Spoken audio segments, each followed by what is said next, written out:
Chapter 1657. In the laboratory.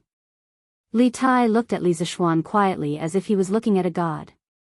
At this time, he even forgot to look at Li Zishuan's drawing because he was really shocked by Li Zishuan's unique skill. Huff. After an unknown period of time, Li Zishuan drew the last line on the xian paper. At the same time, he finally opened his eyes. The steam engine in his previous life had been improved by generations of painstaking effort. The 3 views of the steam engine had been drawn in great detail on the thin xian paper. Although the xian paper was light, the content on it was as heavy as 1,000 caddies, enough to change the entire world. Cough cough. As soon as Li Zishuan opened his eyes, he saw Li Tai looking at him with a face of worship. His entire body was motionless as if he was possessed. Li Zishuan was not used to this, so he coughed heavily and waved his hand in front of Li Tai's eyes. He said half-jokingly, "Hey hey hey. Qingke, stop looking. You won't be able to learn it. Stop looking, you won't be able to learn it." Listen, is this something a human would say? Can there be such an unreliable teacher in this world? Just a moment ago, Li Tai was still looking up to Li Zishuan as a god. At this moment, his lofty and glorious image had instantly fallen to the bottom of the valley. He had become a super poisonous tongue. Li Tai recovered from his worship and looked at Li Zishuan with some resentment. "Yamacho, Tai really won't be able to learn your inhuman drawing skills. But I will definitely be able to learn the things on your drawing." Seeing the thousands of lines on the drawing the shape of the machine, Li Tai felt a little better. After saying that, the little fatty nimbly went forward and took the drawing in his hands. He quickly rolled it up and stuffed it into his sleeve, as if he was afraid that someone would snatch it away. Li Zishuan shook his head helplessly, but he did not say anything to stop him. This drawing was meant for Li Tai in the first place. It did not matter if the little fatty snatched it away or not. "Qingke, this drawing is the 3 views of the steam engine. It's very precious. You have to take good care of it. In addition, this is the top secret of Yanhuang College and the Strange Taste Pavilion Workshop. It is strictly forbidden to reveal it to anyone." After a pause, Li Zishuan patted the little fatty on the shoulder and earnestly instructed him. Li Tai nodded heavily and replied, "Yamacho, don't worry. Tai knows the severity of the situation. If the drawing exists, the man exists. If the drawing dies, the man dies. Tai swears to protect the college's top secret." In fact, even if Li Zishuan did not say it, Li Tai, who was proficient in engineering, understood the importance of the steam engine very well. If it fell into the hands of a thief, it could easily cultivate a powerful opponent for the imperial court. It's not that serious. In this critical moment, saving your life is more important. Your life is much more important than this set of drawings. Seeing Li Tai so serious, Li Zishuan felt that it was too much and hurriedly added. The reason why he said this was not only because Li Tai was a member of the royal family and had a noble status, but also because of Li Tai's talent and intelligence. Li Zishuan's cultivation of engineering knowledge for Li Tai had completely surpassed the cultivation of his personal disciple, Iron Egg. The current Li Tai could basically shoulder the burden of the workshop alone. He was definitely a technical elite. Yes. Tai will remember Yamacho's teachings. Li Tai cupped his hands in obeisance. Li Zishuan clapped his hands and said, "All right. I'll leave the matters here to you. The construction of the telegraph relay station and the steam engine must be carried out at the same time. During the summer vacation, the teachers and students of the college can be deployed and assigned by you. In another 2 days, I should be joining the Black Armored Army camp to carry out official duties. You must complete the second project of the college's trump card on time." Chapter 1658. Translator, Endless Fantasy Translation Editor, Endless Fantasy Translation Creek. 1:45, the moon rose above the treetops.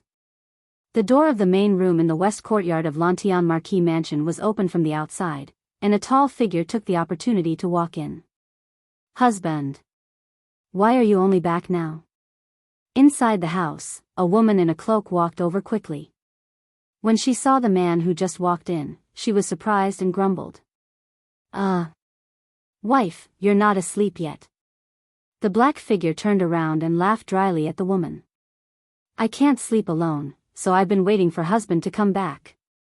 The woman responded and then asked in confusion, "Husband, isn't today the day the Sky Rooster Brigade returns?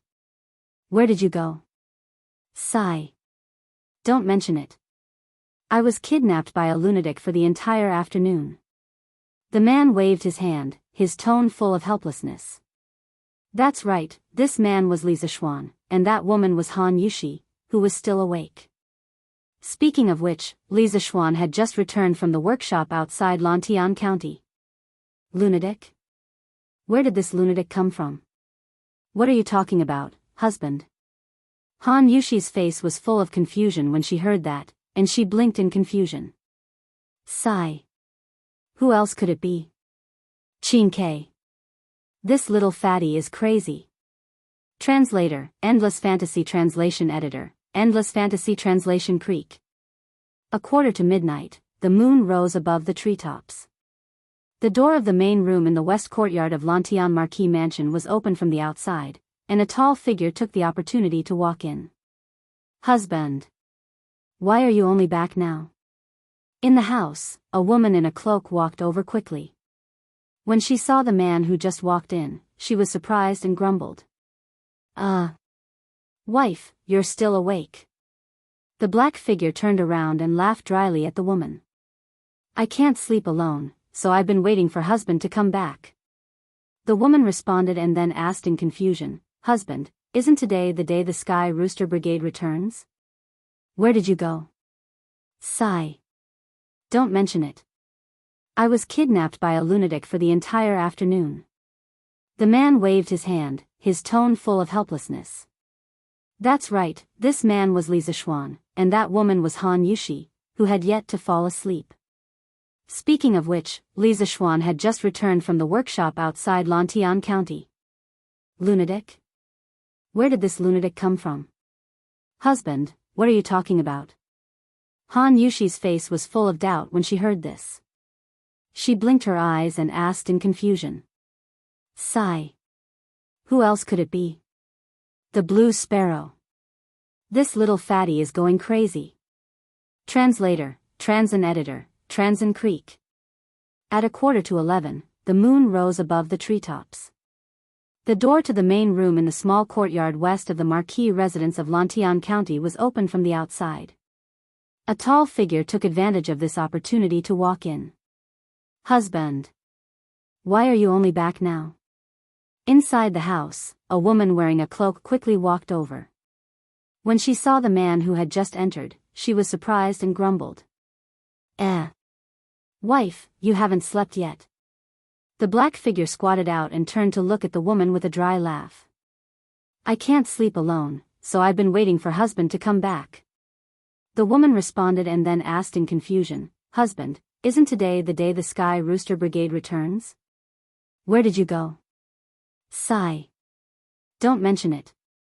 I was kidnapped by a lunatic for the entire afternoon. The man waved his hand, his tone full of helplessness. That's right, this man was Li Zishuan, and that woman was Han Yushi, who had yet to fall asleep. Speaking of which, Li Zishuan had just returned from the workshop outside Lantian County. Lunatic? Where did this lunatic come from? Husband, what are you talking about? Han Yushi's face was full of confusion when she heard that. She blinked her eyes and asked in confusion. Sigh. Who else could it be? The Blue Sparrow. This little fatty is going crazy. Chapter 1659. Creak, creak, creak. Crescent moon shyly hid in the clouds. Xiao He and Xiao Shi, the two maidservants next door, covered their heads in the blankets. The sweet and warm night passed quickly. A ray of sunlight pierced through the sky, and a small corner of the sun appeared on the horizon. The roosters reared by the people in the city began to crow. A new day had finally begun. Husband, it's time to wake up. Lantian County, Marquis Yong An's manor. Han Yushi had actually woken up a long time ago, but she stared blankly at Li Zishuan's face, who was sleeping soundly beside her. For a moment, she was actually mesmerized. After a long while, she raised her head to look at the light outside the window. She hurriedly pushed Li Zixuan and said softly, "Oh. Let me sleep for a while more." Li Zixuan turned over and mumbled, "Husband, aren't you going to the academy today? The academy has an exam at 7:45. Although Han Yushi also wanted Li Zixuan to continue sleeping, she also didn't want Li Zixuan to be immersed in the land of warmth and neglect official business. Academy? Exam? Hearing that, Li Zixuan immediately sat up from the bed. He rubbed his sleepy eyes and asked subconsciously, "Wife, what time is it now?" In this era, there were no watches, no quartz clocks, and no mobile phones. Other than the sundial and the night watchman's report, one had to rely on experience to determine the time. But unfortunately, Li Zixuan had transmigrated for so long, and he still hadn't grasped this ability. "Husband, it should be about 7 o'clock. Han Yushi looked out the window again and said, 7 o'clock? Oh. Indeed, it's time to go to the academy. Wife, you worked so hard last night. Sleep for a while more." Li Zixuan kissed Han Yushi's forehead and said softly. Speaking of which, the couple hadn't been intimate for a long time last night. This intimate moment gradually evolved into, the sky fell and the earth cracked, the earth shook and the mountains shook. However, women generally recovered faster, so Han Yushi woke up before Li Zixuan in the morning. Han Yushi blushed and said, "Husband, what nonsense are you talking about? What hard work? Hee hee. That's right. As the saying goes, there are only spoiled cows, but there is no spoiled land. It should be me who has worked hard." Li Zixuan smirked, then stood up and got off the bed to put on his clothes. Suddenly, he felt a burst of pain in his waist. He couldn't help but rub his waist and said, "Hey. Looks like your martial arts have improved. I've been busy with work recently and have slacked off on my martial arts. Looks like I have to pay more attention to my martial arts practice in the future." How could Han Yushi not understand the hidden meaning behind Li Zixuan's words? She quickly hid her face in the quilt and said shyly and anxiously, "Ah. So embarrassing. Husband, don't say any more. Hurry up and go to the academy." "Haha. Good. I won't tease you anymore. I'm leaving." Li Zixuan laughed proudly and left. In the room, Han Yushi looked at Li Zixuan's back as he left, her face full of tenderness. After a while, she reached out to touch her stomach and muttered to herself, I don't know if you can do better this time." She and Li Zixuan had been married for a year, but there was still no sign of anything happening in her stomach. Although Li Zixuan had repeatedly emphasized to her that she was still young and couldn't have children, Han Yushi really wanted a child in her heart. This was especially so when Li Zixuan was about to enter the Black Armored Army's barracks. Han Yushi felt a sense of urgency. She was worried that if Li Zixuan was really sent to the battlefield one day, then, she wanted to leave an heir for the Li family. Li Zixuan had slept in because of his excessive exercise last night, but today, many people had already woken up before dawn. The city gates of Chang and City, as well as the surrounding Lantian County and Xinfen County, opened an hour earlier than usual. Countless candidates participating in the entrance examination of Yanhuang Academy, as well as accompanying students, parents, and family members, swarmed out of the city as soon as the city gates opened, rushing towards the direction of Yunshan. This was an annual event for Yanhuang College, as well as Chang and City and the surrounding counties. Because every time this event happened, Chang and City would be full of talents. Shops, restaurants, and inns would also make a lot of money because of this event. Compared to last year, Yanhuang College's number of students this year was much larger. It wasn't just because of the addition of the medical school, but more because after a year of development, more and more people were aware of and acknowledged the importance of engineering. One of the most obvious changes was that some of the high-ranking officials and dignitaries in Chang and City no longer objected to their children applying for Yanhuang College. Chapter 1660. Young master, we can't go up the mountain with you later. What should we do? In the middle of the group, Lin Hao was surrounded by 4 maids.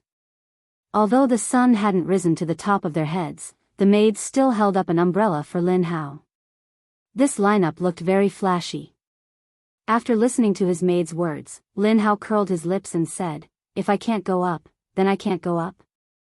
It's not like I haven't been up Yunshan before. Don't worry, this young master won't get lost up there." "What? Brother, you've been up Yunshan before?" Before the servant girls could say anything, one of the examinees behind Lin Hao asked. Lin Hao frowned. He usually didn't like to talk to strangers, but since someone took the initiative to talk to him, he couldn't not answer. He could only nod lightly and say, "Yes. Last year on New Year's Eve, I was lucky enough to see fireworks on Yunshan." New Year's Eve? Fireworks? What are fireworks? That scholar was obviously not from here. Hearing this, he immediately asked all sorts of questions like a curious baby.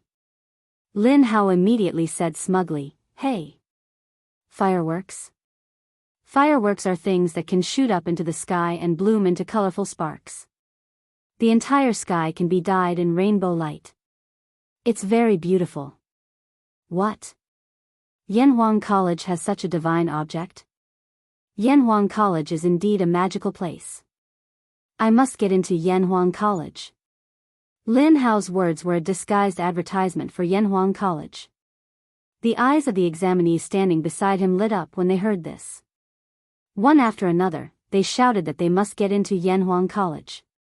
They must see this divine object with their own eyes. "Young master. This servant isn't worried that you will get lost on Yunshan. This servant is worried that you won't have lunch. Young master, we can't go up the mountain with you later. What should we do?" In the middle of the group, Lin Hao was surrounded by 4 maidservants. Although the scorching sun had not yet risen to the top of his head, the maidservants still held up an umbrella for Lin Hao. This lineup looked very flashy. Lin Hao's mouth twitched when he heard his maid's words. "So what if I can't go up? It's not like I haven't been on this young master Yunshan before. Don't worry, this young master won't get lost up there." "What? Brother, have you been to Cloud Mountain?" Before the servant girls could say anything, one of the examinees behind Lin Hao asked. Lin Hao frowned. He generally didn't like to talk to strangers, but since someone took the initiative to talk to him, he couldn't not answer. He could only nod lightly and say, "N. Last year on New Year's Eve, I was fortunate enough to go up to Yunshan to see the fireworks." "New Year's Eve? Fireworks? What are fireworks?" That scholar was obviously from another city. Hearing this, he immediately asked all sorts of questions like a curious baby. Lin Hao immediately said smugly, "Heh. Fireworks? Fireworks are things that can shoot up into the sky and bloom into colorful sparks. The entire sky can be dyed in rainbow light. It's so beautiful." "What? Yanhuang College has such a divine object? Yanhuang College is indeed a magical place. I must get into Yanhuang College." Lin Hao's words were a disguised advertisement for Yanhuang College. The eyes of the examinees standing beside him lit up when they heard this. One after another, they shouted that they must get into Yanhuang College. They must see this divine object with their own eyes. "Young master. This servant isn't worried that you will get lost on Yunshan. This servant is worried that you won't have lunch." Chapter 1661. Up the mountain. Up the mountain. We can finally go up the mountain. As soon as Mo Zhong finished speaking, the candidates at the foot of Yunshan Mountain were in an uproar. The students held their exam number plates and lined up in 4 lines. They passed through the inspection of the academy's guards one by one. Then, they all excitedly climbed up the mountain as if they were on a pilgrimage.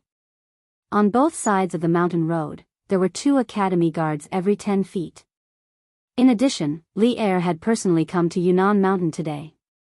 So, although there were many candidates, there were no queue cutting or shoving. The students walked in an orderly manner on the mountain road paved with stone steps. There were many people, but it wasn't noisy. This was because everyone was fantasizing about the magnificent scenery on Yunshan Mountain. They weren't in the mood to make a ruckus. The students were climbing the mountain. At the end of the mountain road, Li Er, Li Zishuan, Li Gang, and the others were silently watching the students on the mountain road. This time, there were more than 10,000 candidates who applied for Yanhuang College's School of Engineering and Medical School.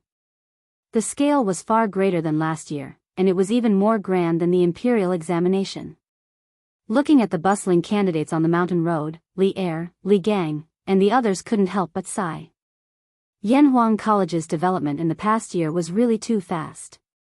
In just 1 year, it went from being doubted by everyone to being famous today. It was simply a miracle.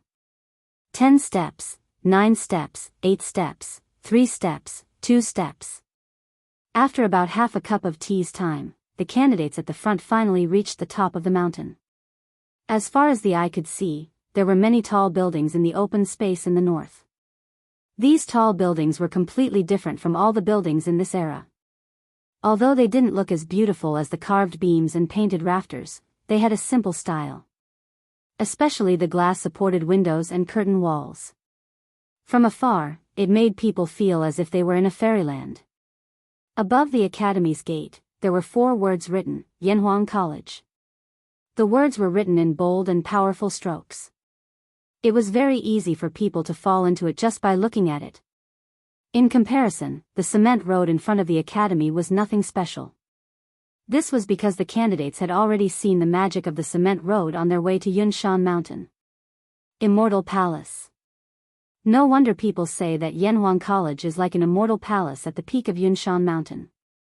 Seeing it today, it really lives up to its reputation. Yes. I never thought that there would be such a flourishing place in this world. Being able to see it today is truly a blessing of 3 lifetimes. This is Yanhuang College? Is this the magical wonderland created by engineering? I must get into Yanhuang College. The first 10 or so examinees to ascend the Cloud Mountain were all stunned by the magnificent and novel architecture of the academy, so much so that the students behind them were blocked. Li Zishuan had no choice but to say, all examinees, hurry up and enter the examination hall, no mistakes. Here. Only then did everyone come back to their senses and walk towards the entrance of the academy. Wow! Yanhuang College is so magnificent. For Chen Shuozhen, this was her first impression of Yanhuang College. As for her second impression, she said, yes. This Yanhuang College must be very rich. If you do well in there, it won't be a problem to support yourself and Xiao Yu. With this thought, the little girl confidently walked towards the entrance of the academy with firm steps. She saw Li Zishuan, and Li Zishuan also saw her. However, in order to avoid suspicion, the 2 of them didn't speak to each other. They didn't even make eye contact. They were completely like strangers. After more than 15 minutes, all the students had gone up the mountain and entered Yanhuang College. Li Gang, Yen Silu, Boss Ma, and the other teachers of the academy quickly bowed to Li Er and left. They had to be busy with invigilating or patrolling the examination hall. Chapter 1662. Marquis Yong, did you just say that the telephone was made by Qin Ke with the teachers and students of the academy? On the path inside Yanhuang College, Empress Zhangsun suddenly asked after Li Er made the final decision and set the direction of the academy's research and development. There was a trace of expectation and excitement in Zhang Suan's tone. Li Zishuan nodded and said, Your Majesty, that is indeed the case.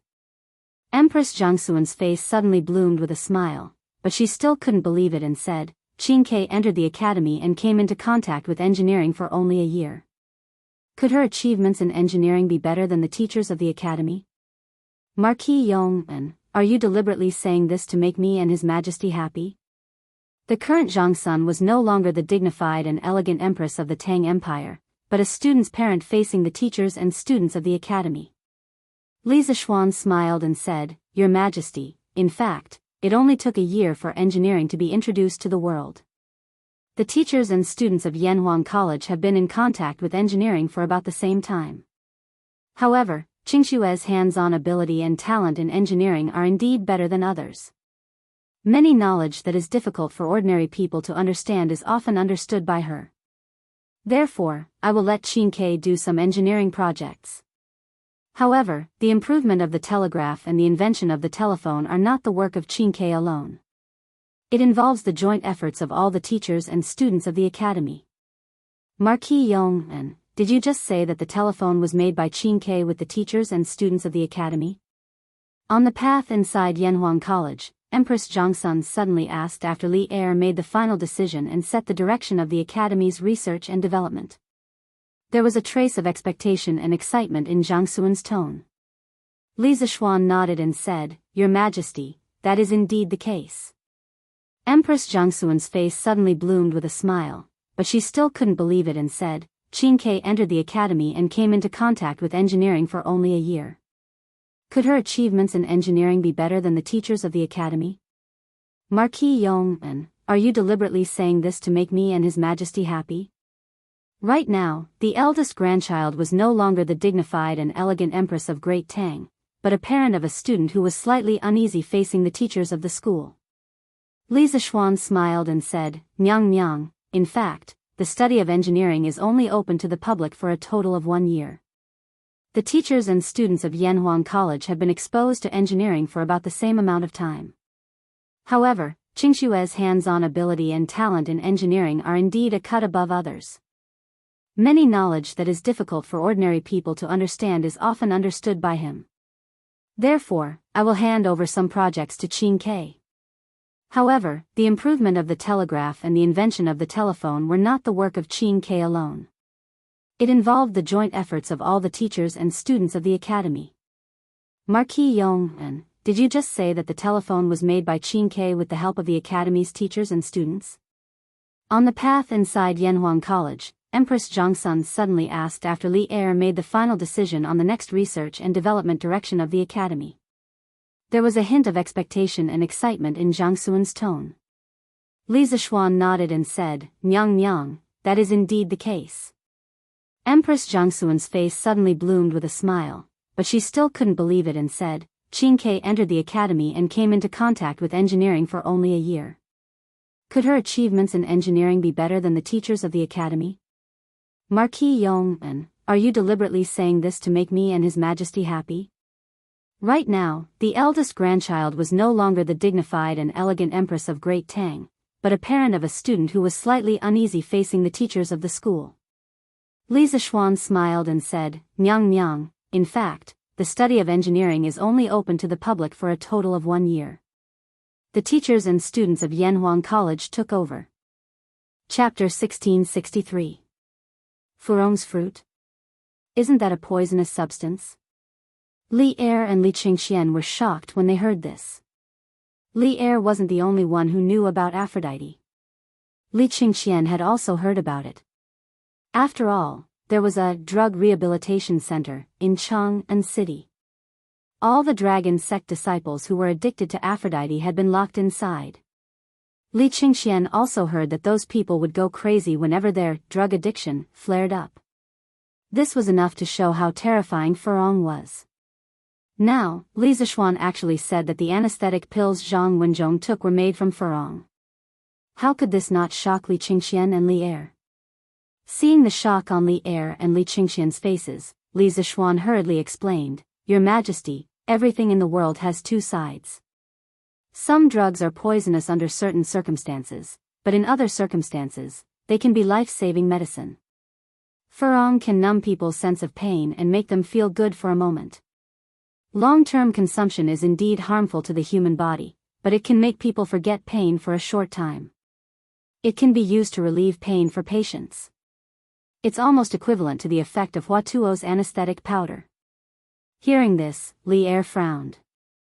After a moment of silence, he muttered, "There's a saying in Taoism that all things reinforce and subdue each other.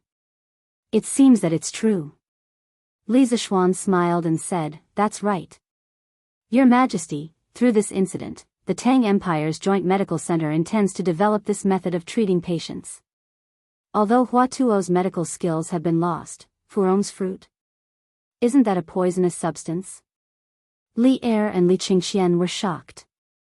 Li Er wasn't the only one who knew about Furong. Li Qingxian had also heard about it. After all, there was now a drug rehabilitation center in Chang and City, and all the dragon sect members who were addicted to Furong were locked up there. Li Qingxian had also heard that whenever those people's drug addiction acted up, they would simply go crazy. This was enough to show how terrifying Furong was. Now, Li Zishuan actually said that the anesthetic pills that Zhang Wenzhong had taken back then were made by Furong. How could this not shock him and Li Er? Seeing that Li Er and Li Qingxian were both shocked, Li Zishuan quickly explained, "Your Majesty, everything in the world has two sides. Some drugs are poisonous under certain circumstances, but in other circumstances, they can be life-saving medicine.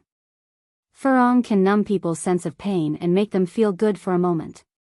But long-term consumption is harmful to the human body, but it can make people forget pain for a short time. It can be used to relieve pain for a moment.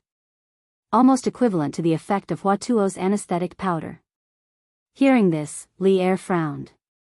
After a moment of silence, he muttered, "There is a saying in Taoism that all things reinforce and subdue each other.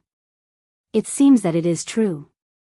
Li Zishuan smiled and said, "That's right. Your Majesty, through this incident, the Tang Empire plans to develop this method of treating patients. Although Huatuo's medical skills have been lost, Furong's fruit? Isn't it poisonous?" When Li Er and Li Qingxian heard this, they were instantly shocked. Li Er was not the only one who knew about Furong. Li Qingxian had also heard about it. After all, there was now a drug rehabilitation center in Chang and City. Those dragon sect disciples who were addicted to Furong were all locked up there. Li Qingxian had also heard that whenever those people's drug addiction acted up, they would simply go crazy. This was enough to show how terrifying Furong was. Now, Li Zishuan actually said that the anesthetic pills that Zhang Wenzhong had taken back then were made by Furong. How could this not shock him and Li Er? Seeing that Li Er and Li Qingxian were both shocked, Li Zishuan quickly explained, "Your Majesty, everything in the world has two sides. Some drugs are poisonous under certain circumstances, but in other circumstances, they can be life-saving medicine. Furong can numb people's sense of pain and make them feel good for a moment. But long-term consumption is harmful to the human body, but it can make people forget pain for a short time. It can be used to relieve pain for a patient. It's almost equivalent to the effect of Huatuo's anesthetic powder." Hearing this, Li Er frowned. After a moment of silence, he murmured, "There's a saying in Taoism that all things in the world have mutual promotion and restraint. It seems that it's true." Li Zishuan smiled and said, "That's right. Your Majesty, through this incident, the Tang Empire's medical centers, medical centers, medical centers, medical centers, medical centers, medical centers, medical centers, medical centers, medical centers." Chapter 1664. Xiao Xian, can you accompany me for a walk? After Li Er and Empress Zhangsun left the academy with the reluctant Chang'e, Li Qingxian looked at Li Zishuan and asked, "If the crown prince wants to walk around, I'm happy to accompany you." Li Zishuan nodded. Li Qingxian wasn't happy at all. Instead, he smiled bitterly and said, "Now that my father isn't here, Xiao Xian, do you still want to be so estranged from me?" Li Zishuan was suddenly stunned, and he said in his heart, "Right, at the very beginning, I and Li Qingxian addressed each other as good friends and brothers. Exactly when did these good friends and brothers slowly become lord and vassal? Perhaps it was because they had been separated for too long. As the crown prince, Li Qingxian usually had to stay in the palace to learn how to rule the country with Li Er. He didn't even have many opportunities to leave the palace, let alone talk to Li Zishuan. After a long time, their relationship would inevitably become estranged. In addition, Li Zishuan had lived in this world for more than a year. He gradually had the concept of monarch and vassal in his mind, and his thoughts were more mature.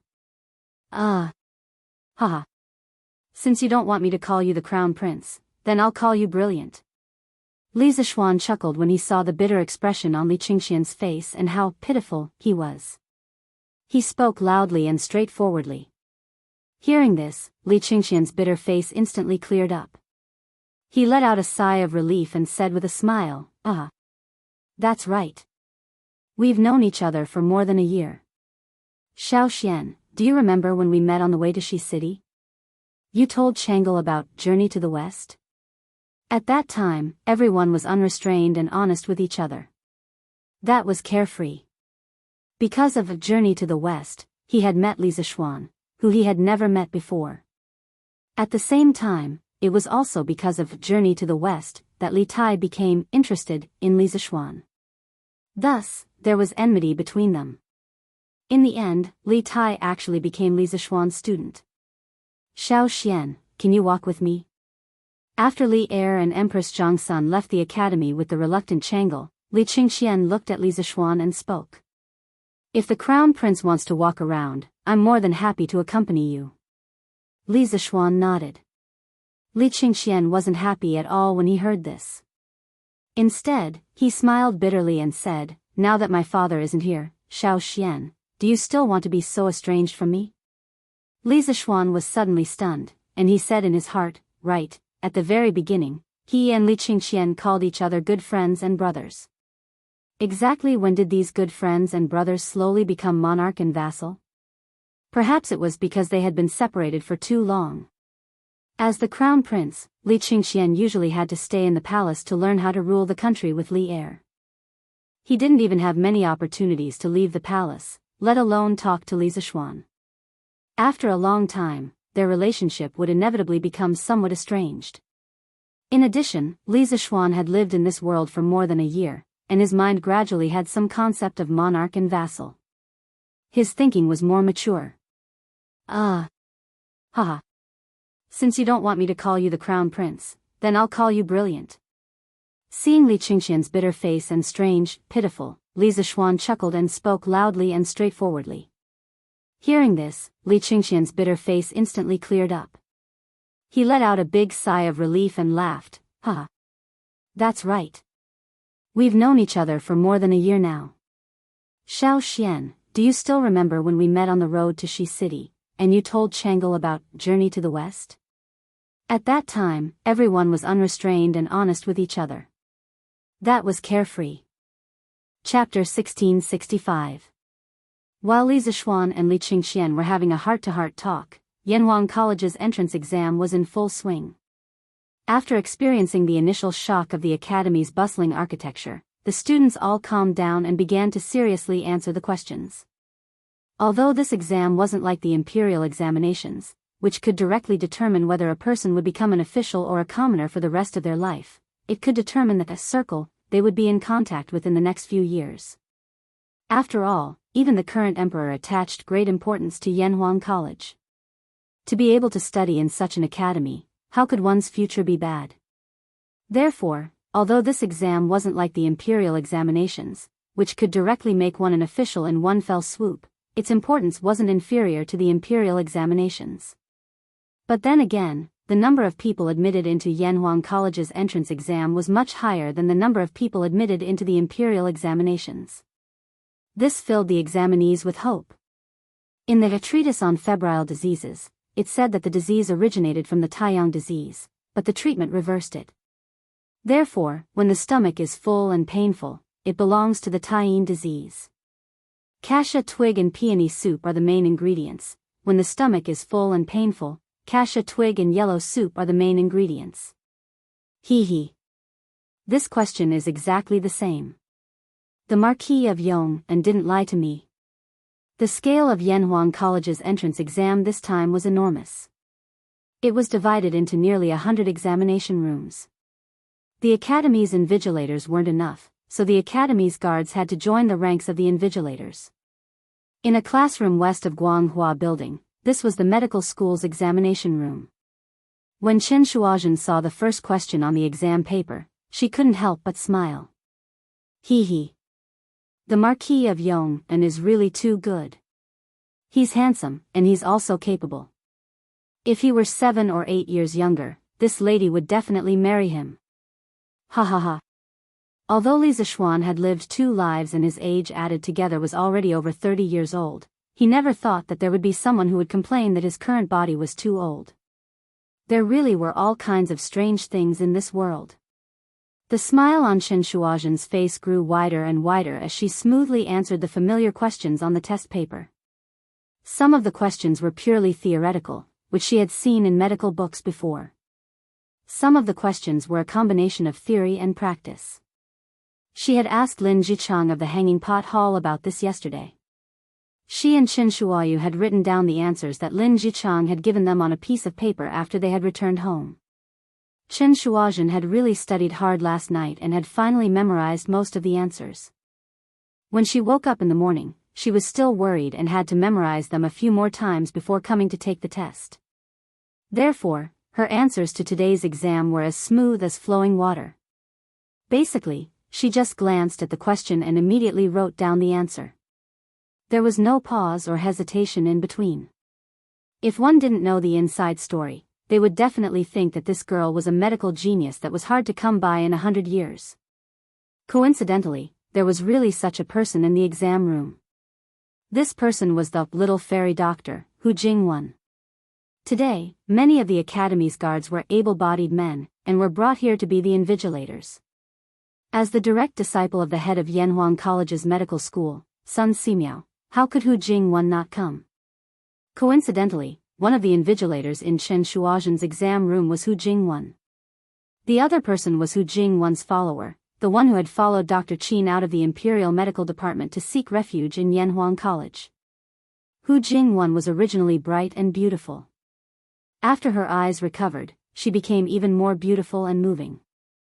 In addition, this girl's medical skills were brilliant, her heart was kind, and she had saved countless people.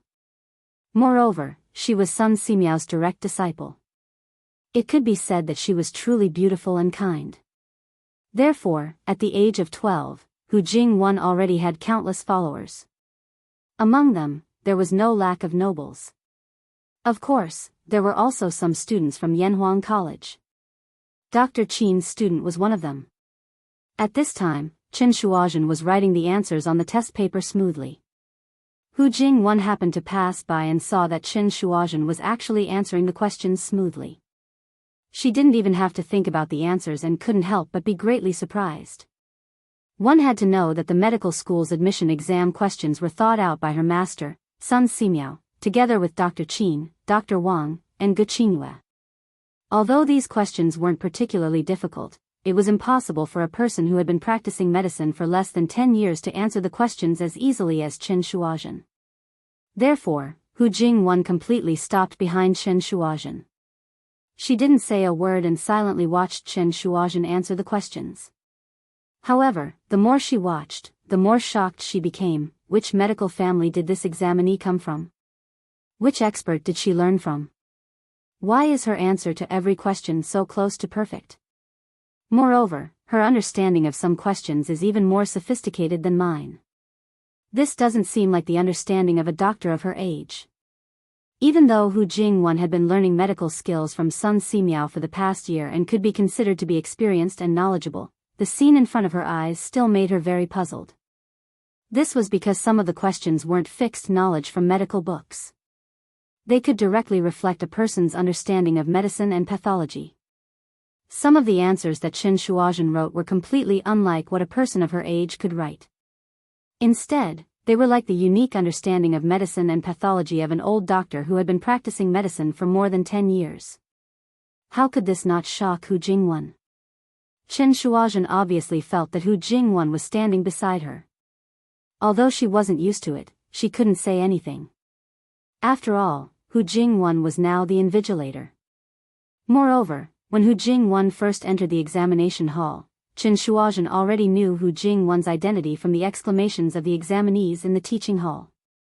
Therefore, she didn't have any objections to Hu Jingwen watching her answer the questions.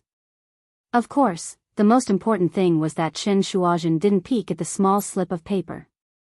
Secondly, she didn't peek at the answers of the students at the neighboring table. It could be said that she was open and aboveboard. Naturally, she wasn't afraid that Hu Jingwen was watching her answer the questions smoothly. The other people in the examination hall weren't as relaxed as Chen Shuozhen.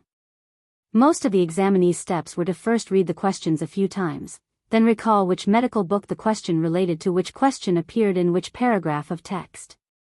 Then, they thought about the relevant cases and diagnosis and treatment methods. Finally, they started to write and answer the questions. At this time, Chen Shuozhen had already written the 5th question, while most of the examinees were still answering the 3rd or even the 2nd question. The speed of answering the questions wasn't just a little bit slower. This prepared person was indeed different. Zhang Wenzhong and Chen Shuozhen were in the same examination hall. At this time, he was writing the answer to the 3rd question. Although he didn't have more than 10 years of medical experience, he had some of his own understanding of pathology and medicine. Although it wasn't completely correct, there weren't any obvious mistakes. It had to be said that this child's basic medical skills were quite solid. His medical talent was also good enough. On the other side, in the examination hall of the School of Engineering, Lin Hao was scratching his ears and cheeks, racking his brains. The examination of the School of Engineering was divided into 2 parts. The first part was the study of classics. This study of classics included the basic knowledge of the 4 books and 5 classics. This was a politically oriented study. It involved the Academy's recognition of the royal family's rule. It was an essential part of the examination. It also included the student's moral character test. In the afternoon, it was a new type of mathematics test. The whole process of the examination was basically the same as the entrance examination of Yanhuang College last year. The main reason why they didn't add physics, chemistry, geography, or other subjects that were unique to Yanhuang College was mainly because these subjects were basically new subjects in this era. Even if ordinary people had the teaching materials, it would be difficult for them to understand that the earth was round, the sun was red, and so on. Most importantly, the teaching materials of physics, chemistry, and geography in the academy were all confidential materials. They couldn't be leaked to outsiders. Even if people outside the academy wanted to learn them, they couldn't. The reason why he did this wasn't because Li Zishuan was stingy.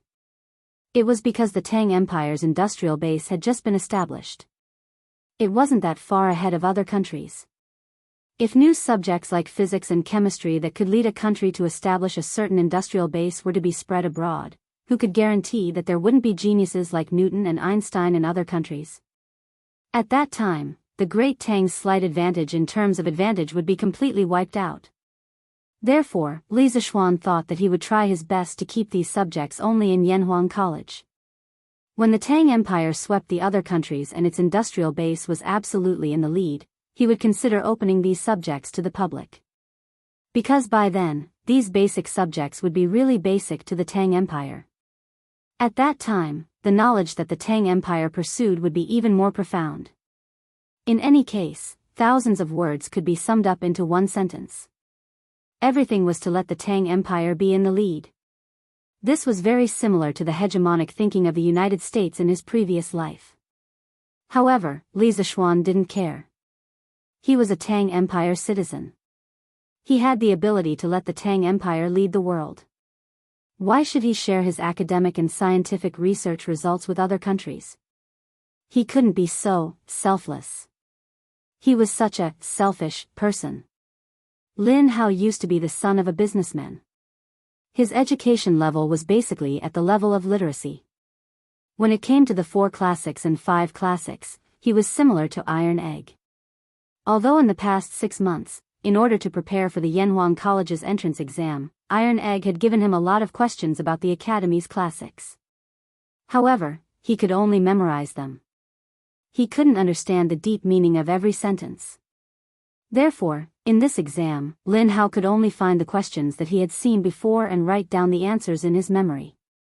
As for the questions that he had never seen before, Lin Hao didn't want to waste even a minute on them. Therefore, after only 45 minutes, Lin Hao had already finished the second part of the exam, the moral character exam. It was also the part of the exam that had cheated many candidates in the Yanhuang College's entrance exam last year. Chapter 1666. The morality test questions of Yanhuang Academy were, on the one hand, to test the moral character of the students. On the other hand, it was to test the students' personalities. Although what was shown on the paper might not be true, and some people wouldn't stupidly write their evil thoughts on the answer sheet. Yenhuang College's questions weren't so stupid. They wouldn't directly ask whether you were a good person or a bad person. Instead, they would use questions that seemed harmless and give you some seemingly correct choices to judge your character and morality. In last year's entrance exam, many students fell into this trap because most of them felt that no matter which choice they chose, there wouldn't be any problems. Moreover, at the beginning of the morality test, it was clearly written that, in the following questions, there is no difference between good and bad, right or wrong. You just need to choose the choice that is most consistent with your true situation.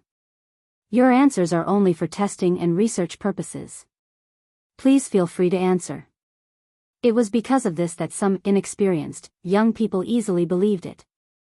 This was a psychological tactic. Through the question, there is no difference between good and bad, right or wrong. You just need to choose the choice that is most consistent with your true situation. The examinees would let down their guard. Then, through some very obscure questions, the examinees would indirectly show their true character. This method might not be very useful in modern times, but in the Tang dynasty, when psychology hadn't been popular, it was very useful for young students who hadn't experienced many tricks. In last year's entrance exam of Yenhuang College, many students who didn't pass the morality test and character test were screened out through the morality test. In the past year, there hadn't been any students who made any major mistakes in the morality test. This was the greatest affirmation of the morality test in the entrance exam. Although it couldn't screen out 100% of the students with bad intentions, it could still screen out 70% to 80% of them. In Li Zishuan's opinion, the harm that a student with bad intentions could bring to the academy was definitely greater than the benefits that 10 students with good grades could bring to the academy. Therefore, he attached great importance to the morality of the students. Not only did the students from the School of Engineering have to do the morality test questions, but the medical students also had to do the on-site pharmacology test in the afternoon.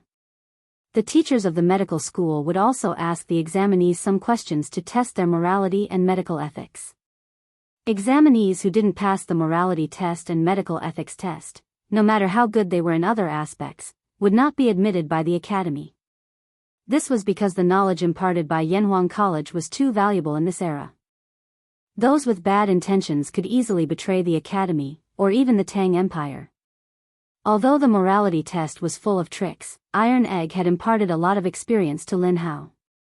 As Li Zishuan's core disciple, he had spent a lot of time with Li Zishuan. Therefore, Iron Egg knew Li Zishuan well. Later, through some indirect inquiries, Iron Egg had a general understanding of Li Zishuan's intention of setting up the morality test. Therefore, before the exam, he told Lin how to try to put himself in the shoes of an upright, brave, positive, and studious person, and then choose the most suitable option for himself. Chapter 1667. Wow! This building is so beautiful. In Yenhuang Academy, Chen Shuozhen, who had handed in her paper in advance, passed through a few small paths and came to the front of the academy's library. When she saw the majestic red tower, she was stunned. After being stunned for a while, she couldn't help but murmur in admiration. The flying eaves and carved flowers are elegant and stylish. The red pillars and green bricks complement each other. It's both majestic and beautiful. What kind of person could design such a building? Women liked beautiful things the most. Although the Guanghua building where she had taken the exam was tall and majestic, it wasn't very beautiful. The most important thing was that it didn't meet a woman's aesthetic standards. However, the red house in front of her was different. It was both majestic and beautiful. For a young girl like Chen Shuozhen, it had a fatal attraction. Therefore, Chen Shuozhen, who came back to her senses, lifted her foot and wanted to enter the red house to take a look. However, as soon as she stepped out, she saw an academy guard in black standing at the entrance of the red house, on the stairs. Chen Shuozhen immediately retracted her foot that had just stepped out. Ah! There's a guard here. I'm not a student of Yenhuang College yet. That guard definitely won't let me in. What a pity.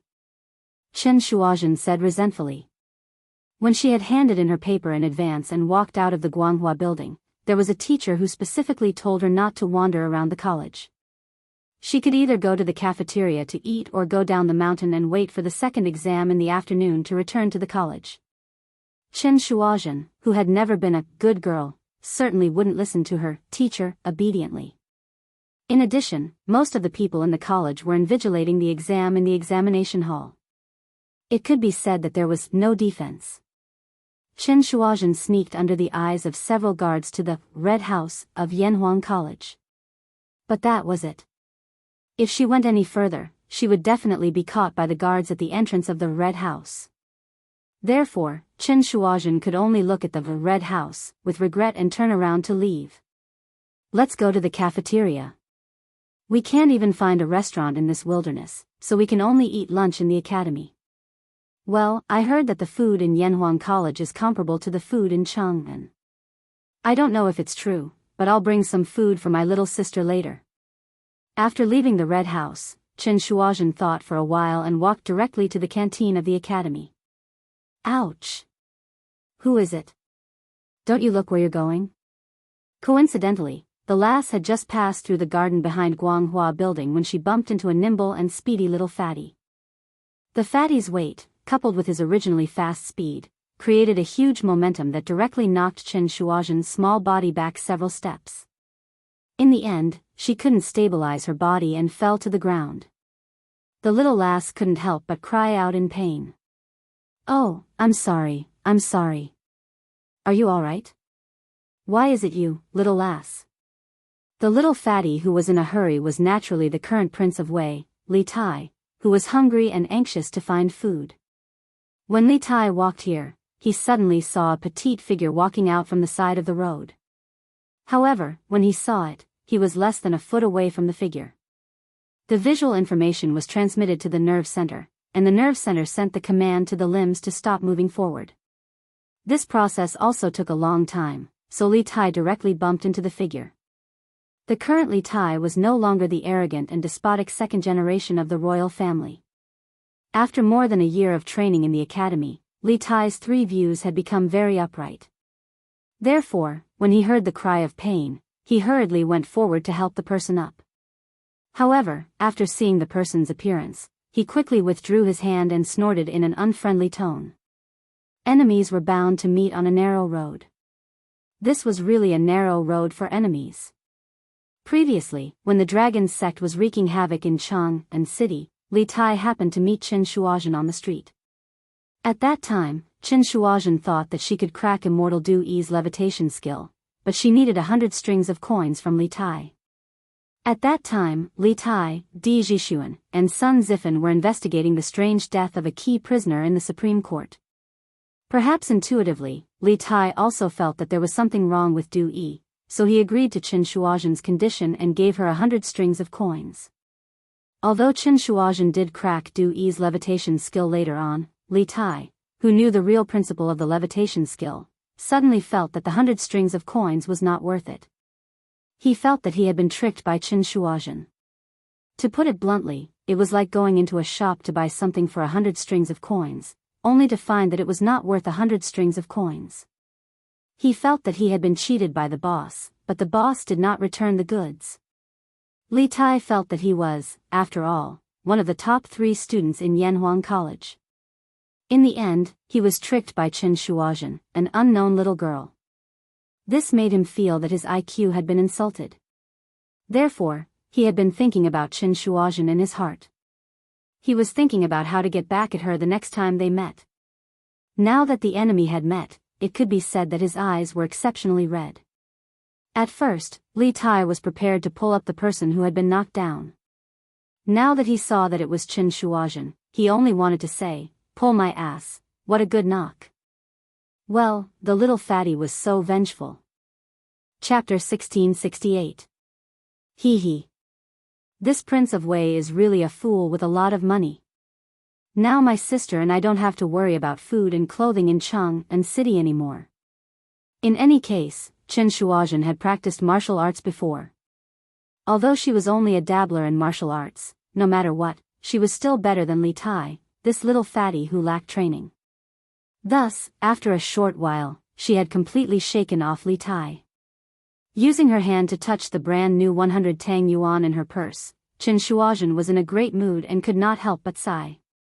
Even though she had cheated 100 strings of money from Li Tai last time, she had already spent most of it. Yesterday, she was still worrying about how to earn money. After all, even if she got into Yanhuang College, she wouldn't be able to get a scholarship immediately. The earliest she could get a scholarship would be next spring. During this period, she and Chen Shuoyu needed money to eat. However, she didn't expect someone to give her a pillow when she was about to doze off. Chen Shuozhen's main purpose of coming to Yunshan today was to take the entrance exam. However, she had unexpectedly met Li Tai, the child of wealth. Now, Chen Shuozhen didn't have to worry about money in the short term. It's getting late. The morning exam will probably end soon. I have to go to the college cafeteria to buy some food and bring it down the mountain to eat with Xiaoyu. After recovering from her initial excitement and joy, Chen Shuozhen's expression returned to normal. She quickly walked to the cafeteria on the east side of the college. She had asked the college guard earlier and knew that the cafeteria was on the east side of the college. Oh. The chicken here is actually as good as the ones in Chang and City's Drunken Immortal restaurant. It's amazing. Wow. Why does this Dongpa pork smell even better than the ones in Drunken Immortal restaurant? This meat is too tender. This lion's head is not bad either. Wow. Is this a meteoric rise? Smells good. So good. At this time, there was still about half an hour before the end of the morning examination. Logically speaking, there shouldn't be any students in the cafeteria at this time.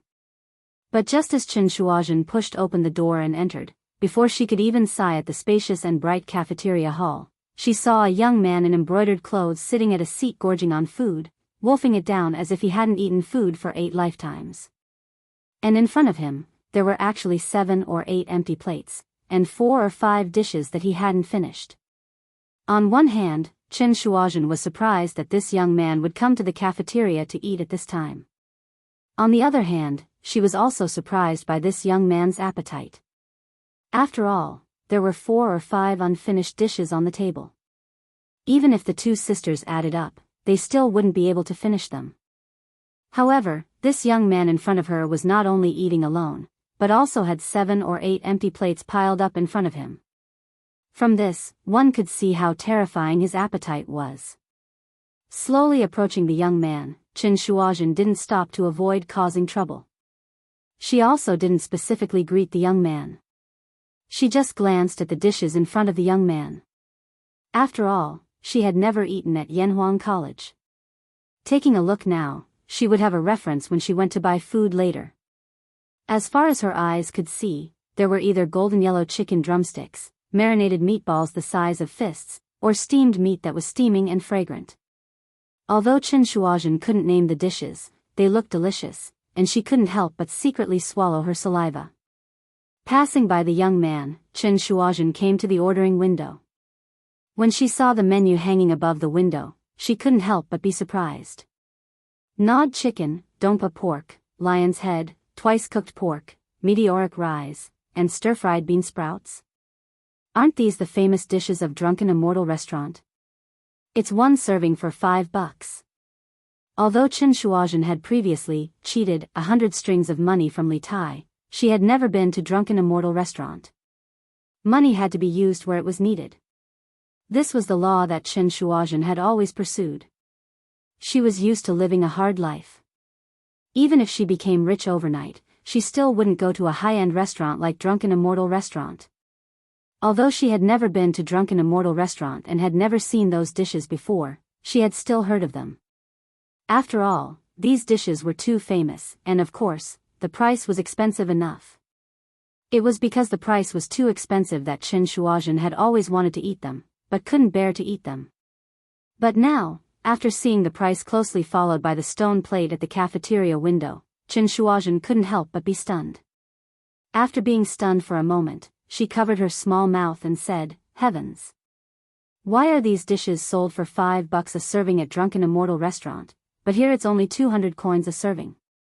That's right, the food in Yanhuang College's cafeteria had always been cheaper than outside. At first, it was 300 coins a serving, but now it had dropped to 200 coins. When the waiter in front of Chen Shuozhen heard her exclamation, he couldn't help but laugh. Hee hee. What's so strange about this? Drunken Immortal Restaurant is Marquise, and the Academy is also Marquise. Yanhuang College's students are one of his own to Marquis, so of course, the price would be cheaper for his own people. Little girl, quickly take a look and see what you want to eat. When Chen Shuozhen heard this, she suddenly understood. She knocked on her small head and muttered, "Hey! I actually forgot about these. Uncle, I want a portion of gnawed chicken, a portion of lion's head, a portion of soaring star, plus a portion of dompa pork, and 2 portions of rice." When the waiter heard this, he couldn't help but grin and kindly remind her, "Hey! I say, little girl, can you eat so much by yourself? If you waste food, the teachers of the academy won't be happy if they see it." Chen Shuozhen stuck out her tongue and said with a smile, "Thank you, uncle, for reminding me, but these dishes are not for me alone. I want to bring them down the mountain to eat with my sister." "Oh, right, can the academy's dishes be brought down the mountain?" Chapter 1669. Ahem. Little How. Actually, there's something I should have told you earlier, but you didn't ask, so actually, I'm the current Prince of Wei. In the Yanhuang College cafeteria, Li Tai had no intention of revealing his true identity to Lin Hao, but it was obvious that he couldn't hide it anymore. Moreover, if Lin Hao could get into Yanhuang College, then it would be even harder to hide his identity in the future. This was because almost all the students in the college knew his true identity. Therefore, Li Tai didn't hide it and directly admitted it openly. WH. What? Qingke, you're the Prince of Wei. In Lin Hao's heart, Li Tai was the same as him, a rich young master from a well-off family, a happy and interesting fat otaku. Both of them didn't like to socialize with others, but once they met someone they liked, they would quickly become close friends. However, Lin Hao never thought that Li Tai would be a member of the royal family. Moreover, he was one of the most favored princes of the current emperor, the Prince of Wei. Whether it's the Prince of Wei or Qingke, it's all me. We're all friends. Moreover, when you get into the college, there won't be any Prince of Wei anymore, because the college doesn't care about status, only classmates. Seeing that Lin Hao was stunned on the spot, Li Tai couldn't bear to lose this friendship. Therefore, he stepped forward and patted Lin Hao's shoulder, comforting him. Hee hee.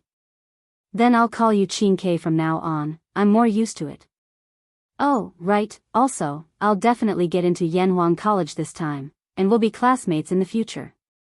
The stunned Lin Hao finally regained his senses after hearing Li Tai's words.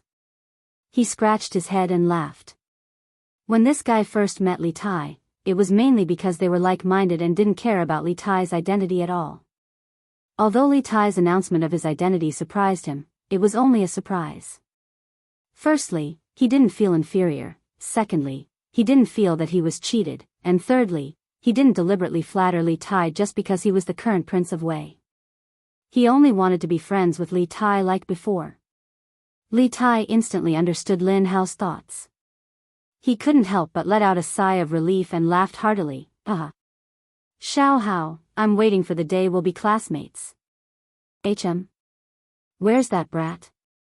While they were talking, Li Tai suddenly felt that something was wrong, because Chen Shuozhen, who was standing beside them just now, was suddenly gone.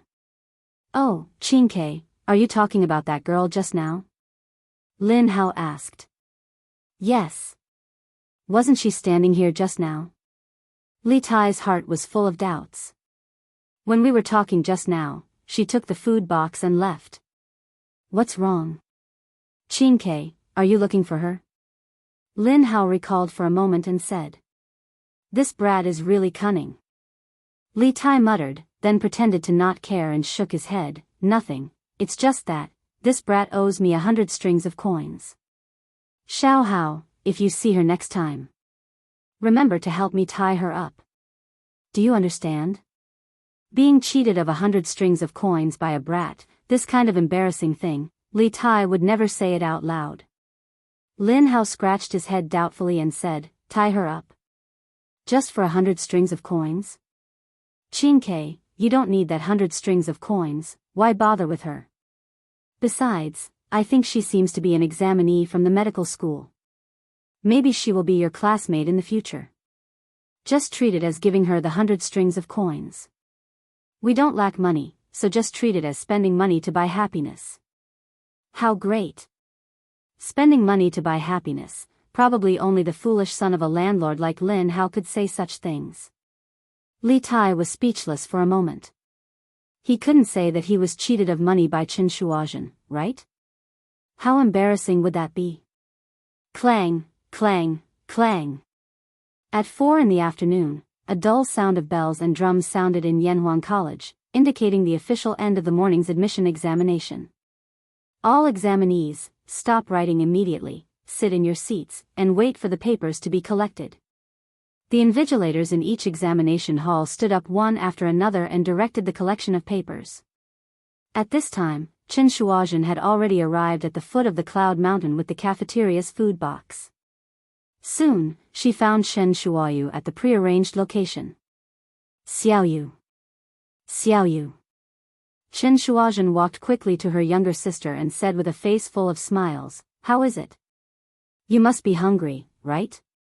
Look at what delicious food your sister brought for you. Come, let's go to the shade over there. It's cooler. At noon, the sun was shining brightly. Although it was already mid-July, the weather was still relatively hot, especially at noon. Yes, yes. The two sisters came to the forest at the foot of the mountain in the west. As they were both wearing new clothes today, they were afraid of getting dust, so they didn't directly sit on the ground. However, Qin Shuoyu was already prepared. She took out a piece of gray coarse cloth from the bag on her back and spread it directly on the grass. Then she said crisply, sister. Sit on it, and your clothes won't get dirty. Yes. Qin Shuozhen responded, then put the food box on the gray coarse cloth and sat down. At this time, Qin Shuoyu couldn't wait to ask, sister, I just heard the bell and drums of the academy's examination end. Why did you bring the food down so quickly? Your sister is smart. I finished the exam in advance. Qin Shuozhen smiled playfully. Then sister, are you sure you can get into Yanhuang College this time? Qin Shuoyu couldn't help but be happy when she heard that. Hee hee. More or less. Qin Shuozhen thought for a while and said with a smile. Logically speaking, she was indeed qualified to have this confidence. Wow. Sister, you're so awesome. When Qin Shuoyu heard that, she was so excited that she almost jumped up. She quickly said, sister, quickly tell me what the dean on the mountain looks like. I heard that it's like an immortal palace. Is it true? The academy? At this time, Qin Shuozhen put down the food box, thought for a while, and said, in the academy, there are tall buildings and magnificent buildings. It can indeed be called a paradise on earth. If there's a chance, I'll take you up there to see it. Now, let's eat first. See what delicious food your sister brought you. After saying that, Qin Shuozhen opened the food box. Suddenly, a strong smell of fried oil and a strong smell of meat spread out. Qin Shuoyu immediately threw the question of what the academy looks like to the back of her mind. At this time, her eyes were only on the delicious food in the food box. Wow! Sister! What dish is this? I want to eat it. It's better than the food that master cooks. Qin Shuoyu's eyes widened as she swallowed her saliva. Qin Shuozhen glared at her younger sister and said with a serious face, Xiaoyu, you're not allowed to talk about master. Master's food will always be the best, understand? Although the food in front of them was delicious, it was only to satisfy their appetite. Although their master's cooking was not that good, it allowed them to survive. Qin Shuozhen naturally knew which was more important, the desire for good food and the debt of saving their lives. Oh. I know, sister. I'm wrong. Chen Shuoyu knew that she had said something wrong. She quickly stuck out her tongue and said weakly with a drooping face. Her sister had always been strict about Tian Xuanzi, and Chen Shuoyu was already used to it. Hurry up and eat. The food won't taste good when it's cold. Seeing Chen Shuoyu's pitiful look, Chen Shuozhen's heart softened. Yes, yes. Chen Shuoyu immediately became excited. She quickly picked up her bowl and chopsticks and went straight for the golden nibbled chicken. It was crispy and fragrant in her mouth. Chen Shuoyu excitedly shouted as she ate, "Woo woo woo. Sister, this is a drumstick. It's so delicious. Hurry up and eat." Chen Shuozhen smiled and said, "Okay." The two sisters quickly began their battle. For plates of delicacies might seem like a lot to the two little girls, but in less than half an hour, the Chen Shuozhen and Chen Shuoyu sisters had wiped them clean. There really wasn't a single scrap left. If it weren't for the fact that the plates were easily stained with oil, they probably wouldn't even need to be washed.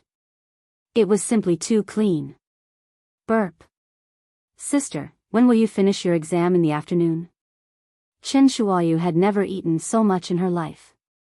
She rubbed her belly that was obviously much bigger than before and let out a satisfied burp before asking. In the afternoon? It should be very soon, right? It's just identifying the herbs on the spot. We have been helping Master pick herbs for 2 years. This is not a problem for me. Chen Shuozhen was also very full.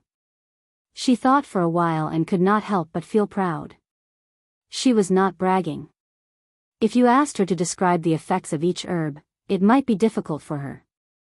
However, if you asked her to identify herbs, it was basically not a problem for her. This was because when she was on the mountain, she did not say that she knew all kinds of herbs, but she could still identify dozens of herbs. Therefore, she was basically as steady as a dog in the medical school exam. Hee hee. Then I'll congratulate you in advance for getting into Yanhuang College. If father, mother, and master knew about it, they would definitely be overjoyed. Chen Shuoyu could not help but feel happy when she heard that. Chapter 1670. Dad? Mom? Master?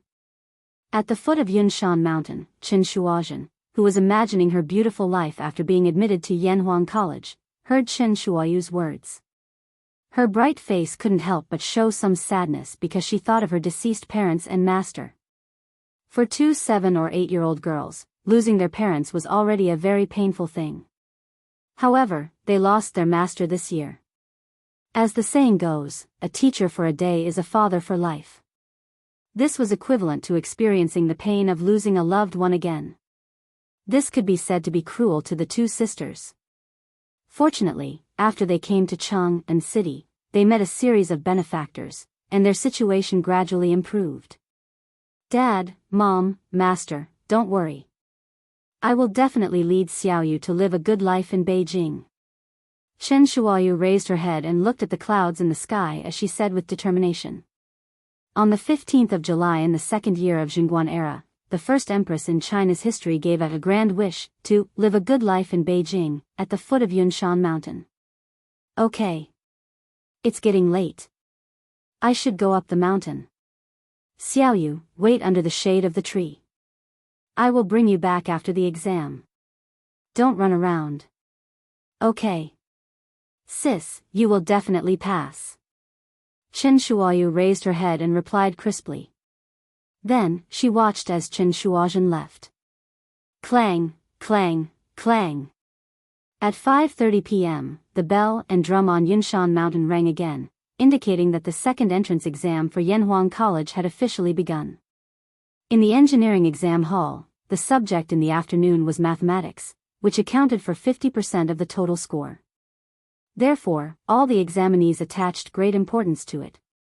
In the past year, they had spent most of their time studying Yanhuang College's new mathematics. However, the questions for this year's mathematics exam were much more difficult than last year's. This was because from the time Li Zishuan announced the establishment of Yanhuang College on Datong Daily to the end of July, only 3 to 4 months had passed. In other words, the average preparation time for the examinees was definitely less than 3 months. At most, only one person could complete the introductory level of mathematics in 2 months. It would be too much to ask someone to become proficient in mathematics. Therefore, 80% of the questions in the mathematics section of the Academy's entrance examination last year were basic questions. Only the last question was somewhat difficult and was used to widen the gap between the students. However, it was different this year. The candidates who came to take the entrance exam for Yenhuang College had generally prepared for the exam for more than half a year. Many of them had already started to prepare for this year's entrance exam when the entrance exam for Yenhuang College had just ended last year. In addition, at the beginning of this year, Li Er had personally issued a decree ordering all schools and government offices in the various provinces and counties of the Great Tang to switch to using the new method of accounting.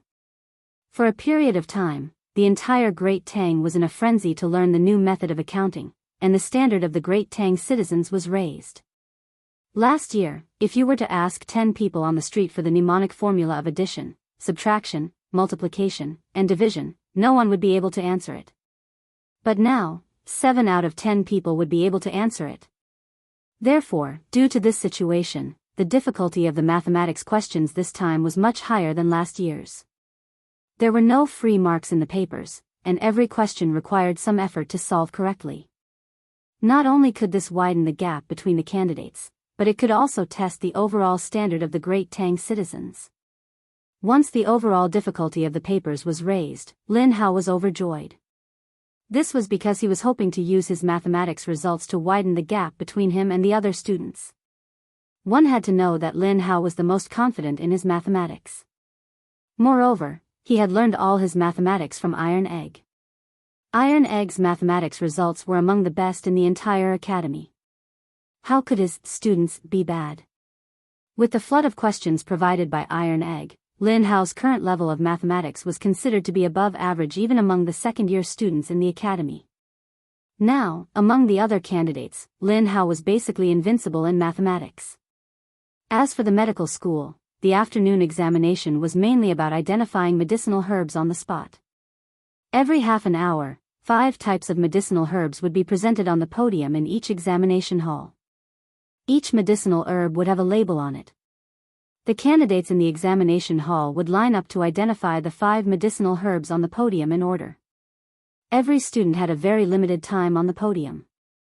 Once the time was up, they would be ordered to return to their seats and write down the identification results on the answer sheet according to the label of the medicinal herb. Then, after half an hour, another 5 types of medicinal herbs would be placed on the podium. The students would then line up to identify the medicinal herbs on the podium. In this way, there would be a total of 8 groups of medicinal herbs for the students to identify. During the identification and answering process, there would be an invigilator supervising from the side to prevent the candidates from interacting with each other and cheating. This examination method was to test the students' ability to recognize medicinal herbs. On the other hand, it was also to test the students' memory. After all, the students had to look at 5 types of medicinal herbs each time. They had to remember the corresponding label of each medicinal herb. Otherwise, even if they recognized all the medicinal herbs, it would be useless if they wrote down the wrong label in the end. Number 1 is Pinelia tuber. Number 2 is Camellia sinensis. Number 3 is Lobelia. Number 4 is white flower snake tongue grass. Number 5 is red peony. After the first round of identification, Chen Shuozhen returned to her seat. She closed her eyes and pondered for a moment before starting to write. Hee. Fortunately, they are all common medicinal herbs. Master has brought us into the mountains to pick them before. As long as there are no rare medicinal herbs that I have never seen before, I will definitely have no problem in this afternoon's examination. After writing down the answer sheet, it was not time for the next round of identification yet. Chen Shuozhen let out a sigh of relief and rejoiced in her heart. And things were developing in the direction she had anticipated. Number 6 is grass black leaf. Number 7 is rush grass. Number 8 is tangerine peel. Number 9 is toad crisp. Number 10 is gall alum. That's great. This is another group of common medicinal herbs. After the second round of identification of medicinal herbs, Chen Shuozhen was completely relieved. Most of the questions for the medical college examination were written by Sun Simiao. Old Sun's medical skills had reached the pinnacle of perfection. In his eyes, everything could be used as medicine. Because of this, Sun Simiao disliked prescribing expensive medicinal herbs when he was treating patients. Under the circumstances that it did not affect the efficacy of the prescription, he would always replace the expensive medicinal herbs with common ones. This was because, in his opinion, this was the best test of a doctor's ability. Therefore, in the second round of the medical college examination, there were no rare medicinal herbs that were rarely seen by ordinary people. On one hand, it was to test the examinee's foundation. On the other hand, Sun Simiao wanted to convey his medical philosophy to the students. Clang, clang, clang. 4 hours of examination time was neither long nor short. When the sun was setting in the west, a melodious sound of drums and bells could be heard from above the clouds, indicating that the second year of Yanhuang College's entrance examination had officially come to an end. Oh! The examination is over. It's finally over. This year's mathematics questions are too difficult. That's right. It's much harder than last year. Sigh. I didn't even have time to answer the last big question. Brother Chu, you only have one question that you didn't answer? I have 2 questions that I didn't answer. It's over, it's over. I definitely won't be able to pass this time. The examination is over, what's the point of talking about that? Let's go to Baihua Tower for a drink tonight and drink away our worries. How about that? Let's go together. Let's get drunk. At most, we'll take the exam again next year. That's right, that's right. At most, we'll take the exam again next year. Hey, hey, hey. Look over there. Wow. The examinees who had just handed in their papers and walked out of Guanghua Tower could not help but discuss spiritedly. Regardless of whether they did well or not, since the examination was over, everyone wanted to relax. Many of them even said that they wanted to go to the brothel. In this era, going to the brothel was not a shameful thing. It was normal for scholars to be romantic. As long as you did not go overboard, no one would make a fuss about it. In the midst of the hubbub, the crowd suddenly quieted down. Everyone looked towards the west and saw a group of young girls dressed in red and green walking towards the entrance of the college. Hey! Aren't those the female medical examinees? It was unknown who said this, but the crowd became lively again. That's right, that's right. I saw them when I entered the examination hall this morning. Tisk tsk. Yanhuang College is really special. They actually let women into the college. Hee hee. I should say that the Yanhuang College students are in for a treat. Green mountains and clear waters, accompanied by beautiful women, and accompanied by beautiful women. Where else can you find such a good learning environment in the entire Tang dynasty? A fair and graceful woman is a gentleman's dream. As soon as this sentence was said, it immediately caused a commotion. Humph. I've decided. If I can't get into Yanhuang College this time, I'll continue next year. I must get into Yanhuang College. Me too. Even if I'm old, I'll get into Yanhuang College. Hey. What are you guys thinking? I heard from my dad that the medical college will have its own independent courtyard in the future. It will be separated from the School of Engineering, just like the Imperial Medical Department in Chang'an City. Students from the School of Engineering are not allowed to enter on normal days.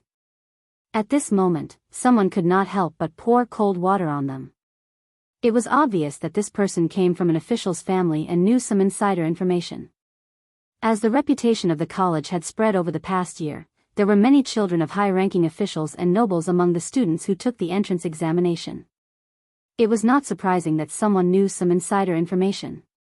As soon as this was said, it immediately caused a commotion. Ah. There's such a thing? Why haven't I heard of it before? Sigh. If I had known, I would have learned medicine from someone earlier. Why? If I knew medicine, I would be able to take the entrance examination and enter the medical college. Amazing. Really amazing.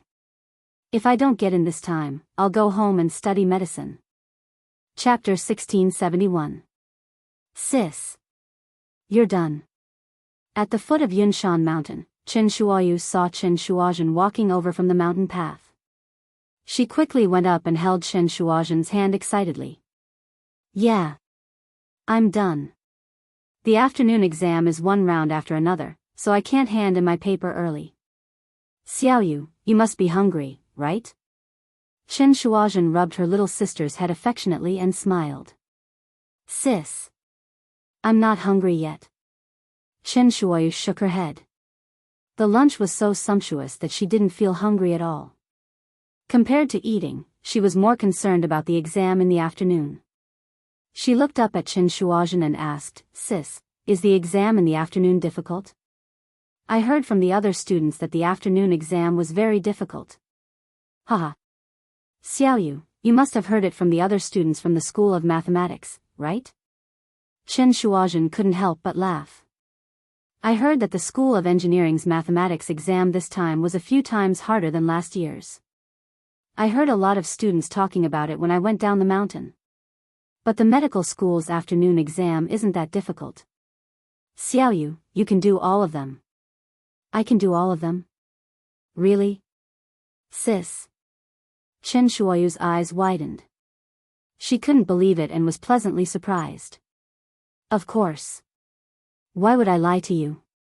Chen Shuozhen couldn't help but pinch her little sister's rosy cheeks and said, the afternoon exam is mainly about identifying herbs. Your sister was worried that we might encounter some rare herbs that we had never seen before. Who knew that among the 40 herbs, at least 30 of them were herbs that we had collected in the mountains before? So, Xiaoyu, if you were to take the exam, these questions wouldn't be difficult for you. Speaking up to here, Chen Shuozhen suddenly thought of something and couldn't help sighing with regret. Ayaya. What a loss. If I knew this would happen, would have let you apply for Yanhuang College. Then, there would be 2 people from the Qin family who would be admitted to Yanhuang College at the same time. Other people would be so jealous if they knew. These were Chen Shuozhen's heartfelt words. If she had known that her trip to Beijing for the exam would be so smooth, she would have brought Chen Shuoyu along when she applied for the exam. Sis. I'll take the exam next year. When the time comes, you can be my teacher. Why don't you just teach me what you've learned in the academy? Chen Shuoyu thought for a moment, then raised his head and said. Next year? I'm afraid there won't be such a good opportunity next year. Chen Shuozhen sighed. What she meant by such a good opportunity was, of course, Li Zishuan leaking the questions to her. If not for this, her chances of getting into the academy would be very slim. But the problem was, she still did not know why Li Zishuan leaked the questions to her. Let's go.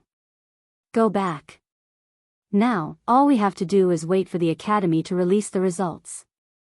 As the sun set in the west, the 2 sisters followed the countless examinees who had just come down from Mount Yunshan and headed into the distance. Some went home, while others went back to their inns. Mount Yunshan, which had been bustling with activity for the entire day, suddenly became deserted. Mr. Kong Gue, from tomorrow onwards, immediately arranged for the teachers from each subject group to jointly grade the papers. The leaders of each subject group will make the final checks. If there are any doubts, we can hold a meeting to review and discuss. We must ensure the accuracy of the grading of the papers. In Guanghua Building, Li Zishuan gathered all the teachers in the academy in the conference room and held the first teachers' meeting since his return from the north. Yamacho, don't worry. I will strictly check and ensure that there are no mistakes in the results of every paper. Yen Silu cupped his hands and promised. Li Zishuan nodded, then looked at Mo Huai and said, Mr. Mo, from tomorrow onwards, immediately form a construction team to build a medical school on the west side of the academy. The overall architectural style of the medical school is similar to that of the School of Engineering. You can evaluate how many workers and how much money you need. If you need workers, you can find old Hu to assist you. As for the money needed, you can directly report the budget to the housekeeper of the House of Marquis. When the time comes, I will let him pay in full. I only have one request. It must be completed before the start of the academy in September. In order to prevent the public from criticizing the existence of female students in the medical school, when Li Zishuan planned to recruit female students in the medical school, he had promised Li Er and the other officials that he would imitate the model of the Imperial Medical Department and build a separate large courtyard for the medical school on Yunshan Mountain. It would be separated from the main building of the Yanhuang College. Normally, students from the School of Engineering would not be allowed to enter the medical school. Although there were not only female students in the medical school, there were also male students. This seemed to be deceiving oneself and deceiving others, but it was the same in the Imperial Medical Department. Moreover, the concept of gender in the eyes of medical students was not as strong as that of ordinary people. Therefore, there was a phenomenon of male and female students coexisting in the Imperial Medical Department. By building a medical school similar to the Imperial Medical Department, people's strong doubts about the Academy's recruitment of female students would be appeased. It would also block the leisurely mouths of those traditional defenders.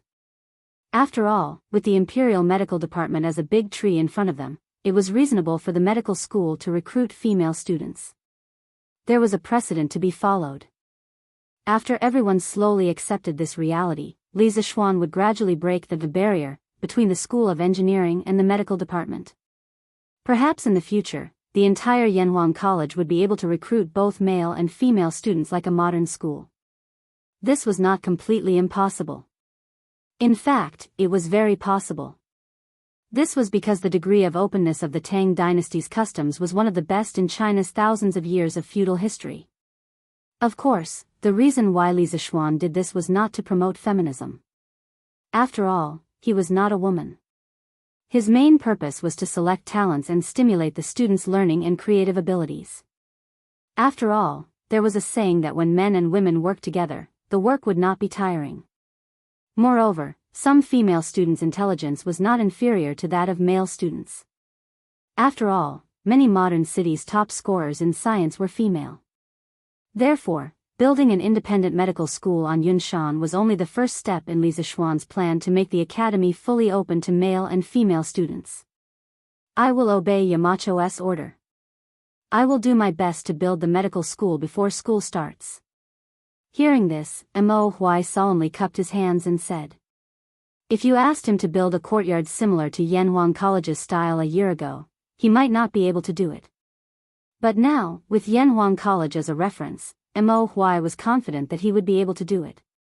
Li Zishuan nodded and said, "Go to the workshop to get the steel and cement needed for the construction. I will inform Faubert and ask him to supply these things to the academy first. In addition, the protective mountain array of the academy must be started at the same time. Mr. Mo, you and all the teachers in the physics department should discuss the construction plan in the next 2 days and immediately start construction. You can combine the Mahist's mechanical skills with engineering. The protective mountain array must be able to be activated and stopped at will. Once it is activated, even a grandmaster will find it difficult to break in. Compared to the construction of the medical school, the construction of the mountain protection formation was undoubtedly more of a technical job. There were too many factors that needed to be considered, especially since Li Zishuan had requested for the Mahist mechanical arts to be combined with engineering. This was undoubtedly a difficult challenge for Mo Huai. Thus, Mo Huai's face immediately turned solemn. After a moment of silence, he cupped his hands and said, "Yamacho, the protective mountain array has too many technical difficulties to overcome, and Yunshan occupies a large area. I'm afraid it will be very difficult to build it. Although the Mahist is proficient in the construction of mechanisms, they know nothing about formations. I can only say that I will do my best."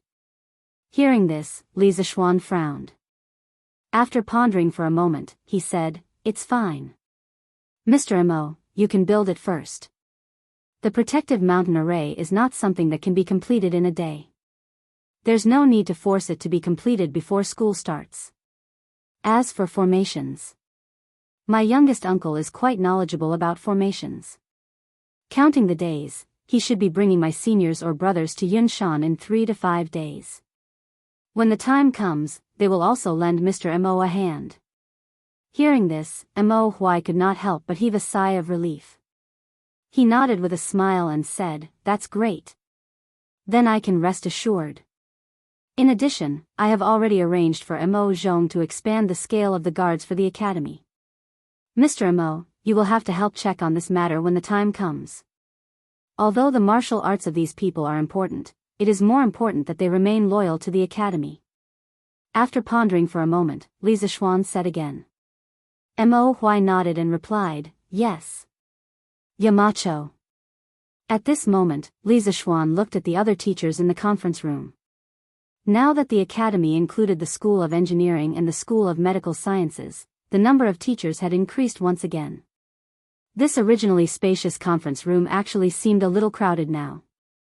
After a pause, Li Zishuan said in a low voice, "In a few more days, I will be going to the Black Armored Army's barracks to serve as an adjutant." "What? Yamacho, you are leaving Yunshan again?" As soon as these words were spoken, everyone was shocked. The academy had just suffered a calamity a few days ago, and this allowed them to understand that Li Zishuan was the backbone of the academy. Now that Li Zishuan was actually about to leave, how could the teachers of the academy not be terrified? "Everyone, please calm down." Li Zishuan waved his hand, indicating for everyone to be quiet. Then, he continued. "The Black Armored Army's camp is in Chang'an, not far from the academy. If anything happens to the academy, I will return immediately. There will definitely not be a crisis like the last time. After I leave, all matters of the academy will be handed over to Teacher Wen Ji and Teacher Kong Gui to handle. Although the School of Medical Sciences has just been established, all management systems must follow those of the School of Engineering. If there is a shortage of teachers, Sun Daozhong can go ahead and recruit them. Money is not a problem. Teachers of the School of Engineering, first of all, you must do a good job in marking the entrance examinations. Second, as new students enter the School of Engineering, the School of Engineering will also need to recruit a new batch of teachers. The teachers who were originally in Year 1 will enter Year 2 with the original students after school reopens. Before school reopens, you must fully understand the teaching materials for Year 2. Otherwise, how can you teach the students? The newly recruited teachers must also make good use of the time to learn the teaching materials for Year 1. This will be arranged by Teacher Kong Gui. During the time that I am away, everyone must work together to run the academy well. If there is an emergency, immediately send a message to me through Qing K. I will be bringing a telegraph with me when I join the army this time. Chapter 1672. Yes, Yamacho. Yanhuang College, in the meeting room of Guanghua Building. After listening to Li Zishuan's earnest instructions, the students in the room cupped their hands and said in unison. Even though they were very unwilling to let Li Zishuan leave the academy at this time, they had to listen to Li Zishuan's instructions and arrangements. This was Li Zishuan's supreme prestige in the academy. Yamacho, how many students do the School of Engineering and the medical school need to enroll this time? After a moment of silence in the meeting room, Li Gang asked at this time. Although the old man had just recovered from a serious illness, he was too old after all. Therefore, Li Zishuan had consciously begun to transfer the tasks of the academy that Li Gang was originally in charge of to people like Yen Silu and Mo Huai. This was not seizing power, but he did not want the old man to be so tired at such an old age. Now, the old man was basically equivalent to a free man in the academy. He was not responsible for any management matters. He only came to the academy when he was bored at home or wanted to see the students in the academy. Although he was a free man, Li Gang's words still carried a lot of weight in the academy. No one dared to disobey him.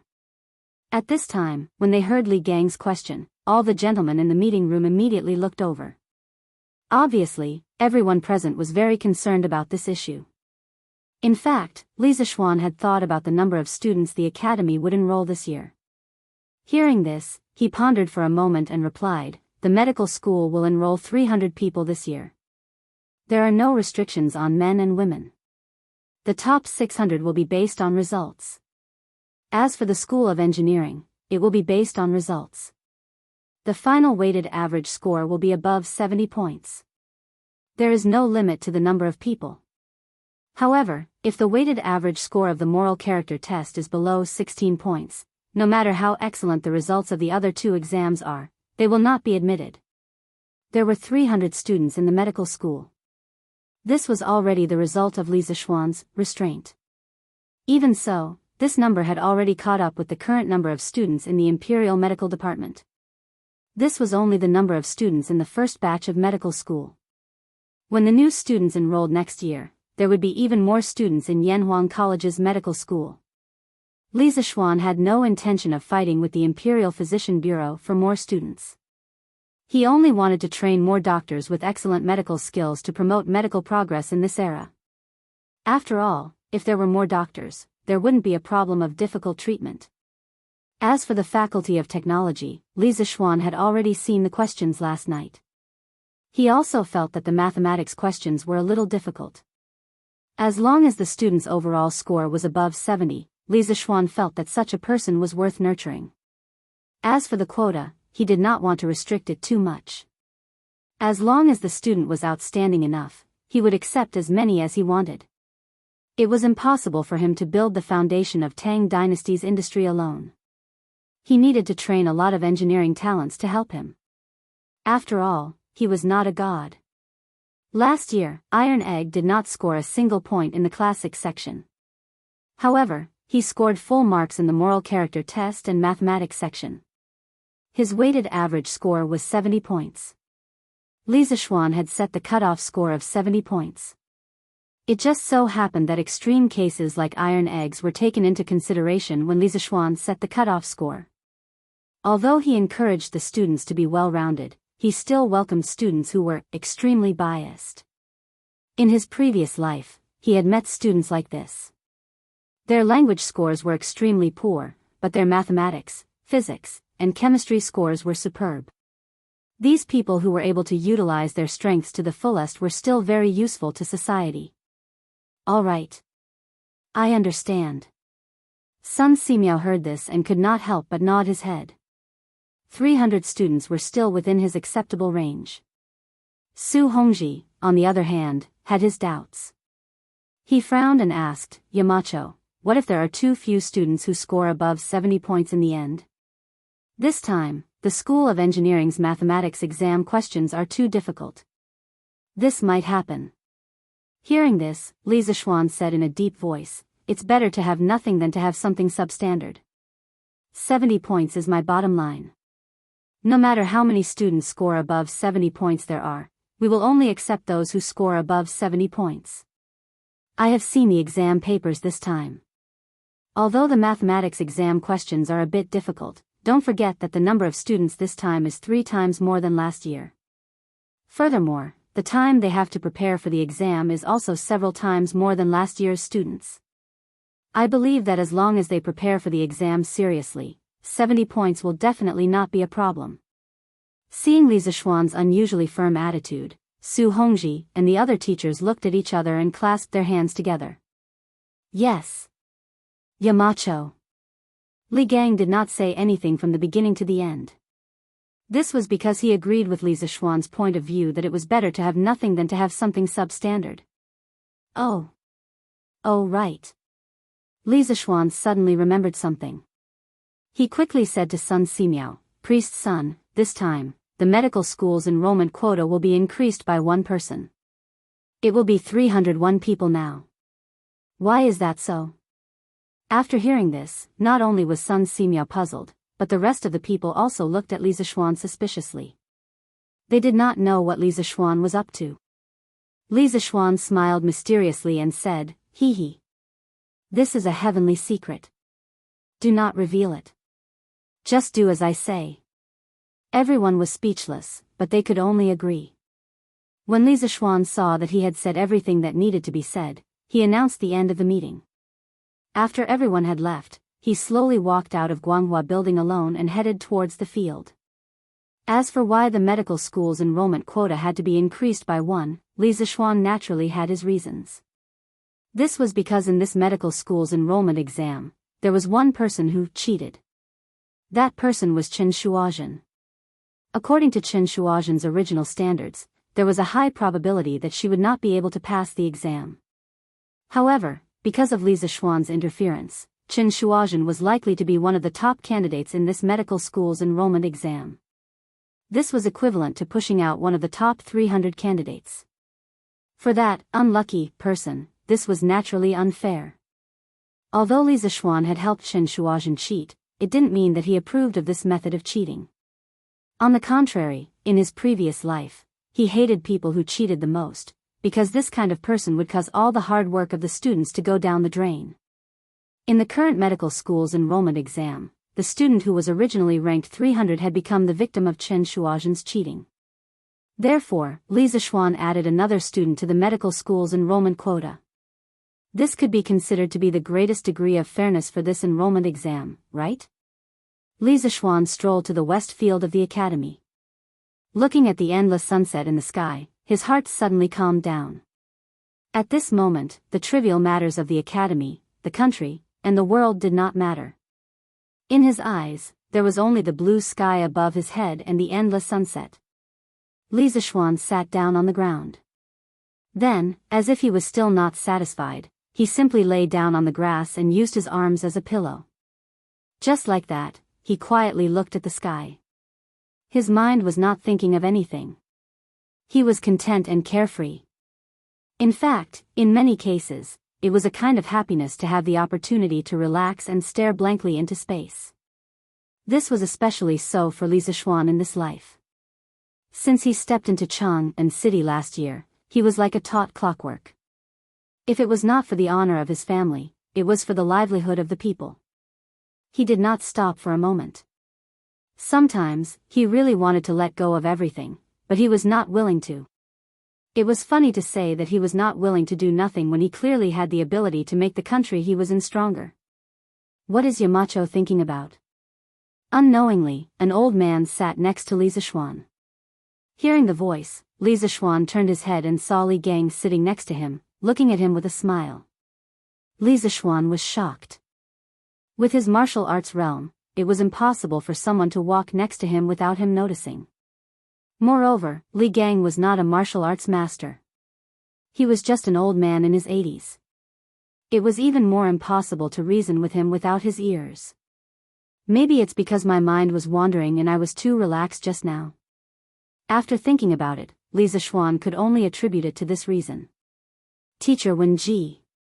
After recovering from his thoughts, Li Zishuan sat up and quickly bowed to Li Gang. Haha. This old man saw Yamacho lying on the field in a daze, so I came to check on him. I unintentionally disturbed Yamacho's meditation. Please don't blame me. Li Gang said with a benevolent smile. Li Zishuan hurriedly said, What meditation? Teacher Wenji must be joking. This kid was just imagining things. No. Li Gang shook his head seriously and said, This old man can see that Yamacho is tired and wants to be alone in a quiet place to relax and find a moment of peace. But this old man disturbed his meditation. This is indeed this old man's fault. Li Zishuan's eyes narrowed. He did not expect that the tiredness hidden in the depths of his heart could not be hidden from the wise old man in front of him. Also, Li Gang had experienced ups and downs in his life. What kind of storms and waves had he not seen? It would be difficult to hide this matter from Li Gang's discerning eyes. Teacher Wenji must be joking. Li Zishuan forced a smile and bowed to Li Gang. Li Gang's turbid eyes could not help but reveal a touch of affection. He murmured, Alas. Yamacho not only has the heavy responsibility of revitalizing engineering, but also the livelihood of the thousands of people in his fief. He also has to make the Tang Empire prosper day by day. If this old man was Yamacho's age and shouldered so many responsibilities, this old man would also feel tired. Li Gang's words had imperceptibly closed the distance between the two. Li Zishuan suddenly felt that the old man in front of him was incomparably amiable. He even had the impulse to put down his strong facade and cry out loud. Because the old man's words had simply touched the bottom of his heart. He was really tired, but he had never said it. Chapter 1673. Teacher Wenji, on the western field of Yanhuang College, Li Zishuan looked at the white-haired old man beside him. He wanted to say something, but he couldn't find the words. For a moment, he was speechless. At this moment, Li Gang could see far too many emotions in Li Zishuan's eyes. There was fatigue, desire, and a sliver of confusion. After a long silence, Li Gang slowly spoke. "Little Xian, if you're really tired, stay at the academy. If you manage Cloud Mountain well and nurture tens of thousands of engineering talents, our great Tang will still be able to sweep through the universe and dominate the world. Little Xian, although your intentions are good, there are times when you're in too much of a hurry. This is too heavy for you. Slow down a little, child." At this moment, Li Gang was not a teacher of the academy, but Li Zishuan's elder. Whether it was in his expression or in his words, there was no lack of concern for Li Zishuan. Li Zishuan's heart warmed at these words. The old teacher truly understood him, and he also understood the old teacher's meaning, but, no. I can't slow down. The times have changed. I can't stop. Li Zishuan understood Li Gang's good intentions, but he could only accept them. After a few moments of silence, Li Zishuan's eyes gradually became clear. He resolutely shook his head. When you're weak, there are many bad people. When they bully you, they don't even bother to say hello. When you become indestructible, your past sufferings will become dazzling medals, the most painful slap to the evil. If a weakling wants to rise in the darkness, the only way is to shine as brightly as possible. Although the great Tang is not weak, it is far from being strong enough to look down on the heroes of the world. This is especially true in the national war with the Turks in 2 months. The outcome is still unknown. Although I can't overturn the universe and change the situation by myself, I will do my best. All of this started because of me, so I can't slow down. Li Zishuan's words were profound and ethereal. At first glance, it might seem as if he didn't make sense, especially the last sentence. All of this started because of me, so I can't slow down. Although Li Gang didn't fully understand it, the old teacher didn't raise any questions. He seemed to vaguely understand Li Zishuan's current feelings. Teacher Wenji, on the western field of Yanhuang College, Li Zishuan looked at the white-haired old man beside him. He wanted to say something, but he couldn't find the words. For a moment, he was at a loss for words. At this moment, Li Gang could see far too many emotions in Li Zishuan's eyes. There was fatigue, desire, and a sliver of confusion. After a long silence, Li Gang slowly opened his mouth. Little Xian, if you're really tired, stay in the academy. Properly manage Cloud Mountain and cultivate tens of thousands of engineering talents, our great Tang can still sweep through the universe and dominate the world. Little Xian, although your intentions are good, there are times when you're in too much of a hurry. This is too heavy for you. Slow down a little, child. At this moment, Li Gang was not a teacher of the academy, but Li Zishuan's elder. Whether it was in his expression or in his words, there was no lack of concern for Li Zishuan. Li Zishuan's heart warmed at these words. The old teacher truly understood him, and he also understood the old teacher's meaning, but, no. I can't slow down. The times have changed. I can't stop. Chapter 1674. Lin Hao had been in seclusion for a few months to prepare for the academy's entrance exam.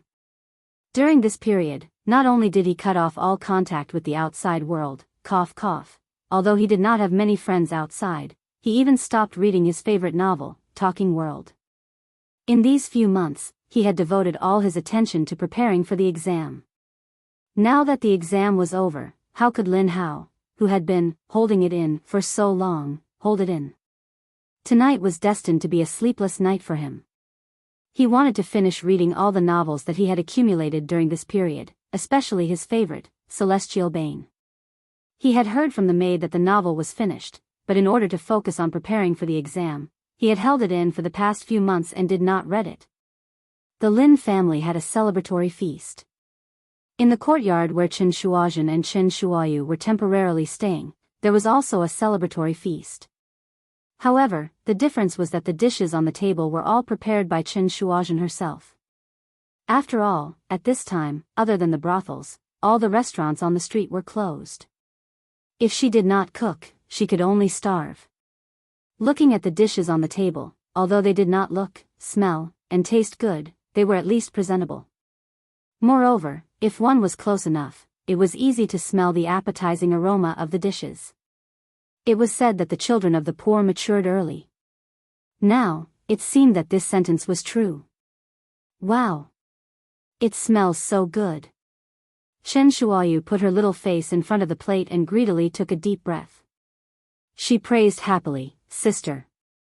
Your cooking is still so good." "Humph. Of course."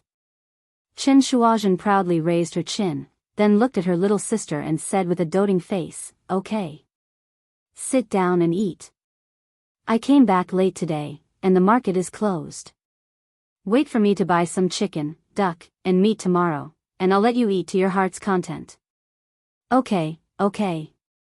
Hearing that, Chen Shuoyu suddenly jumped up and down in excitement. After all, for the people of this era, they could only eat meat once or twice during festivals. Moreover, they might not be able to eat meat every year. It depended on the harvest. If the harvest was not good, they might not even be able to eat rice, let alone meat. Therefore, meat was a fatal attraction to the children of ordinary families in this era. However, Chen Shuoyu had also reached a sensible age. The little girl was only excited for a moment before her small face fell. "Sis, forget it. Didn't you say that we only have 20 strings of money left? It's better to save some money. Xiaoyu doesn't need to eat chicken, duck, or fish." Chen Shuoyu obviously wanted to eat, but she tried her best to pretend that she didn't want to eat. Chen Shuozhen found it funny, but she also felt a little sad.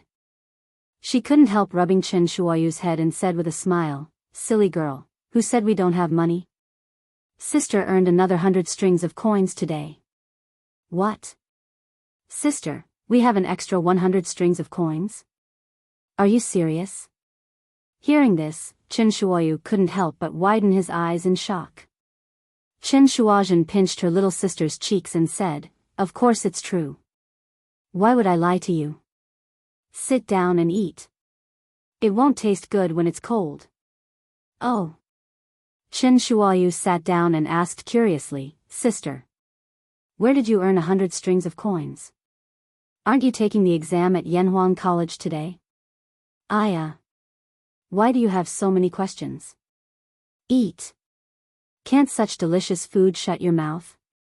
Chen Shuozhen didn't want her sister to come into contact with the complicated people and matters outside. Hearing this, she pretended to be angry and scolded. "Oh. I'll eat. I'll eat. Sister, don't be angry. Marquis, there's a letter from Qingzhou. Lantian County, Marquis Yong An's backyard." Li Zishuan had just returned to his room after dinner when Pang Feiji knocked on the door and whispered, A letter from Qingzhou?" Inside the room, Li Zishuan frowned. He quickly moved to the door and opened it quickly. He saw Pang Feiji outside the door, holding a letter above his head and said, "Yes. Marquis. It's an urgent letter from the former Qingzhou provincial governor's office. It just arrived in the county 15 minutes ago. I was worried that there might be an emergency, so I hurriedly sent it over. Sorry to disturb Marquis' rest, please." I know what you mean. There's no need to say more. You're doing the right thing." Without waiting for Pang Feiji to finish speaking, Li Zishuan patted the latter's shoulder and interrupted him. As he spoke, he had already taken the letter from Pang Feiji's hands. He didn't deliberately avoid it. He directly opened the letter in front of Pang Feiji. Under the light in the room, Li Zishuan read the contents of the letter with unusual seriousness. After a long time, Li Zishuan kept the letter and looked at Pang Feiji expressionlessly. "All right. There's nothing for you to do now. You've been in the north for so long. It's time for you to accompany your family. Go back quickly." Pang Feiji looked touched. It's my duty to serve Marquis. Li Zishuan waved his hand and said, all right. Duty is duty, but no matter what, you can't leave your family behind. Go back quickly. Pang Feiji had just gotten married last month. Originally, they were newlyweds and should have been inseparable. However, who knew that there would be a plague of locusts? Li Zishuan would lead the Sky Pheasant Brigade up north to exterminate the locusts. As Li Zishuan's personal guard, how could Pang Feiji not go? He had been gone for more than half a month. Now that he was finally back, logically speaking, he should go back to accompany his wife and family. Li Zishuan, who still had some modern thinking in his bones, was very humane when it came to the management of his subordinates. Seeing that Li Zishuan's attitude was firm, Pang Feiji finally didn't insist. He clasped his fist and said, thank you, Marquis. I'll take my leave. After saying that, Pang Feiji clasped his fist and left. Li Zishuan closed the door and turned to walk into the house. Husband, did something happen again? Han Yushi came over and hurriedly asked. Just now, she had heard the conversation between Li Zishuan and Pang Feiji at the door. However, hearing was one thing. She wouldn't interrupt. At this time, there were only the two of them in the room. Only then did she ask. Li Zishuan pretended to be relaxed and laughed, ha. Nothing big. Wife, let's rest. Han Yushi looked at Li Zishuan suspiciously. She always felt that things weren't as simple as Li Zishuan said. However, with her understanding of Li Zishuan, if Li Zishuan didn't want to say something, it would be useless even if she asked more. Therefore, she could only suppress the doubts in her heart and nodded, okay. After saying that, she turned to tidy up the bed. At this time, Li Zishuan secretly sighed. Naturally, things weren't as simple as he said. Otherwise, the people in Qingzhou wouldn't have rushed over 800 miles to send a letter. However, what was the use of saying such things? It would only increase the worry of one person. There were changes in Qingzhou. Chapter 1675. The Heavenly Dragon Sect's chaos has wreaked havoc in the capital. However, Qingzhou is the birthplace of the Heavenly Dragon Sect. Although the head of the Heavenly Dragon Sect has been executed, the remnants of the Heavenly Dragon Sect in Qingzhou are still rampant. Coincidentally, the original provincial governor Xingqingsong has been detained and returned to the capital. Without a leader, the remnants of the Heavenly Dragon Sect have become increasingly active, waiting for opportunities to wreak havoc. They have repeatedly attacked traveling merchants, causing the businesses of Qingzhou to wither and the people of Qingzhou to panic. I, Lu Ming, earnestly request that Marquis come to Qingzhou as soon as possible to preside over the overall situation, or allow me to act at my discretion and mobilize the power of the provincial government to maintain the law and order of Qingzhou. Otherwise, in the long run, Qingzhou is bound to erupt in civil unrest. I hope that Marquis will make a decision soon. Respectfully, the original provincial governor of Qingzhou, Lu Ming. Early the next morning, Li Zishuan arrived at the academy. He had someone invite Ma Zhou, who was marking exam papers, into his office and handed the secret letter he had received last night to Ma Zhou. After reading it carefully, Ma Zhou exclaimed in surprise. Yamacho, this is a secret letter from the provincial governor of Qingzhou? It seems that there are undercurrents in Qingzhou now. Humph. It's the original provincial governor of Qingzhou.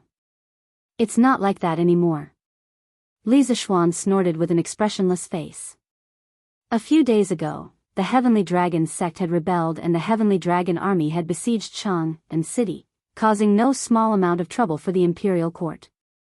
If not for Li Zishuan single-handedly turning the tide, the Heavenly Dragon Sect really could have directly overturned the country.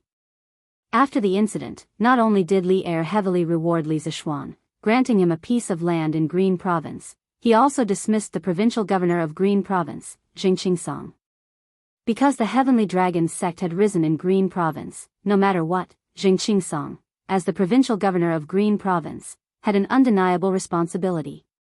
As for the other officials in Qingzhou, Li Er did not directly implicate them on a large scale. Firstly, there was no need. Secondly, this move could easily cause a commotion in Qingzhou's officialdom, especially now that Qingzhou did not have a person with enough authority to hold down the fort. Thirdly, Li Er had actually given this part of the work to Li Zishuan. After Li Zishuan gained control of Qingzhou, he would then settle accounts with some officials. Those who should be dismissed would be dismissed, and those who should be punished would be punished.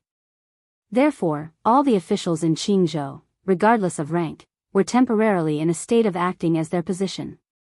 They had not been dismissed by the imperial edict, but once Li Zishuan had evidence, they could be dismissed or punished at any time. Therefore, it wasn't wrong for Lu Ming to be called the former governor of Qing province. Brother Ma, what do you think of this letter? After a moment of silence, Li Zishuan opened his mouth and asked again. This form of address was also very particular. Li Zishuan called Ma Zhou Brother Ma and not Mr. Ma. This meant that he and Ma Zhou were not discussing official matters of the academy, but personal matters. Speaking of which, when Li Zishuan first interacted with Ma Zhou last year, he also called Ma Zhou Brother Ma. Marquis, in my humble opinion, the content in this letter is 70% true. Ma Zhou pondered for a moment and slowly answered. He was indeed smart and immediately caught the difference in Li Zishuan's form of address. Being quick-witted, he immediately changed his role and called Li Zishuan Marquis and not Yamacho. Oh. 70% true? So, Brother Ma, you're saying that the remaining 3 points are fake? Li Zishuan narrowed his eyes and looked at Ma Zhou with interest. Ma Zhou couldn't help but sit up straight because he felt that Li Zishuan was deliberately testing him. After thinking about it, Ma Zhou shook his head. I don't dare to say whether the remaining 30% is true or false. However, the Dragon God sect is deeply rooted in Qing province. From the government to the marketplace, they have infiltrated everything. Since the former governor of Qing province, Jing Qingsong, was in cahoots with the Dragon God sect, I don't believe that Lu Ming, as the governor of Qing province, is innocent. Clap, clap, clap. Not only do you not believe it, I don't believe it either. And I don't believe any of the officials in Qing province. Li Zishuan looked at Ma Zhou with admiration, then clapped his hands and laughed. Ma Zhou was shocked. Marquis, what do you mean by that? Li Zishuan smiled and said coldly, Brother Ma, in your opinion, if Lu Ming is hiding something from me, what is his intention? Ma Zhou frowned when he heard this. He turned his gaze to the letter on the table beside him and carefully read the contents of the letter twice. Suddenly, he seemed to have discovered something. He couldn't help but widen his eyes and say in shock, what's the matter? Military power? Could it be that Lu Ming's goal is to seize military power from you, Marquis? There was a sentence in the letter that said, or allow me to act at my discretion and mobilize the military power of the state government to maintain the law and order of Qing province. That was why Ma Zhou had such an idea. That's right. Li Zishuan's eyes narrowed and said in a deep voice, the Dragon sect has been operating in Qing province for many years, but the local government has turned a blind eye to it. It's hard to guarantee that they haven't received benefits from the Dragon sect. The original provincial governor of Qing province has been removed from his post and sent back to the capital.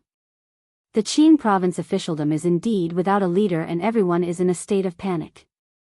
Although His Majesty has ordered me to take over the position of provincial governor of Qing province, the imperial edict clearly states that it is only a remote command and not a post in Qing province. Because compared to Qing province, the war between the Great Tang and the Turks in a few months is undoubtedly more important. There are too many matters in the capital and I can't leave. I don't believe that Lu Ming doesn't know this. But he clearly knows that I can't leave, yet he still sent me such a letter. This means that he does have delusional thoughts about the military power of Qing province. Because at this time, those officials with ulterior motives are worried that I will purge the officialdom after taking over Qing province. Some of them have chosen to resign themselves to fate while others have chosen to take the initiative, such as Lu Ming. As the provincial governor of Qing province, he must have deep connections in Qing province. If he controls the military power, the entire Qing province is likely to be under his control.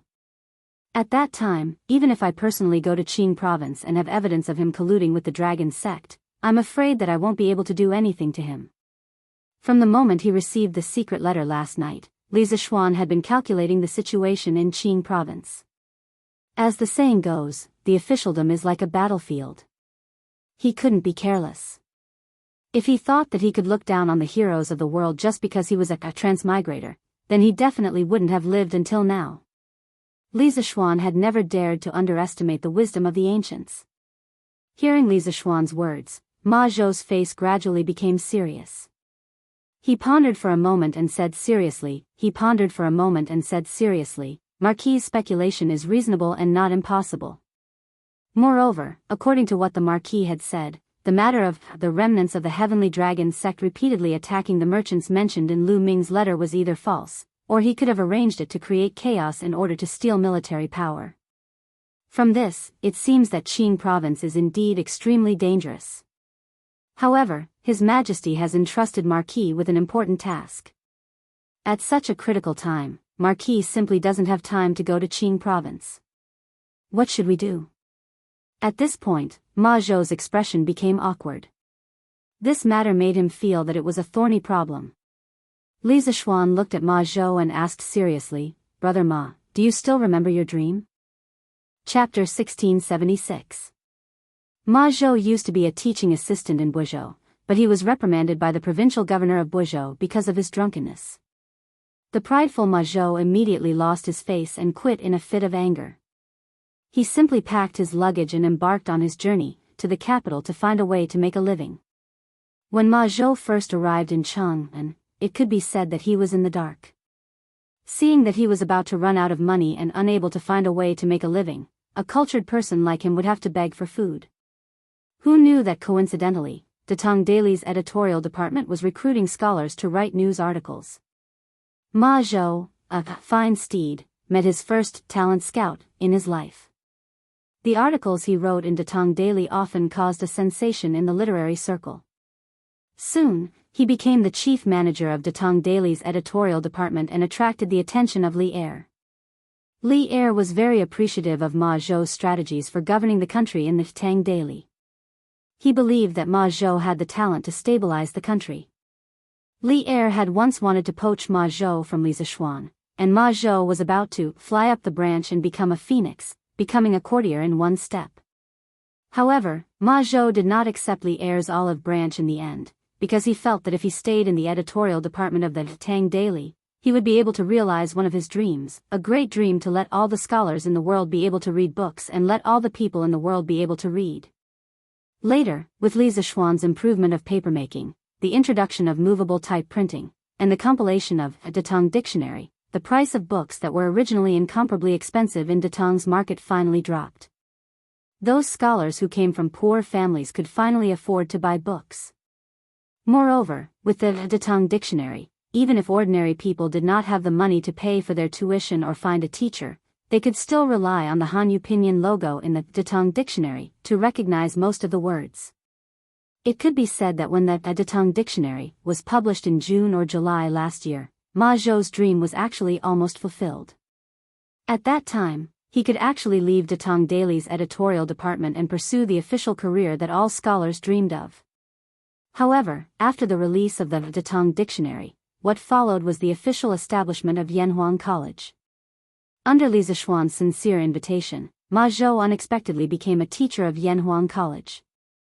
He was also the subject leader of the classics department of the college and was in charge of the teaching of the classics in the college. He was in charge of the teaching of the classics in the college for nearly a year. In the past year, Ma Zhou witnessed with his own eyes how engineering was disdained at the beginning to be accepted and worshipped by more and more people. Of course, Ma Zhou also experienced how Yanhuang College's position in Datong rose step by step. Being in such a wise and glorious college, experiencing the simple and pure teacher-student relationship, Ma Zhou had gradually forgotten that before he came to Chang'an City, he was actually like countless other scholars who dreamed of being in the imperial court, being recognized by the emperor, and thus becoming successful and famous. Unknowingly, Ma Zhou's dream in his heart had already become the Yanhuang College's motto: build a heart for heaven and earth, build a life for the people, inherit the lost knowledge for the past sages, and create peace for all ages. It had already become Li Zishuan's earth-shattering cry at the college's opening ceremony last year, As long as Yanhuang does not die, the Han family will not perish. Blood inscribed on the golden dagger axe, blood will never stop flowing. He had completely integrated into Yanhuang College. At this time, hearing Li Zishuan's question, Ma Zhou was silent for a long time before he finally said, "Marquis, of course I remember." Li Zishuan smiled slightly and said, "In the beginning, you trusted me and were willing to join the editorial department of Datong Daily and Chitsu Culture to help me make everyone in Datong able to read and read. Today, this goal has almost been achieved. I know that Brother Ma is ambitious and is not inferior to me in terms of strategy and wisdom. Whether it is the editorial department of Datong Daily or Yanhuang College, these places are a waste of talent for you. You once had a fierce tiger in your heart and wanted to be in the imperial court, make contributions, and make a name for yourself in history. However, you were unable to make a living and in the end, you did not even see the face of the emperor. Today, I want to release the fierce tiger in your heart and give you a good opportunity to become an official and make contributions. I wonder if Brother Ma is willing to give it a try. Become an official and make contributions? What does Marquis mean by this?" Hearing this, Ma Zhou could not help but frown and ask doubtfully. At the same time, Ma Zhou was also a little moved. After all, there was a saying that went, "Learn both civil and martial arts, and you will be able to serve the emperor." For thousands of years in China, scholars had a common dream, and that was to use the knowledge they had learned for more than 10 years in their official career and serve the emperor. Then, they would use their talents in the imperial court to realize their political ambitions and be praised by the people and make a name for themselves in history. Ma Zhou was also a scholar. In the depths of his heart, he also had a dream of becoming an official. Haha.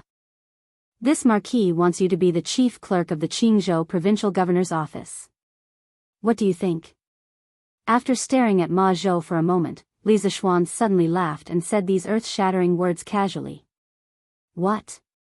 Marquis, you want me to be the chief clerk of the Qingzhou provincial governor's office?" When Ma Zhou heard this, he suddenly opened his eyes wide in disbelief and said. The position of the chief clerk was first established in the Qin dynasty. At that time, the Prime Minister and the General's office had a chief clerk, which was equivalent to the Secretary General or Chief of Staff in modern society. The chief clerk under the General could also lead the army into battle and was called the Chief Clerk of the General. The famous Ban Chao was the Chief Clerk of the General. In addition, the prefectures in the border areas also had a chief clerk, who was the assistant to the governor and was somewhat similar to a private advisor. To a certain extent, staff positions like senior scribe and private advisor could only be regarded as officials and not official officials. Many proud and arrogant scholars were unwilling to take up such positions. However, it also depended on the type of senior scribe. For example, the senior scribe of the provincial governor's office was basically equivalent to the second-in-command of a province. Although it didn't have direct decision-making power, it had the opportunity to influence the provincial governor's decision. The stage wasn't small, especially since the land of Qingzhou now belonged to Li Zishuan's fief. Li Zishuan was both the landlord and the provincial governor. As such, the authority of the senior scribe of the provincial governor's office in Qingzhou was even greater. As long as Li Zishuan announced to the public that he wanted to recruit a chief clerk, there would definitely be countless scholars fighting to sign up. This rare opportunity had now landed on Ma Zhou so easily. It was completely Li Zishuan opening a back door for Ma Zhou. Yes. You are the most suitable candidate for the position of chief clerk in this Marquis's heart. Brother Ma, are you willing to follow this Marquis to create another career? Li Zishuan nodded and looked at Ma Zhou with a serious face. Chapter 1677. Qingzhou is located in a remote corner, and the local tyrants and officials are definitely colluding with each other. Moreover, the dragon head of the dragon sect was recently killed in Chang'an, so the situation in Qingzhou is definitely complicated and treacherous. This Marquis needs a sufficiently capable and trustworthy person to go to Qingzhou and stabilize the situation for the time being. Brother Ma, whether in terms of talent or intelligence, you completely meet the requirements. It all depends on whether Brother Ma is willing to lend this Marquis a hand. In the principal's office of Yanhuang College, Li Zishuan stood up and solemnly clasped his hands at Ma Zhou. In history, Ma Zhou had come from a humble background, but in the end, he had climbed step by step to the position of Prime Minister and become Li Er's right-hand man. His talent, strategy, and political skills were beyond doubt. Although the current situation in Qingzhou was complicated, Li Zishuan was confident that it would not be a problem for Ma Zhou. Wouldn't the future Prime Minister of the Great Tang be able to easily govern a province?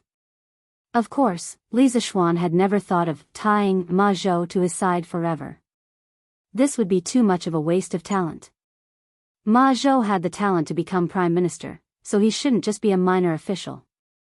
As long as the time was right, even if Ma Zhou didn't want to enter the court as an official, Li Zishuan would recommend Ma Zhou to Li Er. In the end, Qingzhou was just a small hurdle that Li Zishuan had set up for Ma Zhou to grind experience and level up. Once Ma Zhou had accumulated a certain amount of experience as an official, it would be time for him to start the main storyline of the imperial court. In the face of Li Zishuan's solemn expression, Ma Zhou couldn't help but turn solemn. To tell the truth, he was very conflicted. On one hand, he had lived in Yanhuang College in Datong Daily for more than a year, and he was already used to the people and things here. He had long been deeply infatuated with everything here, and he was naturally reluctant to leave. After all, humans were not plants and could not be emotionless. But if he had to stay in Yunshan for the rest of his life, in the editorial department of Datong Daily, Ma Zhou would feel that his life was lacking something, and it would be somewhat dull and tasteless.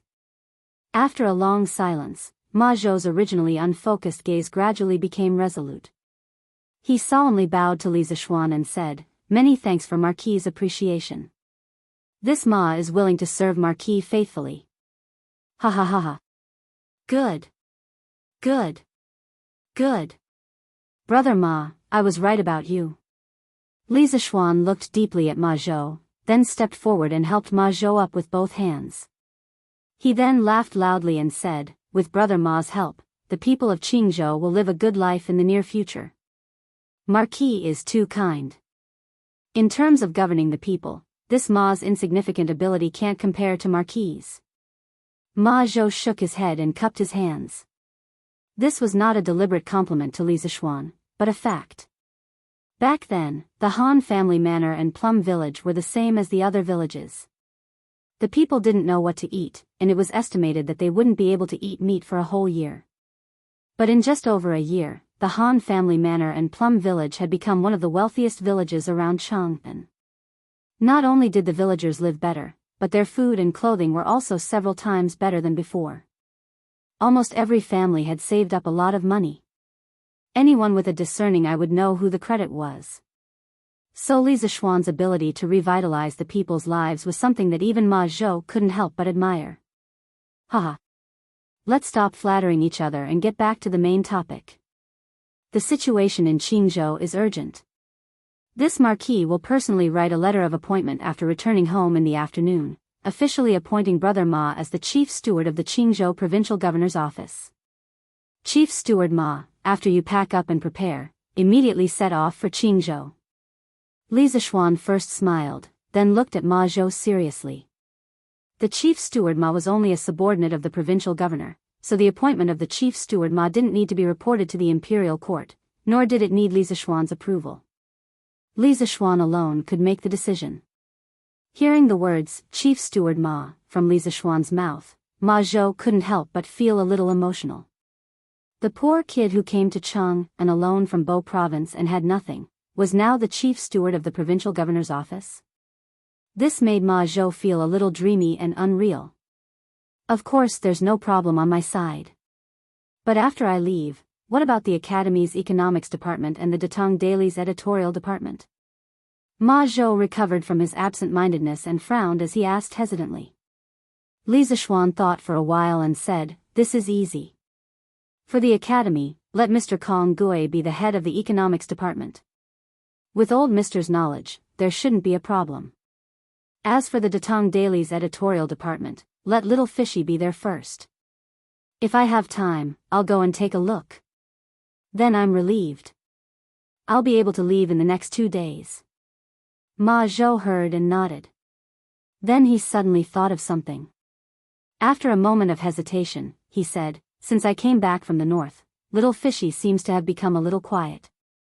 I've asked a few times, but I didn't get anything. This girl worships Marquis very much. If you have time, Marquis, you should go and take a look. Li Zishuan's heart skipped a beat. He suddenly remembered Li Yu's strange behavior at the Long Men Pass. After a while, he nodded and said, "Okay. I'll find time to talk to her." Ma Zhou heard and heaved a sigh of relief. He said, "That's good. That's good." Although he often bickered with Li Yu, Ma Zhou liked this clever girl very much. He treated Li Yu as his own little sister. Last time, Li Yu went to the north alone without a word. After that, she came back in low spirits. Naturally, Ma Zhou saw all of this. However, there were some things that Li Yu didn't want to tell him. He couldn't do anything about it. Also, Officer Ma, you should pay more attention to your safety when you go to Qingzhou. Li Zishuan thought for a moment, then added, when you go to Qing province, I'll send a few guards to go with you.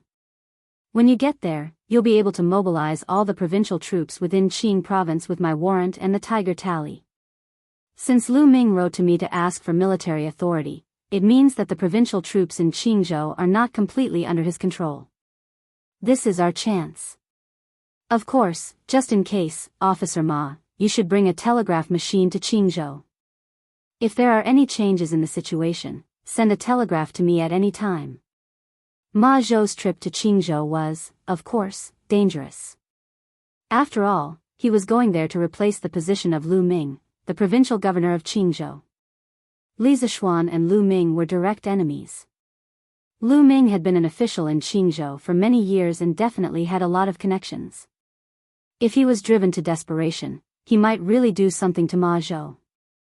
Therefore, Li Zishuan had to consider everything carefully. However, it didn't mean that Ma Zhou would die.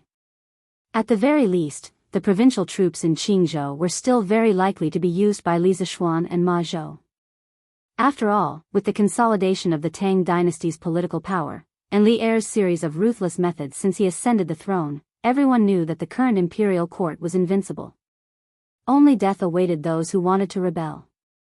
Yozhou's Luo Yi and the Dragon sect were examples. Lu Ming was just a minor provincial governor.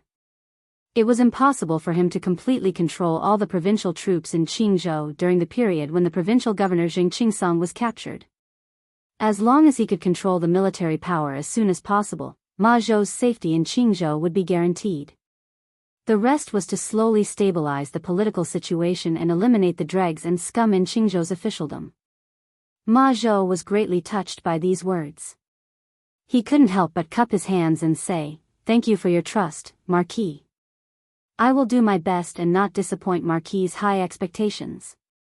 To completely hand over the military power of a province to one person, this trust couldn't be said to be small. Li Zishuan smiled and said, "This Marquis previously said that this Marquis doesn't trust any of the officials in Qingzhou, but Brother Ma, this Marquis has complete and unreserved trust in you. Go ahead and do it. First, help this Marquis stabilize the situation in Qingzhou. When this Marquis is free, he will personally make a trip to Qingzhou." Ma Zhou was moved and said, "Yes. Marquis." The two looked at each other and smiled. Li Zishuan patted Ma Zhou's shoulder and said heroically, Then let's do something big in Qingzhou." After discussing the matters in Qingzhou with Ma Zhou, Li Zishuan went to the offices of the various disciplines. His main purpose was to look at the situation of the examination papers from yesterday. In addition, he also gathered Yen Silu and a few other discipline team leaders for a small meeting. They discussed the situation of Ma Zhou's appointment in Qingzhou, as well as the subsequent handover of some work. With regards to Ma Zhou's promotion, Yen Silu and the other teachers were sincerely happy for him. Some people saw from Ma Zhou that they might be able to rely on their achievements in the academy and Li Zishuan's appreciation to become an official. This made them even more motivated in their hearts, such as Su Hongji and Xiao Dian.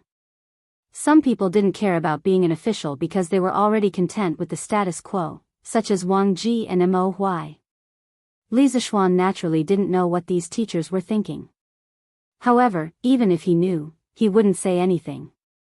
Everyone had their own aspirations, and he respected everyone's aspirations. If these people wanted to enter the imperial court as an official, he would do his best to help. After all, these people represented Gong Shui, and this could be considered as expanding the influence of Gong Shui. After all the arrangements were completed, Li Zishuan quickly returned to the mansion in Lantian County. Then, he personally wrote a letter of resignation for Ma Zhou and stamped it with the seal of the Qingzhou provincial governor and his own personal seal. Lu Feng. Immediately send this item to Yunshan and personally hand it to Mr. Ma Zhou, understand? Li Zishuan came to the front yard and summoned the guard Lu Feng.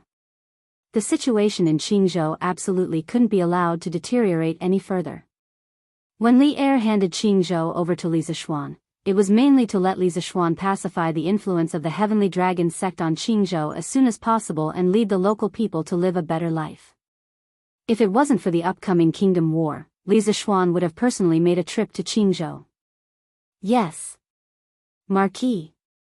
Lu Feng took the package that Li Zishuan handed over. He responded and immediately turned to leave the residence. Chapter 1678. After sending someone to deliver the letter of appointment to Ma Zhou, Li Zishuan sat alone in the study room and closed his eyes to think. Due to the complex of modern people, he had always wanted to be a big landlord. Therefore, he was very happy every time he received a piece of land. Moreover, he would very seriously manage his land, such as the Han village, Plum village, Liujia village, and so on. When he saw that the people in his land had enough food and clothing and lived in peace and contentment, Li Zishuan's heart was filled with a sense of accomplishment. However, Li Zishuan had thrown such a big mess in Qingzhou to him. Not only did this not give Li Zishuan any sense of accomplishment, but it also made him feel unusually tired. After all, there were too many problems that had to be considered when governing a state, let alone a poor and remote place like Qing State. Li Zishuan did not major in management in university. It was normal for him to feel uncomfortable when he suddenly received such a big mess.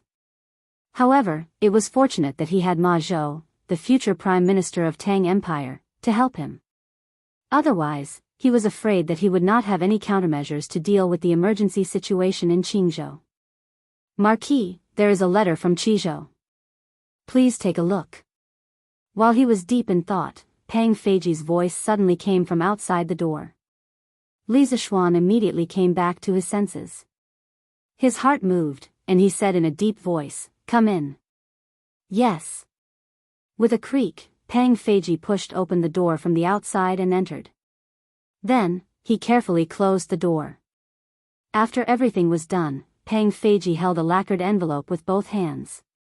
He quickly walked to Li Zishuan and said, "Marquis, this is a letter from the Qizhou Provincial Governor's Office."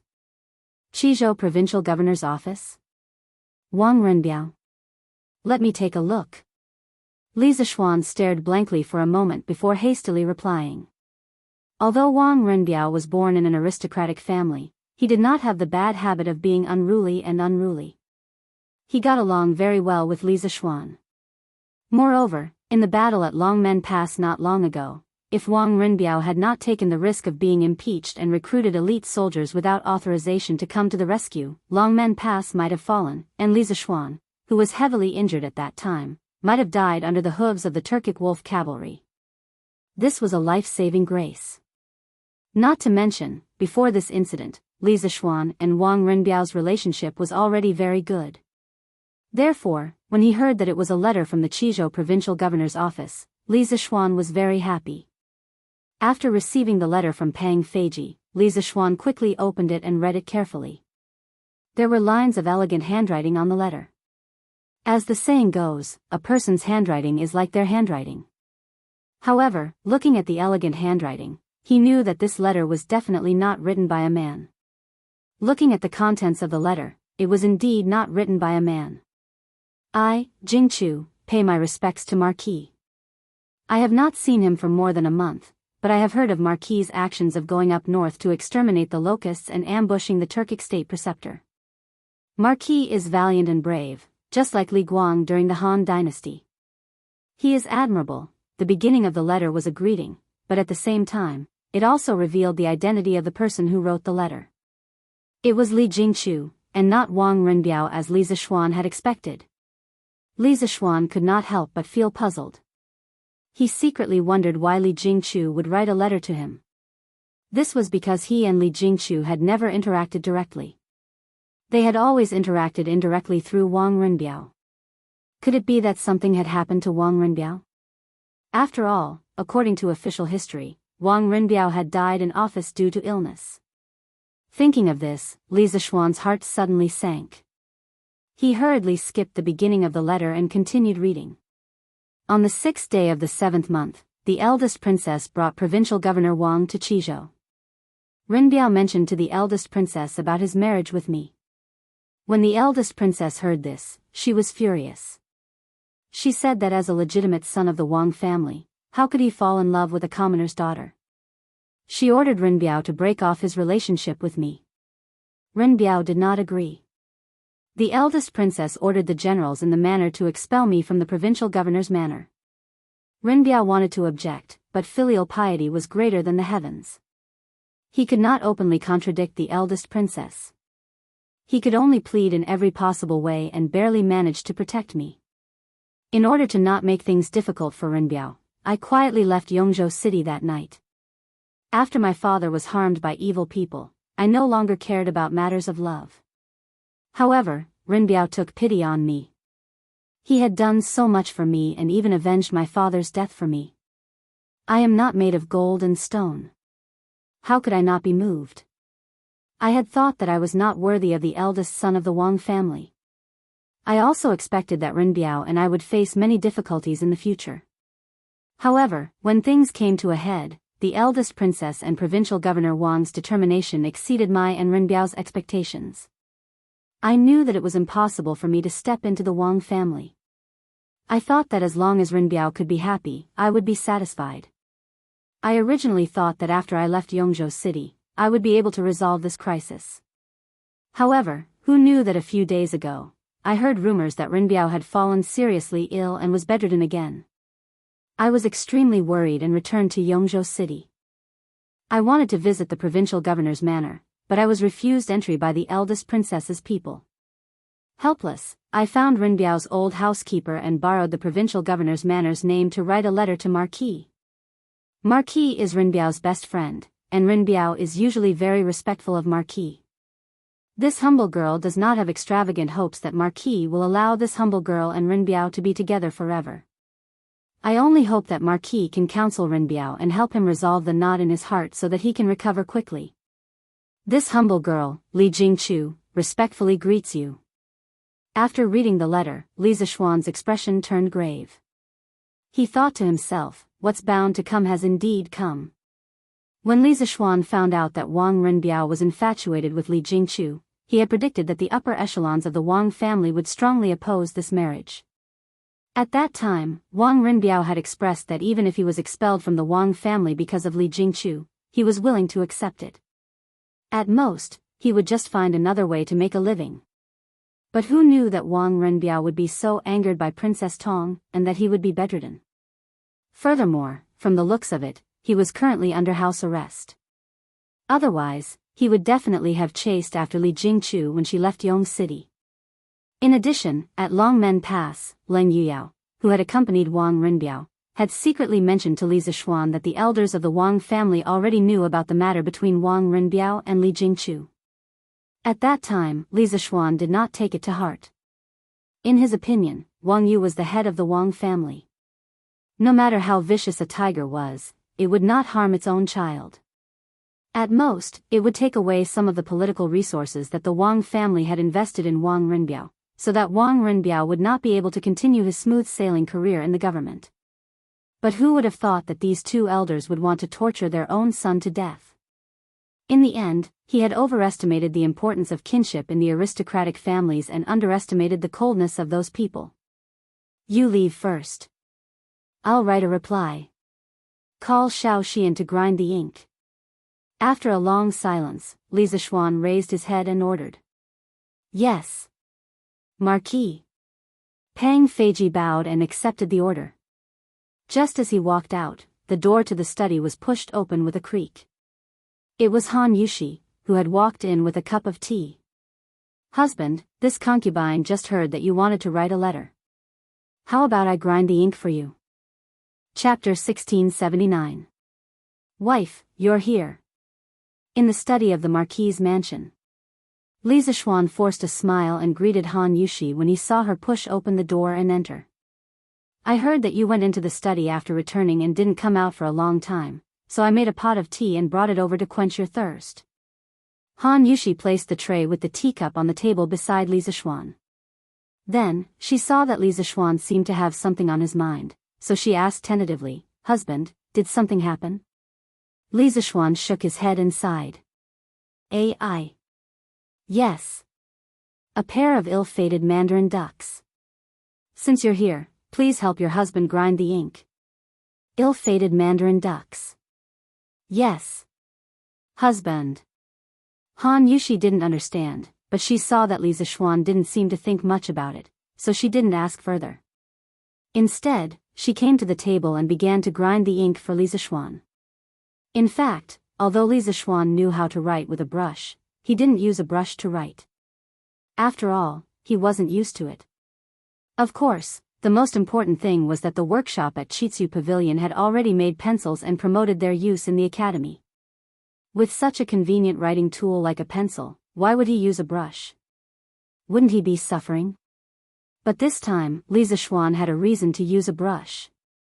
Because he wasn't writing to Wang Rinbiao, but to Wang Yu and Princess Tongren. Writing with a brush looked more formal than writing with a pencil. This matter concerned his good brother's lifetime happiness, so Li Zishuan didn't dare to be careless. "Wife, you're here." In the study of the Marquis's mansion. Seeing Han Yushi push open the door and enter, Li Zishuan forced a smile and greeted her. This concubine heard that husband went into the study after returning home and didn't come out for a long time, so this concubine brewed a pot of tea and brought it over to quench your thirst. Han Yushi placed the tray with the teacups on the table beside Li Zishuan.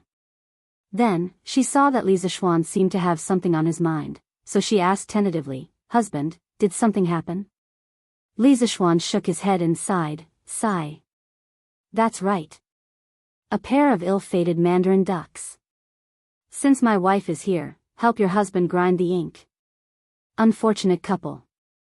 Yes. Husband. Han Yushi was naturally puzzled when she heard this, but she saw that Li Zishuan did not seem to think too much about it, so she did not get to the bottom of it. Instead, she came to the side of the desk and began to grind the ink for Li Zishuan. In fact, although Li Zishuan knew how to write with a brush, he had long stopped writing with a brush. After all, he was not used to it.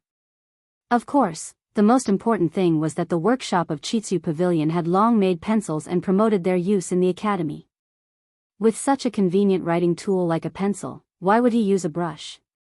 Wouldn't it be torture? However, this time, Li Zishuan had a reason to use a brush. Because he was not writing to Wang Rinbiao, but to Wang Yu and Princess Tongren. Writing with a brush looked more formal than writing with a pencil. This matter concerned his good brother's lifetime happiness, so Li Zishuan did not dare to be careless. "Wife, you're here."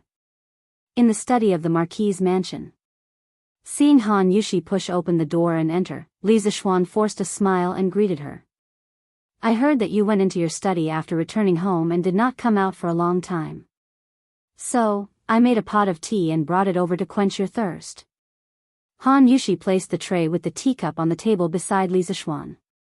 Then, she saw that Li Zishuan seemed to have something on his mind, so she asked tentatively, "Husband, did something happen?" Li Zishuan shook his head and sighed. Yes. A pair of ill-fated mandarin ducks. Since you're here, please help your husband grind the ink. Ill-fated mandarin ducks. Yes. Husband. Han Yushi was naturally puzzled when she heard this, but when she saw that Li Zishuan did not seem to think too much about it, she did not probe further. Instead, she came to the side of the desk and began to grind ink for Li Zishuan. In fact, although Li Zishuan knew how to write with a brush, he had long stopped writing with a brush. After all, he was not used to it. Of course, the most important thing was that the workshop of Chitsu Pavilion had long made pencils and promoted their use in the academy. Why would he use a brush when he had a convenient writing tool like a pencil? Wouldn't it be torture?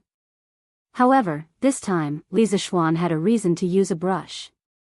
Because he was not writing to Wang Rinbiao, but to Wang Yu and Princess Tongmen. Writing with a brush looked more formal than writing with a pencil. This matter concerned his good brother's lifetime happiness, so Li Zixuan did not dare to be careless. "Wife, you're here." In the study of the Marquis's mansion. Seeing Han Yushi push open the door and enter, Li Zixuan forced a smile and greeted her. "I heard that husband went into the study after returning home and did not come out for a long time, so I made a pot of tea and brought it over to you to quench your thirst." Han Yushi placed the tray with the teacup on the table beside Li Zixuan. Then, she saw that Li Zixuan seemed to have something on his mind, so she asked tentatively, "Husband, did something happen?" Li Zixuan shook his head and sighed, "Alas. Yes. A pair of ill-fated mandarin ducks. Since you're here, please help your husband grind the ink." Ill-fated mandarin ducks. Yes. Husband. Han Yushi was naturally puzzled when she heard this, but she saw that Li Zixuan did not seem to think too much, so she did not get to the bottom of it. Instead, she came to the side of the desk and began to grind ink for Li Zixuan. In fact, although Li Zixuan knew how to write with a brush, he had long stopped writing with a brush. After all, he was not used to it. Of course, the most important thing was that the workshop of Chitsu Pavilion had long made pencils and promoted their use in the academy. Why would he use a brush when he had a convenient writing tool like a pencil? Wouldn't it be torture? However, this time, Li Zixuan had a reason to use a brush. Because he was not writing to Wang Rinbiao, but to Wang Yu and Princess Tongmen. Writing with a brush looked more formal than writing with a pencil.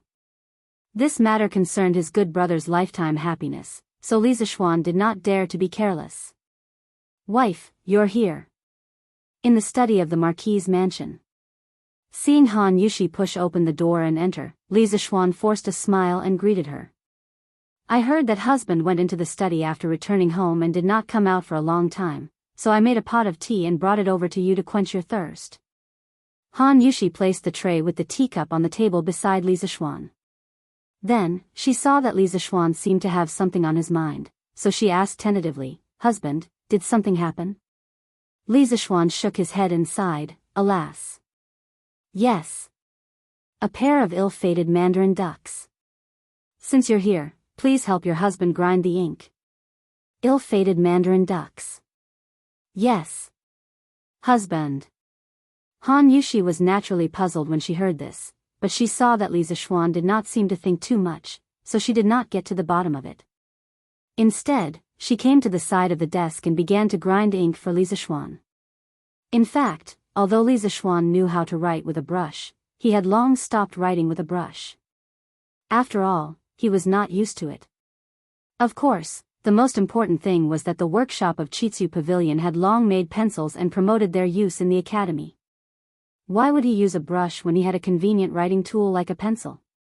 Wouldn't it be torture? However, this time, Li Zixuan had a reason to use a brush. Because he was not writing to Wang Rinbiao, but to Wang Yu and Princess Tongmen. Writing with a brush looked more formal than writing with a pencil. This matter concerned his good brother's lifetime happiness, so Li Zixuan did not dare to be careless. "Wife, you're here." In the study of the Marquis's mansion. Seeing Han Yushi push open the door and enter, Li Zixuan forced a smile and greeted her. "I heard that husband went into the study after returning home and did not come out for a long time, so I made a pot of tea and brought it over to you to quench your thirst." Han Yushi placed the tray with the teacup on the table beside Li Zixuan. Then, she saw that Li Zixuan seemed to have something on his mind, so she asked tentatively, "Husband, did something happen?" Li Zixuan shook his head and sighed, "Alas. Yes. A pair of ill-fated mandarin ducks. Since you're here, please help your husband grind the ink." Ill-fated mandarin ducks. Yes. Husband. Han Yushi was naturally puzzled when she heard this, but she saw that Li Zixuan did not seem to think too much, so she did not get to the bottom of it. Instead, she came to the side of the desk and began to grind ink for Li Zishuan. In fact, although Li Zishuan knew how to write with a brush, he had long stopped writing with a brush.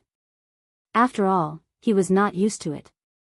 Of course, the most important thing was that the workshop of Chitsu Pavilion had long made pencils and promoted their use in the academy.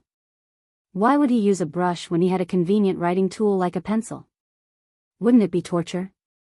However, this time, Li Zishuan had a reason to use a brush. Because he was not writing to Wang Rinbiao, but to Wang Yu and Princess Tongmen. Writing with a brush looked more formal than writing with a pencil. This matter concerned his good brother's lifetime happiness, so Li Zishuan did not dare to be careless. "Wife, you're here." In the study of the Marquis's mansion.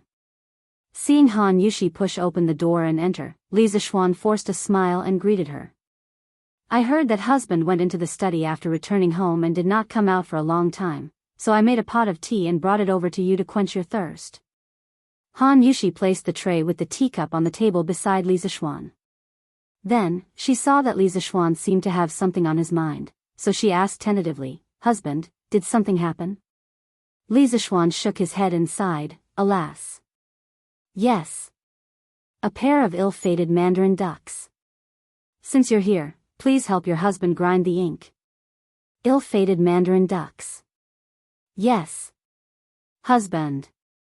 Han Yushi was naturally puzzled when she heard this, but she saw that Li Zishuan did not seem to think too much, so she did not get to the bottom of it. Instead, she came to the side of the desk and began to grind ink for Li Zishuan. In fact, although Li Zishuan knew how to write with a brush, he had long stopped writing with a brush. After all, he was not used to it. Of course, the most important thing was that the workshop of Chitsu Pavilion had long made pencils and promoted their use in the academy. Why would he use a brush when he had a convenient writing tool like a pencil? Wouldn't it be torture? However, this time, Li Zishuan had a reason to use a brush. Because he was not writing to Wang Rinbiao, but to Wang Yu and Princess Tongmen. Writing with a brush looked more formal than writing with a pencil. This matter concerned his good brother's lifetime happiness, so Li Zishuan did not dare to be careless. "Wife, you're here." In the study of the Marquis's mansion. Seeing Han Yushi push open the door and enter, Li Zishuan forced a smile and greeted her. "I heard that husband went into the study after returning home and did not come out for a long time, so I brewed a pot of tea and brought it to you to quench your thirst." Han Yushi placed the tray with the teacup on the table beside Li Zishuan. Then, she saw that Li Zishuan seemed to have something on his mind, so she asked tentatively, "Husband, did something happen?" Li Zishuan shook his head and sighed, "Alas. Yes. A pair of ill-fated mandarin ducks. Since you're here, please help your husband grind the ink." Ill-fated mandarin ducks. Yes. Husband. Han Yushi was naturally puzzled when she heard this, but she saw that Li Zishuan did not seem to think too much, so she did not get to the bottom of it. Instead, she came to the side of the desk and began to grind ink for Li Zishuan. In fact, although Li Zishuan knew how to write with a brush, he had long stopped writing with a brush. After all, he was not used to it. Of course, the most important thing was that the workshop of Chitsu Pavilion had long made pencils and promoted their use in the academy. Why would he use a brush when he had a convenient writing tool like a pencil? Wouldn't it be torture? However, this time, Li Zishuan had a reason to use a brush. Because he was not writing to Wang Rinbiao, but to Wang Yu and Princess Tongmen. Writing with a brush looked more formal than writing with a pencil. This matter concerned his good brother's lifetime happiness, so Li Zishuan did not dare to be careless. "Wife, you're here." In the study of the Marquis's mansion. Seeing Han Yushi push open the door and enter, Li Zishuan forced a smile and greeted her. "I heard that husband went into the study after returning home and did not come out for a long time, so I made a pot of tea and brought it over to you to quench your thirst." Han Yushi placed the tray with the teacup on the table beside Li Zishuan. Then, she saw that Li Zishuan seemed to have something on his mind, so she asked tentatively, "Husband, did something happen?" Li Zishuan shook his head and sighed, "Alas. Yes. A pair of ill-fated mandarin ducks. Since you're here, please help your husband grind the ink." Ill-fated mandarin ducks. Yes. Husband. Han Yushi was naturally puzzled when she heard this, but when she saw that Li Zixuan did not seem to think too much about it, she did not probe further. Instead, she came to the side of the desk and began to grind ink for Li Zixuan. In fact, although Li Zixuan knew how to write with a brush, he had long stopped writing with a brush. After all, he was not used to it. Of course, the most important thing was that the workshop of Chitsu Pavilion had long made pencils and promoted their use in the academy. Why would he use a brush when he had a convenient writing tool like a pencil? Wouldn't it be torture? However, this time, Li Zixuan had a reason to use a brush. Because he was not writing to Wang Renbiao, but to Wang Yu and Princess Tongmen. Writing with a brush looked more formal than writing with a pencil. This matter concerned his good brother's lifetime happiness, so Li Zixuan did not dare to be careless. Wife, you're here. In the study of the Marquis's mansion. Seeing Han Yushi push open the door and enter, Li Zixuan forced a smile and greeted her. I heard that husband went into the study after returning home and did not come out for a long time, so I made a pot of tea and brought it over to you to quench your thirst. Chapter 1680. If you want to kill Li Zixuan's brother and sworn sister, then you have to be prepared to pay the corresponding price.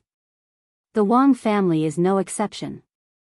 As soon as these words were spoken, the atmosphere in the study suddenly became austere. At this moment, Li Zixuan had the power to move unhindered and was invincible in the world. He didn't even put the Wang clan, which was ranked at the top of the 5 families and 7 great clans, in his eyes. He was extremely arrogant. However, he did have the right to be arrogant. Back then, the prestigious Cui family of Qinghe, Cui family of Bowling, and Jing family of Xinjiang had all been directly or indirectly destroyed by him. At that time, Li Zixuan did not have the prestige, power, and status that he had today. Now, he was not only a marquis, but also the provincial governor of a province. His foundation was deeper and his strength was stronger. Of course, his destructive power was even more shocking.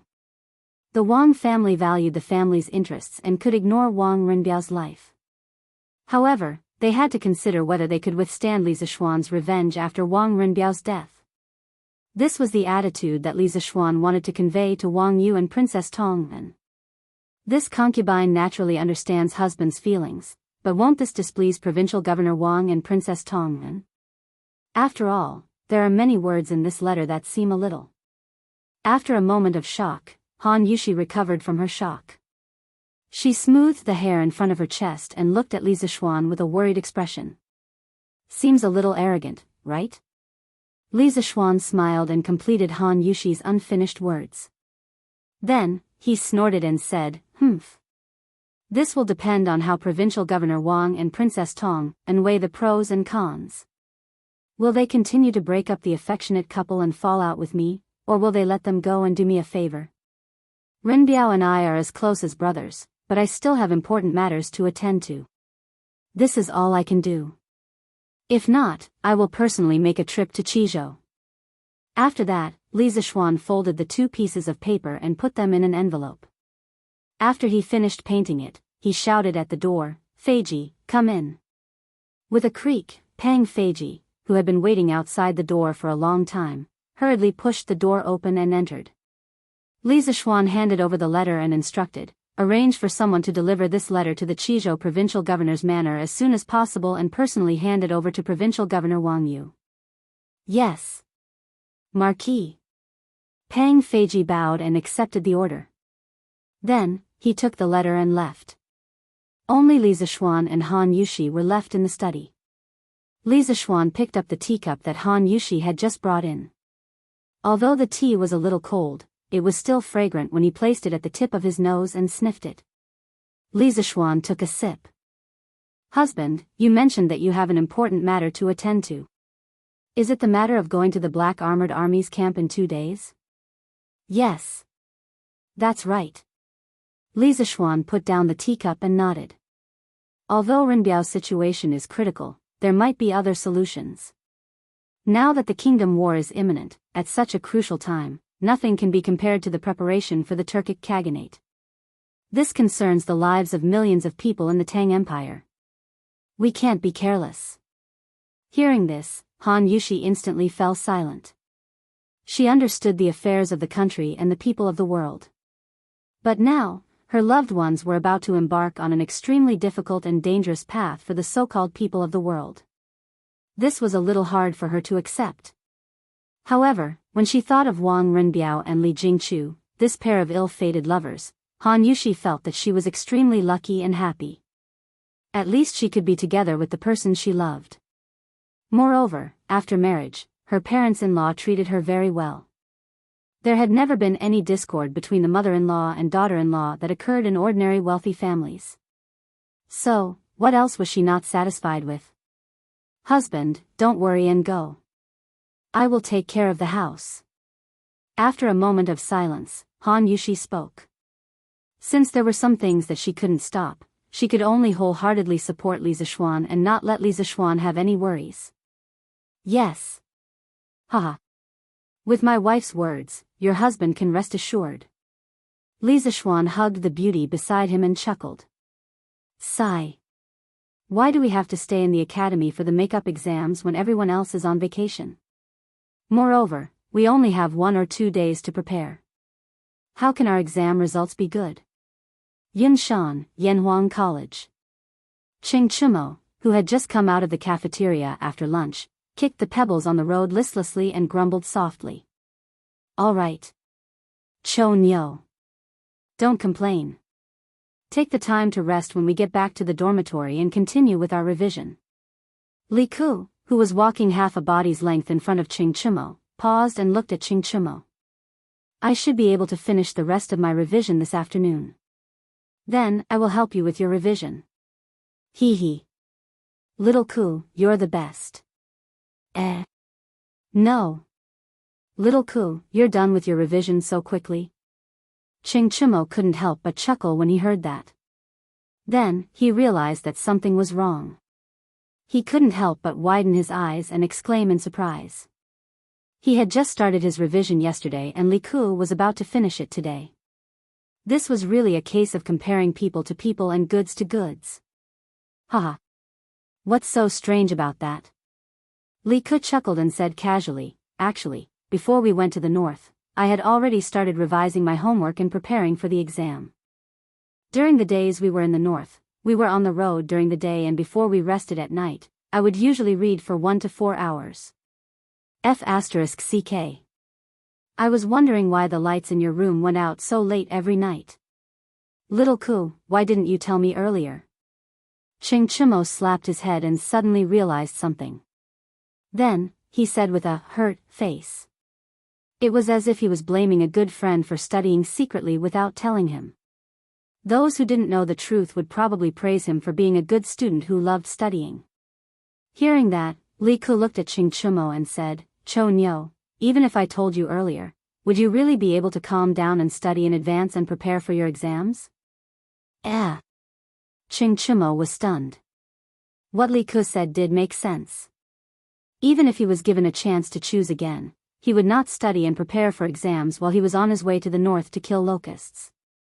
There was no other way. He was born to be active. Little Ku. Don't hit people in the face and don't expose people's shortcomings when scolding them. You're not being nice. Ching Chumo was embarrassed by Li Ku's words. He scratched his head and couldn't help but say. All right. Brother Cho Nyo, there's no point in arguing about this now. I think we should go back to the school and rest. I'm almost done with my revision. If you need me in the afternoon, I can help you with your homework. Tai Dan smiled and said, don't worry. Haha. That's great. Iron Egg, you're a good brother. After the exams, I, Old Cheng, will treat you to a drink at 100 Flowers Tower. When Ching Chumo heard this, he immediately burst into laughter. 100 Flowers Tower, wasn't it a brothel? This idiot wanted to bring Iron Egg, who was not even 20 years old, to a brothel. Tai Dan was no longer the poor country boy he used to be. Naturally, he had heard of the 100 Flowers Tower before. Therefore, he immediately blushed at Ching Chumo's words and hurriedly said, don't worry. There's no need to drink. We're classmates, it's only right that we help each other. Yes, it's only right. Ching Chumo was instantly amused and said with a smirk, hey. Iron Egg, you're shy. Haha. What's there to be shy about?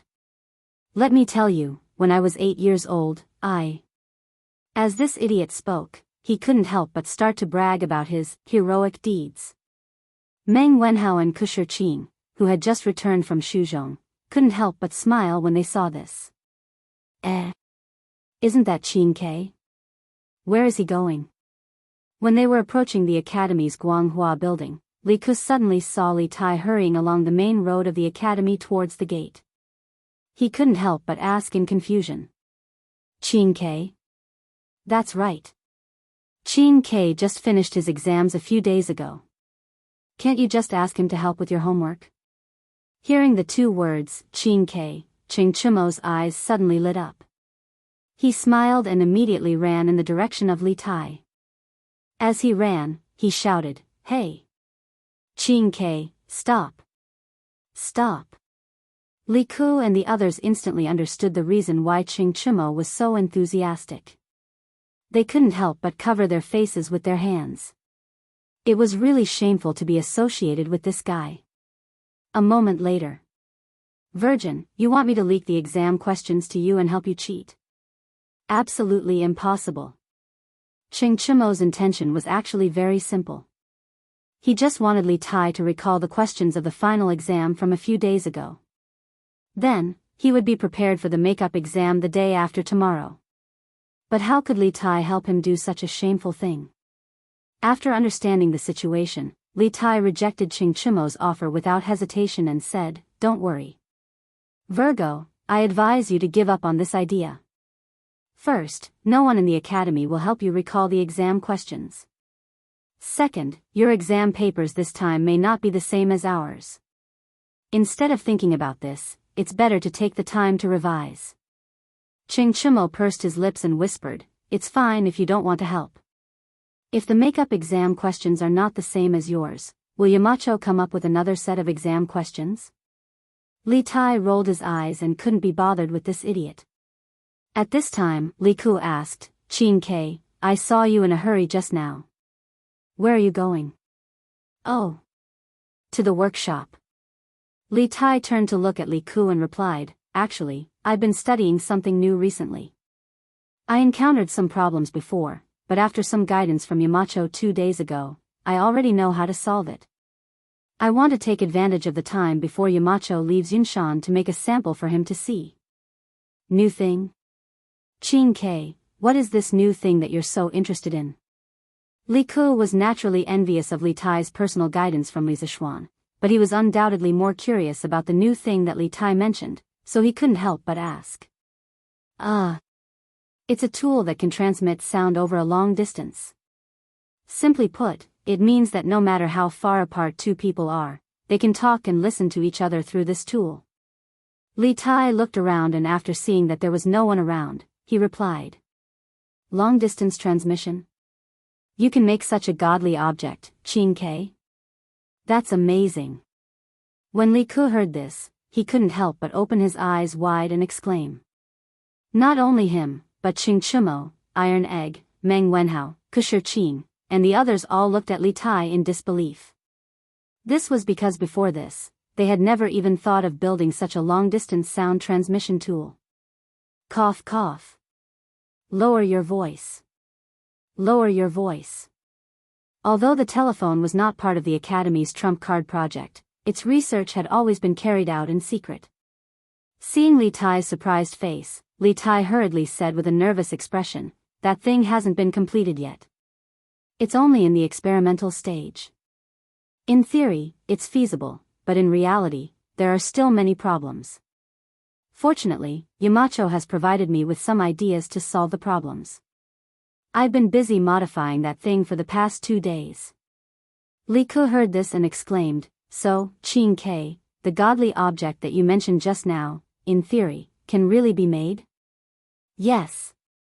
That's right. In theory, it is indeed feasible. Li Tai nodded solemnly. Li Ku, Iron Egg, and the others couldn't help but look at each other. They could see the deep shock in each other's eyes. Qin Ke, you're really amazing now. If that godly object of yours is completed, you must show it to us first. After a moment of silence, Li Ku couldn't help but exclaim. Yes, yes, yes.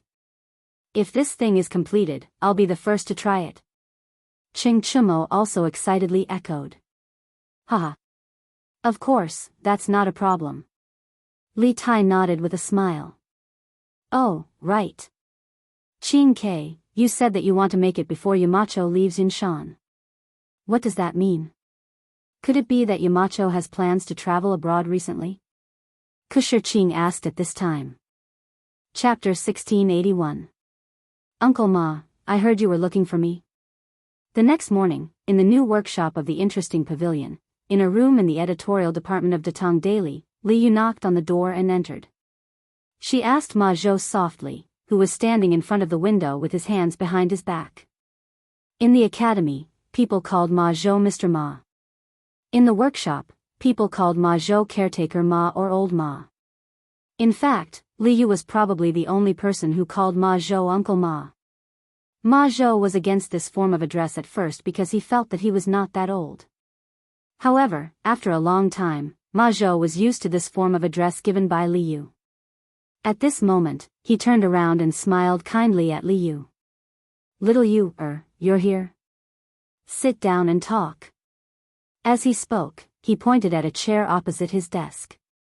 Li Yu never knew how to write the word restraint in front of Ma Zhou.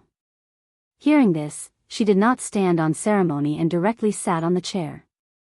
Then, she said half-jokingly, Uncle Ma, seeing how serious you are, could it be that you called me here today because of my good performance in the past year and you want to increase my salary? Of course, this was a joke. Li Yu and Ma Zhou's relationship had always been good.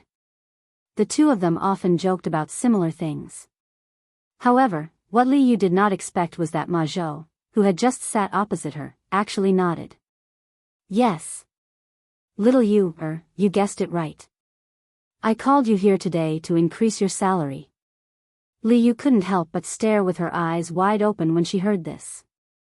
She really suspected that there was something wrong with her ears, or perhaps there was something wrong with Ma Zhou's head. Otherwise, how could he have heard such shocking and unreasonable words? Uncle Ma, you're not kidding me, are you?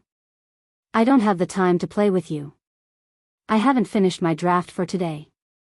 After a moment of shock, Li Yu pouted and said with some dissatisfaction. Obviously, she didn't take Ma Zhou's words seriously. Unexpectedly, Ma Zhou said with a serious face, Little Yu, I'm not joking with you. Over the past year, you've gone from knowing nothing about news writing to becoming the gold medal reporter of Datong Daily. All of us have seen the effort you've put in and the results you've achieved. Marquis and I do want to increase your salary. Not only that, but Marquis also plans to let you slowly take over the affairs of Datong Daily. In time, perhaps the entire Datong Daily editorial department will be handed over to you. What? Sir, you want me to take over the editorial department? When Li Yu heard that, she almost jumped out of her chair.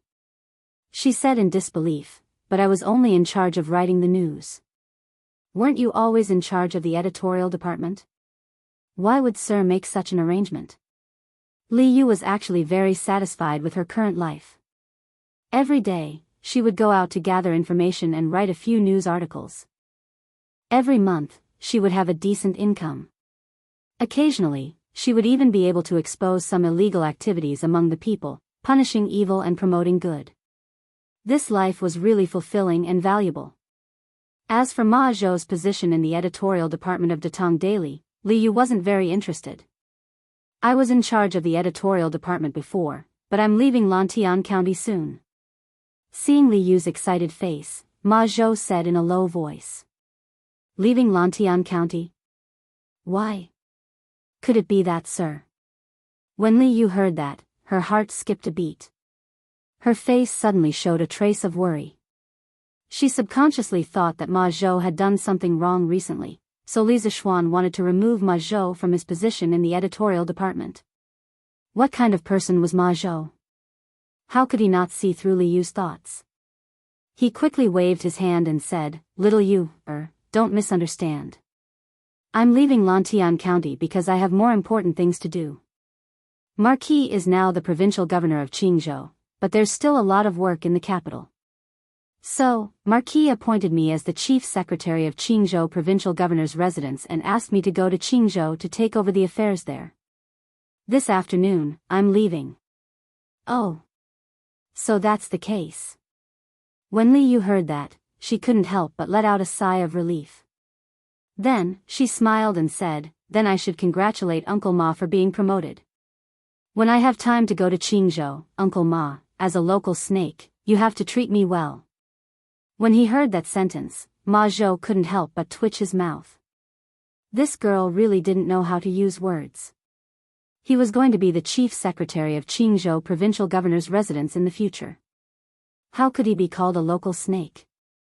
But how can I manage the entire editorial department by myself? How can I have that ability?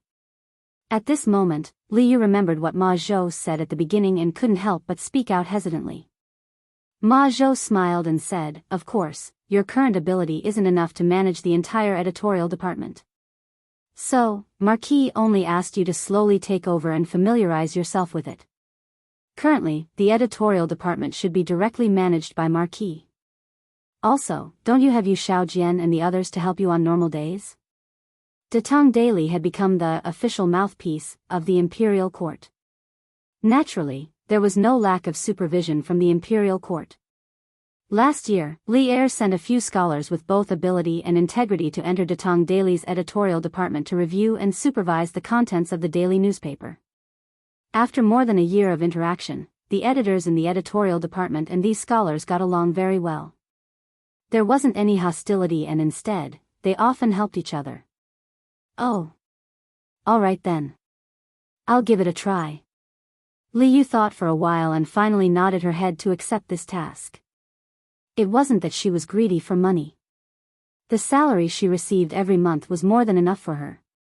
It was mainly because she was grateful to Li Zishuan and Ma Zhou for taking care of her for the past year. She wanted to share the burden of Li Zishuan and Ma Zhou. Hee. If that's the case, then I'm relieved. Ma Zhou let out a sigh of relief and smiled. After a pause, he said, "Little Yu, I know that you've been looking for the whereabouts of your parents. Marquis and I will do our best to help you find them. But this kind of thing can't be rushed. Maybe when the time comes, your parents will automatically appear in front of you. Don't be depressed because of this." Although Li Yu's face was full of smiles, the attentive Ma Zhou could still see a faint trace of worry between Li Yu's brows. He had always treated Li Yu as his own sister. Before he left, of course, he was still a little worried. Hearing this, Li Yu suddenly became silent. Her expression changed. In the end, she forced a smile and said, "Uncle Ma, look at what you're saying. How can I be depressed? Aren't I fine right now?" "Oh, right, you're going to Qingzhou alone. You should be careful. I'm still waiting for you to gain a foothold there and then go to Qingzhou to play." Ma Zhou sighed helplessly and said, "You don't have to worry about my safety. This time, Marquis will send some guards to go with me. Little Yu, take care." After saying this, he stood up and walked out of the room with his hands behind his back. Li Yu quickly stood up and shouted at Ma Zhou. "Uncle Ma, you take care too. Yuyao, how's Ren Biao? Still not eating?" Qizhou, Yong County, front hall of the provincial governor's mansion. Wang Yu and a well-dressed woman with a graceful temperament were sitting at the head of the table. Looking at Leng Yuyao who was standing in the hall, Wang Yu asked with a cold face. Leng Yuyao's face was as cold as usual. Hearing Wang Yu's question, she slightly bowed and said, "Master, young master said he can't eat." Can't eat?" Hearing this, the noblewoman sitting next to Wang Yu was instantly enraged. She slammed the table and said angrily, "I think he's been bewitched by that little vixen. For that bitch, he doesn't care about anyone. Master and I have nurtured him for so many years, but he actually treats us like enemies for that bitch." How unfilial. That's right, this woman was Li Er's aunt and the current eldest princess of Tang dynasty, Princess Tongmen. She was also Wang Renbiao's birth mother and the current matriarch of the Wang family of Taiyuan. Madam, calm down. Madam, calm down. Seeing Princess Tongmen's rage, Wang Yu quickly played the role of the good guy. He had no choice. Although he was the current patriarch of the Wang family of Taiyuan, the current emperor intended to weaken the power of the aristocratic families. The Chui clan of Qinghe, the Chui clan of Bowling, and the Jin clan of Xingyang had been wiped out by the imperial court. The imperial power was now unprecedentedly strong. If the Wang family of Taiyuan wanted to continue its glory, they had no choice but to submit to the imperial family. Princess Tongmen was a relative of the imperial family. At this juncture, even Wang Yu, the patriarch of the Wang family, did not dare to offend Princess Tongmen. Humph. Calm down, calm down. How can I calm down? It's all because of your good son. We've nurtured him for more than a decade, but in the end, in his eyes, we're not even comparable to a lowly woman outside. Princess Tongmen did not give Wang Yu any face as she bellowed in front of all the servants. She was an ambitious woman. Although she was the eldest princess of the imperial court, once a woman married off, she was like spilled water. Sometimes, the imperial family could support her, but if she wanted to maintain a stable position in a large clan like the Wang family, other than the imperial family's support, she had to rely on her own efforts. Wang Renbiao was the key to maintaining her unshakable position in the Wang family. Thus, she had spared no effort in nurturing Wang Renbiao. However, she had never imagined that the eldest son of the Wang family, Wang Renbiao, would fall in love with the daughter of a commoner merchant. If news of this got out, Wang Renbiao would probably become the laughingstock of all the aristocratic families. After all, although the 5 surnames and 7 hopes were no longer as glorious as they were in the past, the bloodlines of aristocratic families were still noble and unattainable. In the imperial court, countless civil and military officials hoped that they or their descendants could marry a descendant of the 5 surnames and 7 hopes. This was especially true for Wang Renbiao, who not only possessed the bloodline of the Wang family of Taiyuan, but also the blood of the imperial family. His bloodline was noble. Now that Wang Renbiao wanted to marry a commoner, this was a stain on the bloodline of the aristocratic families. The other clans of the 5 surnames and 7 hopes would ridicule him, and the elders of the Wang family would not let him off. In the end, Wang Renbiao might be marginalized by the Wang family. In the future, the Wang family would not give Wang Renbiao any resources, much less any help.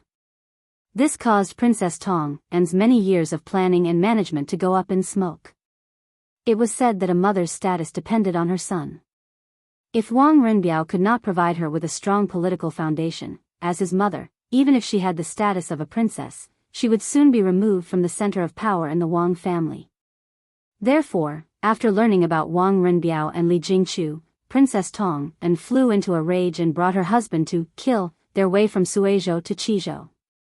In the main hall, Wang Yu had an embarrassed look on his face. He was truly helpless against the furious Princess Tongmen. Since he wants that bitch so much, I'll have someone tie her up and throw her into the river to feed the fish. Let's see if he's still willing to eat.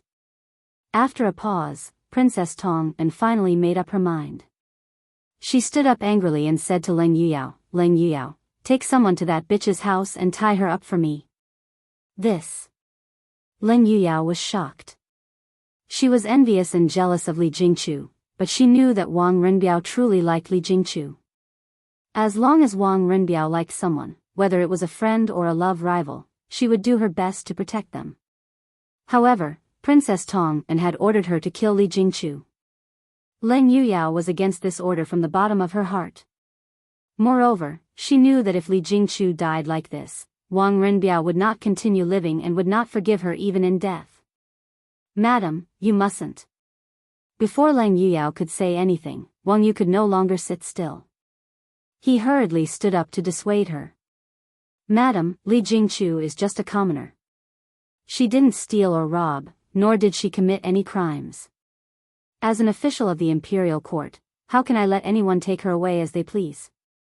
No matter what, this is still a human life.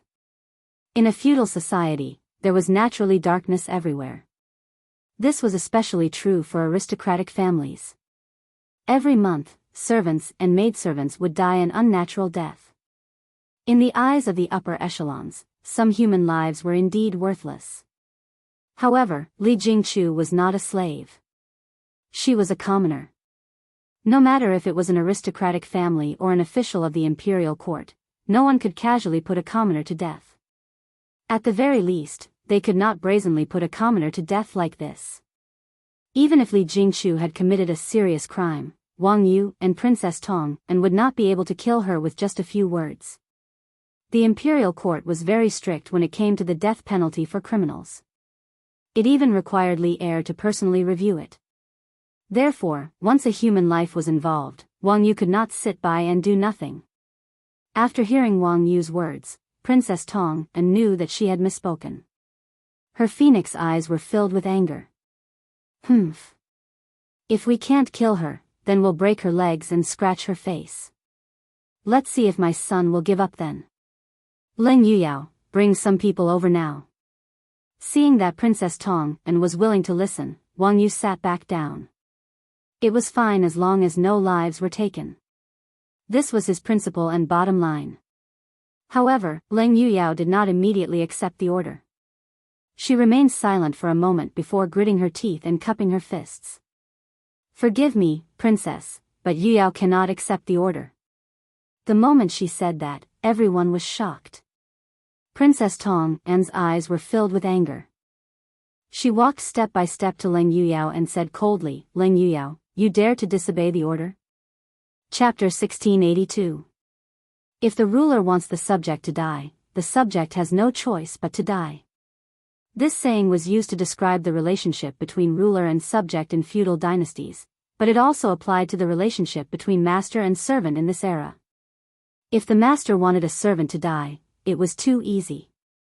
He could find a random reason to kill the servant, and the servant would not be punished by the imperial court's laws.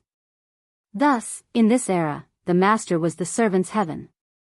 In the main hall, Princess Tong glared at Leng Yuyao, the anger and hatred in her eyes undisguised.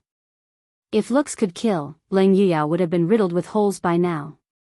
The other servants and maids in the room all kept quiet out of fear, not even daring to breathe loudly. They knew that although looks could not kill, a furious Princess Tong could very well kill someone. Your Highness, Yuyao does not dare. Leng Yuyao's heart trembled under Princess Tong's cold gaze. She got down on one knee and cupped her fists. Yuyao's life belongs to the family, so I naturally do not dare to disobey your Highness's orders. However, Li Jingchu is young master's beloved, shut up. Princess Tong was furious. Since you do not dare to disobey, then obediently follow this princess's orders. Pay attention to your status, there are some things that you cannot interfere in. You only need to listen to orders. Princess Tong's tone was incomparably cold. Everyone could feel that the matriarch of the Wang family of Taiyuan was on the verge of exploding with rage. Of course, no one was willing to provoke this terrifying woman at this time.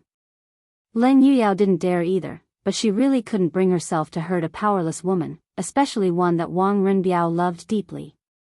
After a moment of silence, Leng Yuyao braced herself and gritted her teeth. Your Highness, young master is still bedridden, and Li Jingchu is the crux of young master's illness. Please take pity on young master, enough. Before she could finish, Princess Tong waved her sleeve and laughed in anger. Good. Good. Good. None of you put me in your eyes. Very good. Men, drag Leng Yuyao away and give her 100 lashes. She will die.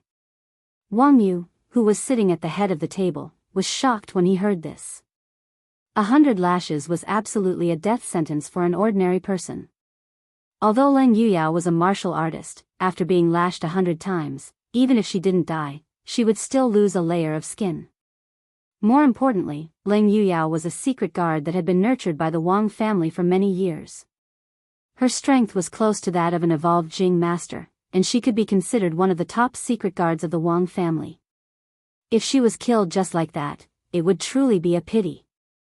However, Princess Tong and was on the verge of exploding with rage. Wang Yu did not want to provoke her at this moment.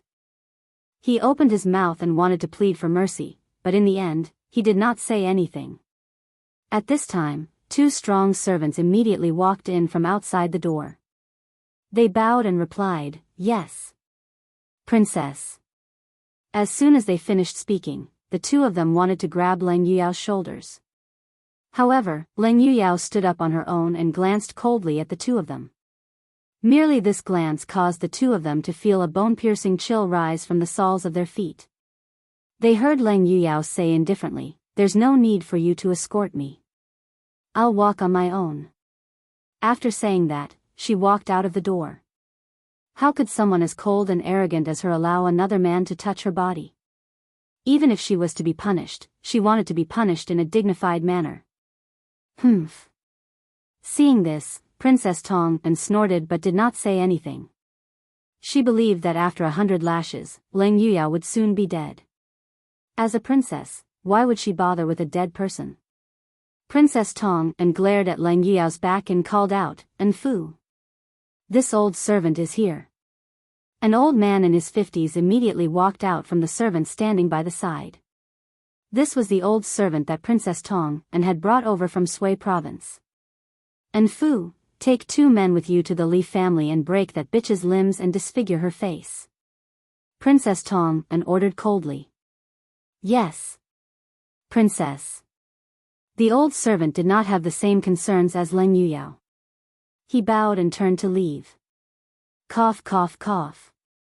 Wait. Just as the old servant turned to leave and Leng Yuyao had just walked out of the main hall, a series of coughs came from outside the door, followed by a weak and slightly hurried voice. Then came Leng Yuyao's surprised and worried voice. "Young master. Why are you here?" Cough, cough. "I would have regretted it for the rest of my life if I didn't come." "Yao, come in with me." The person who had come was Wang Renbiao, who had been bedridden for many days. A moment later, with Leng Yuyao's help, he staggered into the main hall. Princess Tong and Wang Yu's hearts sank. Wang Renbiao's face was incomparably pale, and he looked like he was on the verge of death. Cough, cough. "Mother, father. Everything is this child's fault. It has nothing to do with Yao, or Jingchu. This child is willing to listen to mother's arrangements and take good care of my body. I will cut off all contact with Li Jingchu. I beg mother to let Yao, and Jingchu off." Wang Renbiao broke free from Leng Yuyao's support and barely managed to stabilize himself before cupping his hands at Princess Tong and Wang Yu. "Young master," Leng Yuyao was shaken. She was well aware of Wang Renbiao's love for Li Jingchu, but Wang Renbiao was actually willing to give up on Li Jingchu. Leng Yuyao understood that Wang Renbiao was doing this mainly to save her and Li Jingchu. Cut off all contact. Humph. Now you know how to listen to me? In my view, you just want to save these 2 women. What Leng Yuyao could see, Princess Tong could as well. She sneered and mercilessly exposed Wang Renbiao's intentions, then said, "You're right. You've already lost your mind. The dignified eldest son of the Wang clan is actually going to make an enemy out of your parents over a commoner girl? Now, only by destroying that bitch can you wake up completely. And Fu, continue to do as I say." The old servant hesitated for a moment, but he still bowed and replied, "Yes, Princess." Plop. Wang Renbiao suddenly fell to his knees. He gasped for breath and said weakly, "Mother." Cough, cough. "This child has never begged you for anything since he was young. Today, this child begs you to let Jingchu and Yao, go. As long as you let them go, this child is willing to listen to all your arrangements from now on." The eldest princess's expression did not soften. Instead, she became even angrier. She raised her voice and said, "You've never begged me since you were young, but now you're begging me for 2 women? Are these 2 women more important than your mother in your heart? Humph. I must destroy them today. Laifu, what are you standing there for? Take this slut away. Go and tie up Li Jingchu. Mother, don't, pft. Wang Renbiao, who was overwhelmed with emotions, finally spat out a mouthful of blood. Young master. Lin Yuyao was anxious. She hurriedly squatted down and supported Wang Renbiao. She said with a sorrowful expression, Young master, Yuyao's life is not important. Nothing must happen to you. Wang Yu, who was sitting at the head of the table, could not help but clench his fists nervously. He stood up and looked at Princess Tongren. Madam, Biao-er's health is more important. Can we talk about other matters later? Princess Tongren pursed her lips. A trace of worry and heartache flashed through her eyes. After all, even a vicious tiger would not eat its cubs. No matter what, Wang Renbiao was the son she had carried for 10 months. Seeing Wang Renbiao like this, it would be a lie to say that she did not feel heartache.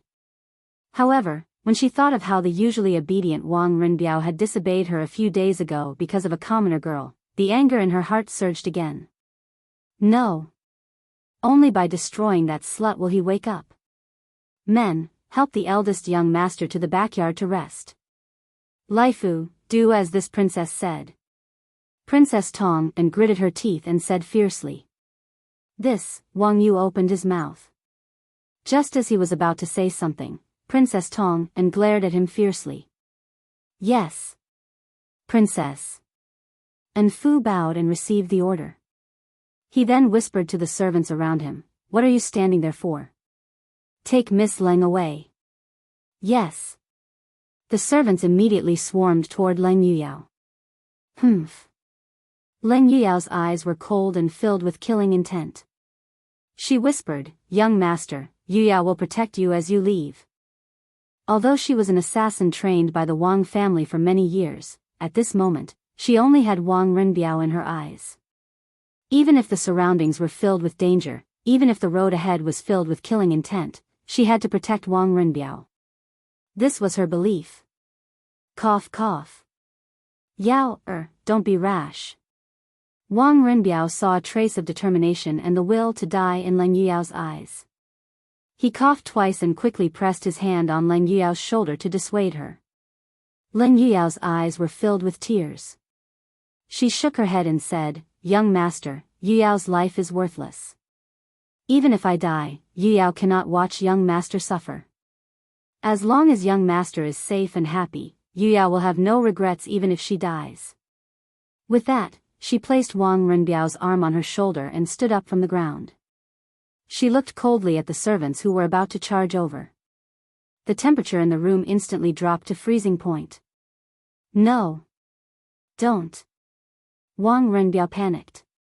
Although these servants were far from being Leng Yuyao's match, he knew better than anyone that if Leng Yuyao injured Princess Tong and servants today, it would be the same as cutting herself off from the Wang family. From then on, she would be the Wang family's mortal enemy. There would only be one end for her, death. This was a path of no return. Patriarch. Patriarch. A letter from Chang'an. A letter from Chang'an. Just as the battle between Leng Yuyao and the Wang family servants was about to erupt, just as Leng Yuyao was about to take the step of cutting herself off from the Wang family, a series of hurried footsteps and loud shouts came from outside the room. Leng Yuyao's heart thumped, and the killing intent in her eyes dissipated somewhat. Wang Yu and Princess Tongren, who were sitting at the head of the table, immediately lost their composure.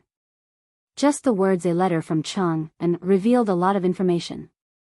The two of them simultaneously thought that it might be that person in the imperial palace who wrote the letter. A letter from Chang'an? Who wrote it? Wang Yu stood up and asked the servant who ran in. Patriarch, the Marquis of Yong, and sent someone to deliver an urgent letter from 800 li away. He said that it must be opened by Patriarch or the princess. The servant raised the letter over his head and bowed. Qizhou was located northwest of Chang'an City, only 400 to 500 li away. Thus, Li Zishuan's letter could reach Qizhou today. The Marquis of Yong'an? Wang Yu and Princess Tong'an looked at each other in confusion. Wang Yu's eyes darkened as he said, "Quickly bring it up." When Wang Rinbiao heard that it was a letter from Li Zishuan, he couldn't help but be stunned, his eyes filled with surprise and confusion. Meanwhile, Leng Yuyao couldn't help but sigh in relief. She understood that even if today's matter couldn't be resolved peacefully, at least Wang Yu and Princess Tong and wouldn't make things too difficult for Wang Rinbiao over Li Jingchu's matter. Yes.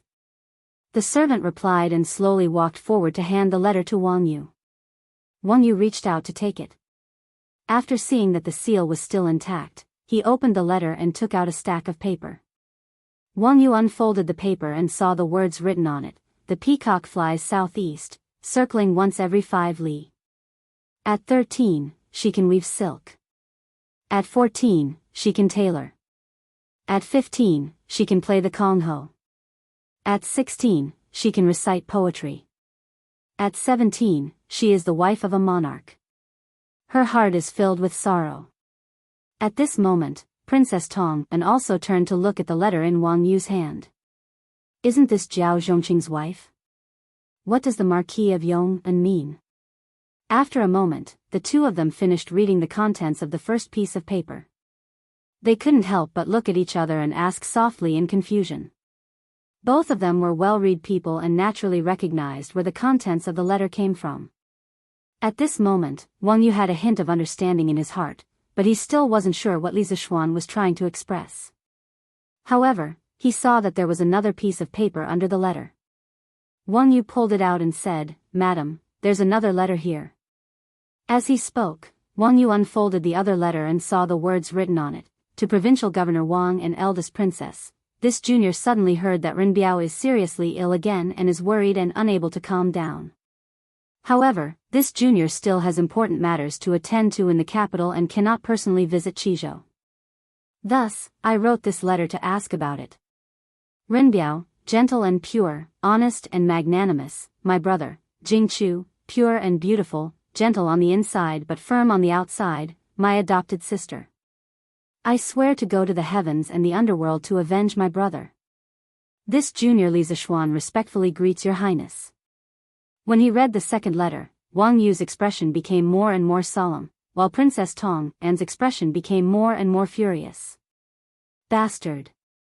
This Li Zishuan dares to lecture this princess? What right does he have? When she read the last line, "I swear to go to the heavens and the underworld to avenge my brother," Princess Tong An couldn't hold back her anger any longer. Wang Yu's expression changed, and he hurriedly put away the letter. He looked at Princess Tong An and said in a low voice, "Madam, do not speak nonsense. The Marquis of Yong'an had good intentions. Today's matter ends here. From today onwards, you and I will not interfere with Rinbiao and Li Jingchu's marriage." But, Princess Tong An looked at Wang Yu in surprise, but Wang Yu mercilessly said, "There are no buts. This old man is the head of the Wang family. Come, help young Master Wang to the rear hall to rest. In addition, send someone to the Li family to deliver the betrothal gifts and choose a day to marry Li Jingchu into the estate."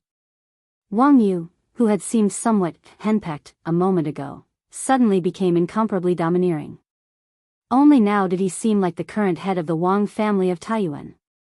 Chapter 1683. What? Does this old man's words no longer carry weight? In the main hall of the Qizhou provincial governor's estate, Wang Yu seemed to have become a completely different person, shocking everyone. The servants who had followed Princess Tong An's orders and wanted to enter to capture Leng Yuyao were all stunned on the spot. For a moment, they did not know whether to advance or retreat. It could be said that they were in a dilemma. Seeing this, Wang Yu's face could not help but sink as he coldly said. He usually gave in to Princess Tong An on small matters, but modesty did not mean that he was afraid of her. Sometimes, modesty was also a form of respect. However, no matter what, he was the current patriarch of the Wang family of Taiyuan. As long as he was still the patriarch, the Wang family had to obey his orders. Yes. Patriarch. Seeing Wang Yu's dignified expression and signs of anger, the Wang family servants quickly regained their wits and bowed to receive the order. And Fu then bowed again and said, "This old servant will bring people to prepare the betrothal gifts and bring a matchmaker to the Li family to present the betrothal gifts." Wang Yu nodded in satisfaction and said, Go. Seeing that her efforts over the past few days had all gone to waste, Princess Tong An's eyes surged with anger and showed signs of exploding. However, Wang Yu's domineering "this old man is the patriarch of the Wang family" made Princess Tong An's heart palpitate. After sharing the same bed for so many years, she knew that Wang Yu was serious at this moment. If she went against him now, she would not be able to get away with it. Even if she was the princess of the great Tang and Li heir's aunt, she could not do it. This was a family matter of the Wang family. Even if Li heir was the monarch of the country, he could not support Princess Tong An at this time. As such, Princess Tong An could only watch as Wang Yu arranged for people to propose marriage to Li Jingchu. At this time, Wang Yu walked in front of Wang Rinbiao and said with a smile, "Cousin, you don't have to worry about your marriage with Miss Li anymore. Father will help you arrange it. Right now, it is more important for you to take care of your body. Don't wait until the day of the wedding and still be sick in bed." Just a moment ago, his marriage had clearly been opposed by his entire family. But now, Wang Yu, the head of the Wang family, was actually supporting it. This change happened too quickly, so quickly that Wang Rinbiao was unable to react. Although he had guessed that Li Zishuan would plead for him and Li Jingchu in the letter, Wang Rinbiao did not expect that Li Zishuan's letter would actually be so effective, directly causing Wang Yu's attitude to change 180 degrees. With infinite surprise and doubt, Wang Rinbiao said to Wang Yu, "Thank you, father. I will definitely take good care of my body these days." Sigh. You have a good brother. Wang Yu sighed deeply. He patted his son's shoulder, then looked at Leng Yuyao and said, "Yuyao, quickly help cousin to the backyard to rest, then invite the best doctor in the county to treat him." Previously, when Wang Rinbiao was sick in bed, Wang Yu and Princess Tong An had also invited a few doctors for him. After all, Wang Rinbiao was their son. Although they hated him, it was far from the point where they would disregard his life. However, at that time, Wang Rinbiao was only concerned about Li Jingchu's safety and did not cooperate with the treatment. In addition, he was suffering from a mental illness. The doctors treated him for a few days, but there was almost no effect, so they only left behind a few prescriptions to strengthen his foundation before leaving. Now that Wang Rinbiao's biggest worry was gone, with the treatment of the doctors, his recovery would definitely be faster. "Yes, Master." The corners of Leng Yuyao's mouth rose slightly. She bowed to Wang Yu with cupped fists, then supported Wang Rinbiao and left. Princess Tong An, who was standing at the head of the table, finally could not bear it anymore. She snorted angrily, then flicked her sleeves and left. Sigh, sigh. Wang Yu reached out to stop her, but in the end, he did not manage to do so. He could only let Princess Tong An walk past him. After some thought, Wang Yu quickly followed. "Hey, madam. Your husband had someone buy some of the best divine tea. It's still fresh. Madam, quickly try it. It's very fragrant." In the western courtyard of the provincial governor's residence, Wang Yu had a maidservant bring over a pot of tea and personally poured a cup for Princess Tong An. Then, he walked forward with a fawning expression. At this moment, the mighty and domineering patriarch of the Wang family had turned into a henpecked man. If anyone else saw this, their eyes would definitely pop out of their sockets. Don't be so fake. Princess Tong An stepped aside and stood up angrily. We've already reached a consensus regarding cousin's marriage. We can't let him marry that merchant's daughter, or else he'll be finished in the Wang family. Didn't you agree before? Why did you become the good guy in the end and I become the vicious and evil woman? Wang Yu smiled apologetically. Haha. What are you saying, madam? I don't know if madam is kind, graceful, and generous. Princess Tong An was annoyed when she heard this. I'm afraid the entire residence is talking about how cruel I am to my son, and how much you, Wang Yu, dote on your son. These words were naturally spoken out of anger. In fact, both Wang Yu and Princess Tong An felt terrible when they saw Wang Rinbiao suffering and being bedridden. After all, blood ties could not be severed. The reason why they insisted on separating Wang Rinbiao and Li Jingchu was for Wang Rinbiao's future. In Princess Tong An's opinion, if she and Wang Yu persisted, Wang Rinbiao might eventually compromise. Hearing this, Wang Yu quickly coughed. Ahem. As for cousin's marriage, Li Jingchu is indeed not a good match for cousin. Her status is a little low, but Madame Xian of the Marquis of Yong'an, you've seen it for yourself. Li Jingchu is not only the daughter of a merchant, she's also the Marquis of Yong'an's adopted sister. So what if she's an adopted sister? She's not his biological sister. Without blood ties, Li Jingchu's status is still lacking compared to our Wang clan of Taiyuan. Princess Tong An said disapprovingly. These words were indeed true. With the prestige of the 5 clans and 7 hopes among the common people, even the Prime Minister's family would find it difficult to marry a descendant of the 5 clans, let alone Li Jingchu, who was only Li Zishuan's adopted sister. Wang Yu sternly said, Madam, according to the Marquis of Yong'an's letter, he values Li Jingchu greatly. If we go too far, the Marquis of Yong'an might. Humph. You're the patriarch of the Wang clan of Taiyuan, so why would you fear a mere marquis? What a joke. Princess Tong An glanced at Wang Yu and sneered. Wang Yu shook his head and sighed softly. Madam, in the past, the Wang clan of Taiyuan naturally did not fear a mere marquis. However, the situation is different now. The current His Majesty is a man of great talent and vision. His political and martial prowess does not lose out to any of the previous emperors. His intention to weaken the noble clans and promote the commoners is well known. A few months ago, the Chui clan of Qinghe, the Chui clan of Bowling, and the Jing clan of Xingyang were exterminated by His Majesty. Now, the noble clans are in a precarious situation and have long lost their former glory. Moreover, the Marquis of Yong'an is no ordinary marquis. Chapter 1684. Young Master, now that Master and Princess have finally agreed to your marriage with Li Jingchu, you can rest in peace. Yao will go get a doctor for you. After helping Wang Renbiao into the bedroom in the backyard and helping him lie down, Leng Yuyao looked at the latter with a warm smile on her cold face. She covered Wang Renbiao with a brocade quilt and got up. Yao.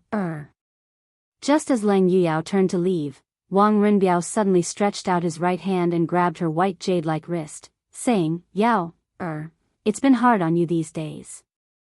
Leng Yuyao's body trembled, and she stood motionless on the spot.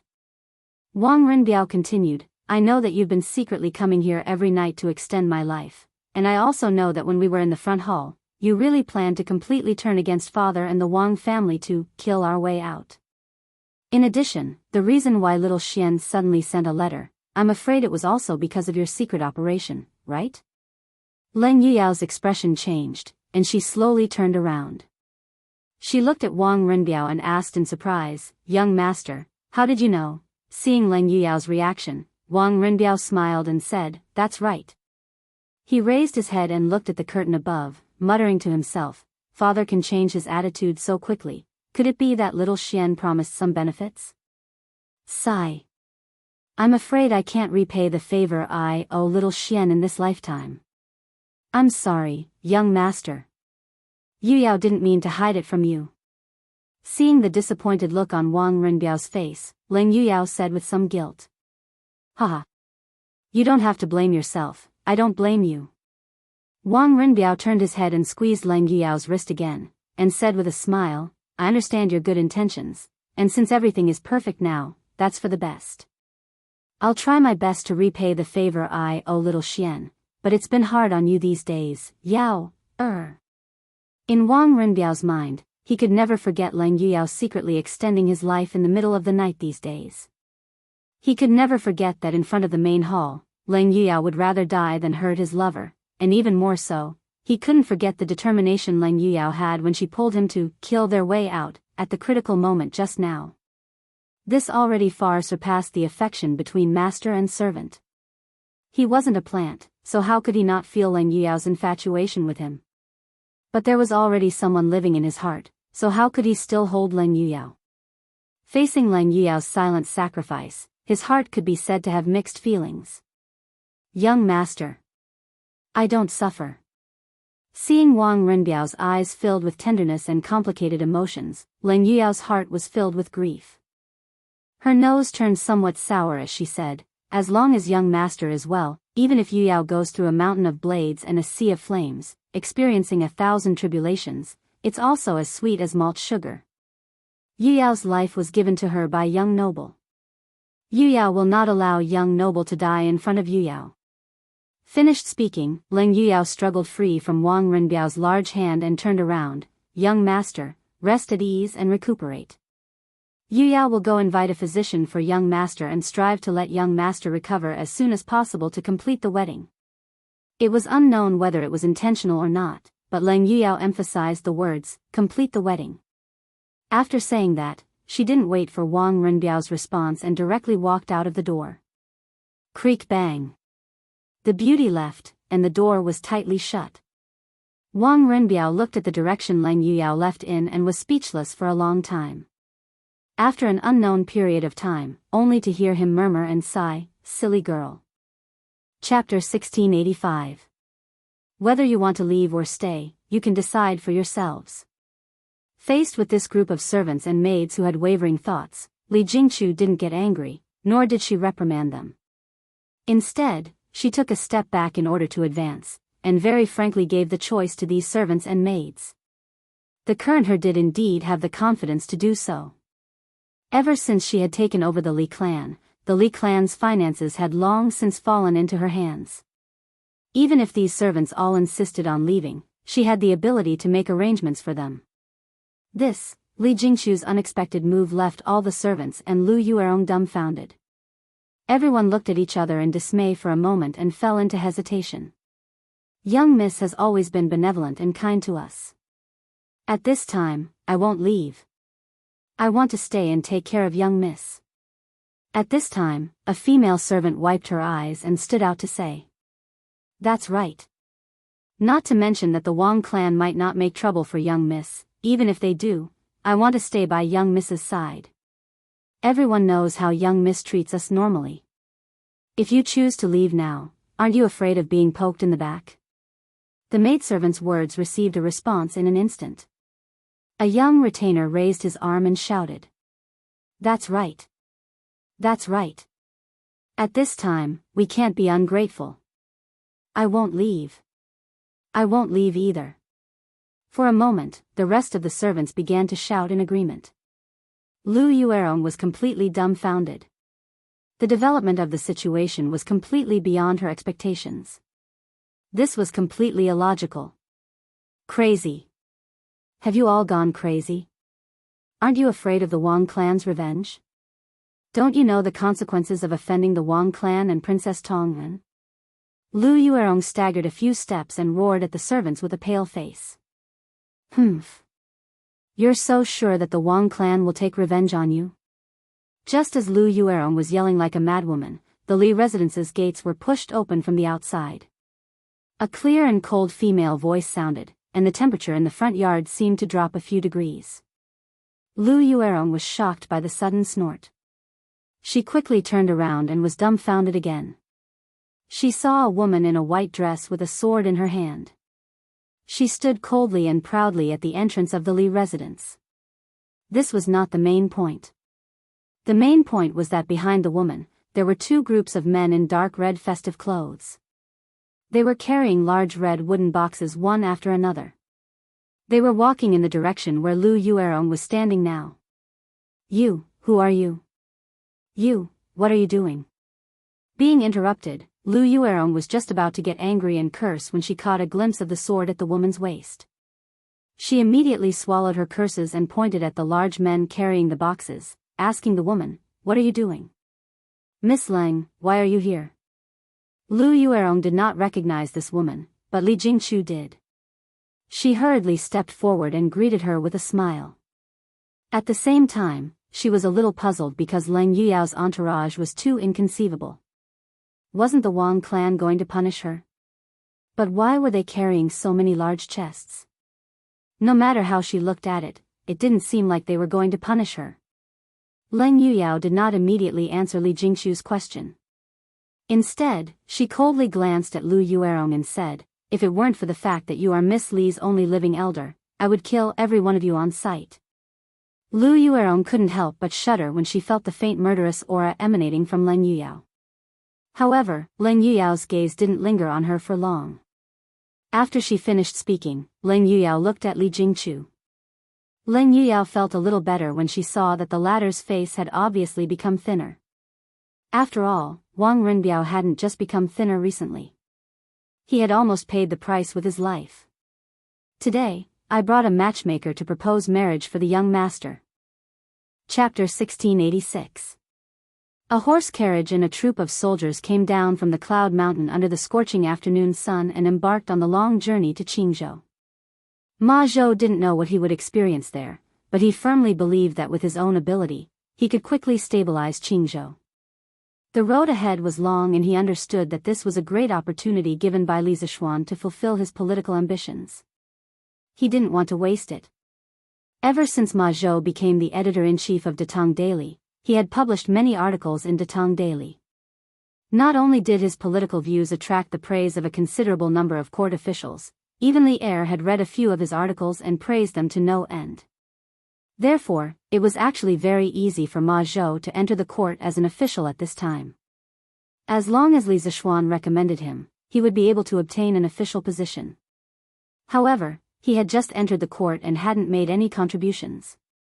Furthermore, he didn't take the proper path of the imperial examinations. At the beginning, he wouldn't be able to become a high-ranking official. At most, he would be an assistant official in some yamen. Therefore, Ma Zhou thought that rather than being an unknown and powerless assistant official in the court, it would be better to follow Li Zishuan's wishes and go to Qingzhou to take the position of the provincial governor. As an official, with Li Zishuan's trust and important position, he could more unscrupulously display what he had learned and realize his political ambitions faster. Therefore, even though he knew that the road ahead was bumpy and full of thorns, Ma Zhou still resolutely embarked on the road to Qingzhou. However, whether it was him or Li Zishuan, they didn't expect the situation in Qingzhou to be far from simple. Furthermore, in the near future, there would be an unprecedented change in Qingzhou. Uncle Ma. You must be safe. I'm still waiting for you to send someone to bring me to Qingzhou to play. On a small hill at the foot of the Cloud Mountain, a young girl wearing a red dress was facing the east. She looked at the group coming down from the Cloud Mountain. She clasped her hands together and closed her eyes to pray. Girl, since you're here, why don't you go up and see Mr. Ma off? Suddenly, a man's voice came from the side of the young girl. The young girl was shocked. She quickly opened her eyes and turned around. When she saw who it was, she hurriedly stepped forward and greeted him. It's Mr. Why are you here? The person who came was Li Zishuan, and the girl in red was Li Yu. She was wearing a red dress, and under the sunlight, she looked like a red koi, bright and beautiful. Ha! After sending Mr. Ma off, I was preparing to go down the mountain to the workshop. I didn't expect to meet you here. Li Zishuan smiled and then asked, since you are already here, why don't you go up and say goodbye to Mr. Ma? Could it be that you didn't know that he was going to Qingzhou? No. I already knew about it this morning. Li Yu shook her head. She looked at the back of Ma Zhou and the group that was gradually disappearing. She said softly, Uncle Ma and I have already said goodbye this morning. I don't want to go up the mountain to say goodbye again. It will only make us sad. It's better to look at him from afar like now. Seeing that Li Yu's face was full of reluctance, Li Zishuan expressed his understanding. When this girl came to Chang and alone, although he took care of her and helped her enter the editorial department of Datong Daily, he didn't care much about what happened after that. It was completely Ma Zhou who took care of her. Now, Li Yu could mix well in the editorial department, mostly because of Ma Zhou's efforts. Now that Ma Zhou was going to Qingzhou, this girl would naturally feel reluctant to part with him. Chapter 1687. I heard that Yanhuang College is going to release the exam results tomorrow. I wonder how many people will be admitted this time. Oh. Last time, Yanhuang College admitted more than 600 students. This time, it should be more, right? Only 600 people? But this year, the number of people taking the exam is close to 10,000. It's several times more than last year. But don't forget that this year, Yanhuang College has two schools, the School of Engineering and the School of Medicine. Maybe the total number of students will be several times more than last year's. Doesn't that mean I have a chance this year? Sigh. I'm in trouble. I didn't finish the last two big questions in the mathematics exam. I also got two quadratic equations wrong. I'm afraid I have no hope of getting into Yanhuang College this time. Sigh. I didn't answer a few questions in the theory exam for the School of Medicine. Especially the question, Taiyin inner body, Yangming qi division, Taiyin spleen meridian, disease in blood division. I still haven't figured it out. 2 days had passed since the end of Yanhuang College's entrance exam. According to the rules, the college would release the exam results on the third day after the exam to announce the results of the candidates. At this juncture, the examinees who had indulged themselves for 2 days after the exam no longer had the mood to indulge in debauchery, eating, drinking, and having fun. Some of the people who were close to each other gathered in groups of 3 to 5 to discuss the possible situations that might occur when the results were released tomorrow. Such a grand occasion was no less than the imperial examinations of the Song and Ming dynasties. Of course, this didn't mean that the influence of Yanhuang College's entrance exam had surpassed that of the imperial examinations. In fact, the imperial examinations were more attractive to scholars. There were 2 reasons why the entrance exam was more grand than the imperial examinations. First, the threshold for Yanhuang College's entrance exam was much lower than that of the imperial examinations. Only a few decades had passed since Emperor Yang of Sui established the imperial examinations. The imperial examinations system wasn't as perfect as it was during the Song and Ming dynasties. In this era, if one wanted to take part in the imperial examinations, one had to be recommended by a local famous scholar, family, or official. Just based on this point, most of the people who didn't have any social connections and weren't famous were rejected. On the other hand, taking part in Yanhuang College's entrance exam didn't require any threshold. As long as one was confident in one's ability, they could sign up. The only thing one needed to pay was the travel expenses to Lantian County. Second, Yanhuang College's enrollment quota was much more than the number of jinshi in the imperial examinations. Every year, the Tang Empire's imperial examination selected only 100 jinshi. However, Yanhuang College's first batch of students had more than 600. The second batch would definitely have more. This also indirectly stimulated everyone's enthusiasm to apply for Yanhuang College. However, there was a more important point. That was, through the joint efforts of all the teachers and students of the academy, the results created by Yanhuang College in the past year had changed the majority of people's impression of Yanhuang College and engineering. Among the people, people's voices for engineering were getting louder and louder. Although it wasn't enough to compete with the powerful and deep-rooted Confucianism, the number of people who opposed engineering was getting fewer and fewer. It could be said that although the attraction of Yanhuang College's entrance exam wasn't as attractive as that of the imperial examinations, the reputation of Yanhuang College today had definitely surpassed that of the Tang Empire's first official university, the Imperial College. Chapter 1688. Sigh. If I had known that these questions were for Yanhuang College's medical school, I wouldn't have sold them so cheaply. In the side hall of the Hanging Pot Hall, Lin Zhichang looked at Chang Feng's back and couldn't help but beat his chest and stomp his feet. Thinking back to when Chen Weining came to ask him for medical advice and claimed that each question would cost him 5 strings of coins, he felt that he had made a killing. After all he did was talk and he got 50 strings of coins in the end. But now that he thought about it, it was a huge loss. After all, Chen Weining only paid 50 strings of coins to buy a place in Yanhuang College's medical school. With Yanhuang College's current reputation in Tang, if the entrance exam questions could be bought, not to mention 50 strings of coins, even if it was 5,000 strings of coins, people would buy it. But since the matter had already passed, Lin Zhichang knew that it was useless to regret it. But when he thought of Tang Yuan who had slipped away, his heart ached. I just don't know which big family that Chen Weining is from. She was so resourceful that she could get Yanhuang College's medical school's entrance exam questions a day in advance. I heard that the Turkic state preceptor tried to sneak into the college to steal books but failed. Could it be that the power behind this Chen Weiniang is even more terrifying than the Turkic state preceptor? Apart from his heartache, Lin Zichang also couldn't help but be curious about the identity of Chen Weiniang, who came to the Hanging Pot Hall that day. The more he thought about it, the more he felt that Chen Weiniang's identity was not simple. He felt that he knew a big secret, but he didn't dare to say it out because he was afraid that he would be killed. After all, Lin Zichang was the imperial physician of the Sui dynasty.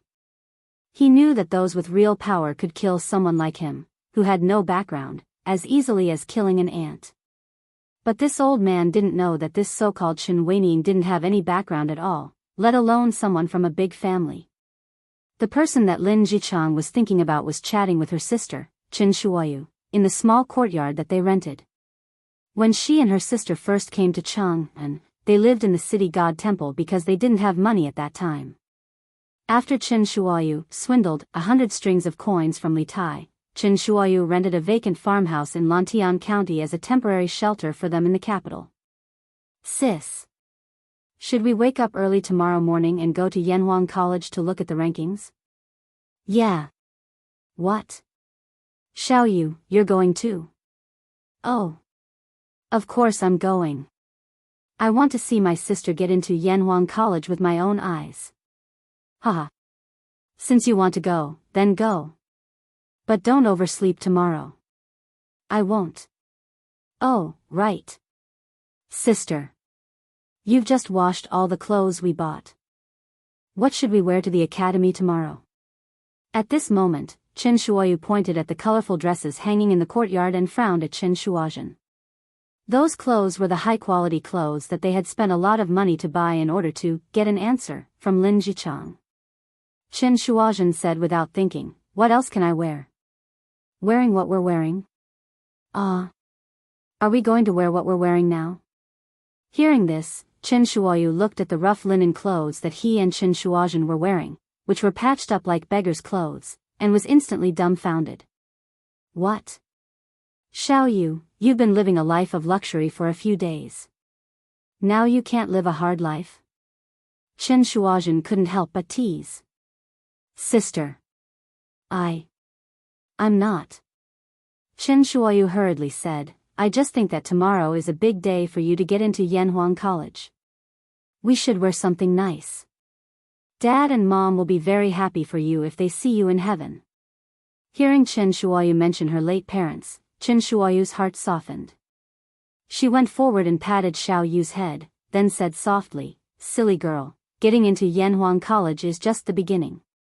We sisters will live a better life in the future. After pausing, Chen Shuozhen smiled playfully and said, But let's not wear the clothes that we bought before. Are you afraid that the people from Hanging Pot Hall won't recognize us? Hanging Pot Hall? Sister, what do you mean by that? How can people from Hanging Pot Hall go to Yanhuang College? Chen Shuoyu was very confused. Chen Shuozhen waved her hand and said, Why do you ask so many questions? Anyway, for the time being, we can't wear those clothes out. Ho! Marquis has helped us so much. We can't give him any trouble. Oh. Yes. Sister. Chen Shuoyu nodded, but she didn't quite understand.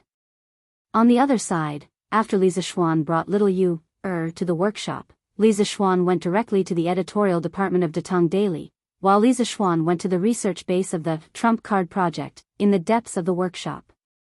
Inside, you could see the busy figures of Yanhuang College's teachers and students everywhere. They were all carefully selected Yanhuang College's teachers and students who were proficient in mathematics, physics, and chemistry. Everyone else in the college was on summer vacation, so they took advantage of the summer vacation to devote themselves to the research of the college's Trump Card Project. Yamacho, you're here. After passing through 2 courtyards, Li Zixuan bumped into a student, and this student looked very familiar. Li Yan? You didn't go back during the summer vacation? Li Zixuan was stunned for a moment before he came back to his senses. That's right, the student in front of him was Li Chuanfeng's son, Li Yan. Last year, this kid ranked in the top 5 in the entrance exam of Yanhuang College. Of course, it wasn't just the entrance exam. This child was also one of the top students in the academy's midterm and final exams. Unlike Bruiser, who was partial to his subjects, this child excelled in all of them, regardless of whether it was classics, mathematics, physics, chemistry, or geography. He could be considered to have a balanced development. At this time, Li Yan replied with a smile, "I'm going back to Yamacho. My family lives in Chang'an, so I can go back whenever I want. But I think it's more meaningful to work on the college's trump card project in the workshop than to go back home. Besides, my father lives in the college now, so it doesn't make a difference whether he goes back home or not." Haha. You child. Li Zishuan smiled happily. Then, as if he suddenly remembered something, he asked, "Oh, right, what has your father been busy with recently?" Li Yan thought for a moment and replied, "I don't know the specifics, but my father seems to be very confused recently." At this point, Li Yan seemed to have something to say. Li Zishuan asked curiously, "Confused? Taoist Li is so knowledgeable, but you also have times when you're confused?" Li Yan cupped his hands and said, "Yamacho is too kind. In fact, my father has been sorting out the orbits of other planets near the Earth through the Academy's telescope in recent months. He found that the orbits of these planets follow a certain pattern, but he hasn't completely found out what the pattern is. Also, are these patterns related to the heavenly axiom recorded in the Taoist classics? My father has been very confused." When Li Zishuan heard this, he immediately understood. Li Chunfeng had finally walked into the Hutong Alley. There was going to be a collision between science and metaphysics. Haha. It seems like Taoist Li has gained a lot in the past 6 months. Li Zishuan came back to his senses and patted Li Yan's shoulder. He smiled and said, "Don't worry, your father is only at a dead end for now. When he really figures out these problems, he will be the most powerful person in Taoism in the past thousands of years." Li Zishuan could not provide any substantial help to Li Chuanfeng's confusion. It was hard to tell whether science and metaphysics were mutually exclusive, or if there was something in each of them. Especially after he had somehow transmigrated from the modern world to the Tang dynasty, it was even harder for him to figure it out. Perhaps metaphysics was the end of science? This question could only be left to Li Chunfeng to figure it out himself. "Where's Qingke?" Suddenly, Li Zishuan recalled the purpose of his visit today, so he asked. Li Yan was still in shock from Li Zishuan's words. When he heard Li Zishuan's question, he subconsciously pointed to a courtyard in the north and said, "Let's go back to Yamacho. Qingke should still be doing experiments there."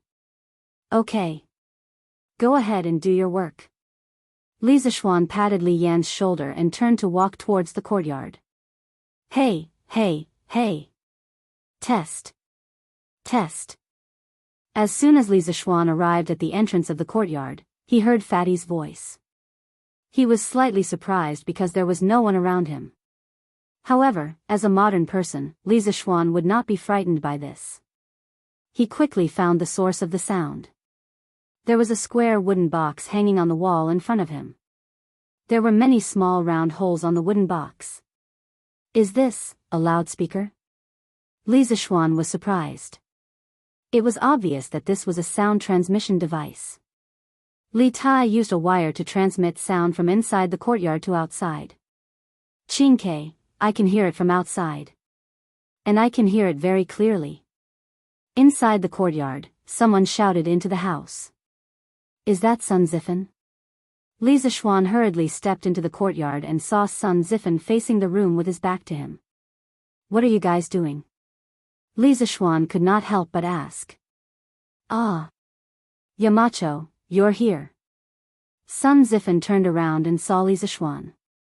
He quickly greeted him warmly and said with a smile, "Yamacho, Qingke wants to make a set of communicators for the academy before going to Taiyuan. Now we are doing experiments in the workshop." "Communicators? What's that?" Li Zishuan frowned. Right at this moment, Qin Huayu ran in while gasping for breath, and then he said loudly, "Zifen, quickly tell Qingke that she can hear from the outer court." Chapter 1689. Qingke, what are you doing with Ziffen and the others? In the deepest courtyard of the workshop, Li Zishuan walked into the house and asked Li Tai, who was holding a cylindrical object. Behind him were Sun Ziffen, Qin Huayu, Li Huairan, Yuqi Baolin, and the others. After Qin Huayu came to report, Li Huayu, Yuqi Baolin, and the others also ran over from all corners of the workshop. Oh! Yamacho is here?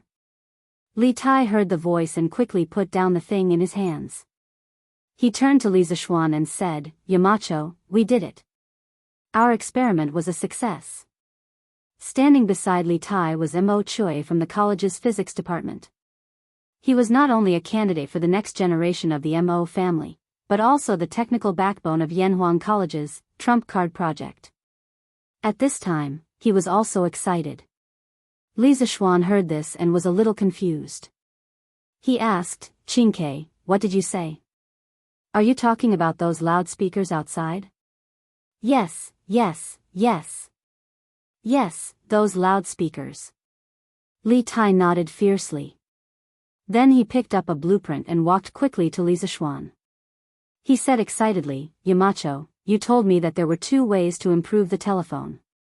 One was to add a filter circuit inside the telephone to filter out the noise and make the sound clearer. The other was to add a signal modulation and demodulation circuit to reduce the signal attenuation and let the sound travel farther. Later, I thought about it. The second method is more complicated and needs a long time to study, so I wanted to try the first method these days. I tested a lot of filter circuits with different parameters to make the sound of the phone clearer. Now it seems that we have almost succeeded. I see. When Li Zishuan heard this, he instantly understood. He pinched his chin and nodded, saying, N. Just now, I also heard it from outside. The sound is much clearer than before. The improvement you made is indeed useful. Yes. Not bad, not bad. Qingke, you are very good at doing things. Hee hee. This is all thanks to Mr. Mo Chui and Ziffen's help. After being praised by Li Zishuan, Li Tai was a little proud. Suddenly, he thought of something and said, Oh, right, Yamacho. We are not doing this purely to improve the telegraph. I want to install this thing in every corner of the academy. This way, when the academy needs to inform the students and teachers of important matters, they can use this to transmit the information to every corner of the academy. It will be many times more convenient than before. Yamacho, what do you think? Install this thing in the college? Hearing this, Li Zishuan. According to Li Tai's words, this was equivalent to installing a campus radio? Then, in the future, in the college, in the future, the academy, is. This thinking, this little fatty's thinking. Li. Yes. It just so happens that the college has already been electrified. It is just the right time to install this thing. Oh, let's call this thing the cable radio in the future. After all, this thing is only used to transmit information over a short distance. Its function is still somewhat different from a telephone. After a pause, Li Zishuan came back to his senses and looked at Li Tai with admiration. Cable radio? Spread it widely. Yamacho is a good name. A glint flashed across Mo Chui's eyes as he cupped his hands with a smile. Hee hee. I also think that Yamacho is a good name. In that case, let's call this thing the cable radio in the future. Li Tai did not have any objections to the name. He smiled and said. Li Zishuan looked at the experiment table full of various machines behind Li Tai. He straightened his face and said, Qingke, whether it's the telephone or the cable radio, they aren't very urgent matters. Your most urgent task right now is to build the 2 telegraph relay stations in Bingzhou and Yunzhou. These 2 days, the teachers of the academy have been busy marking the exam papers.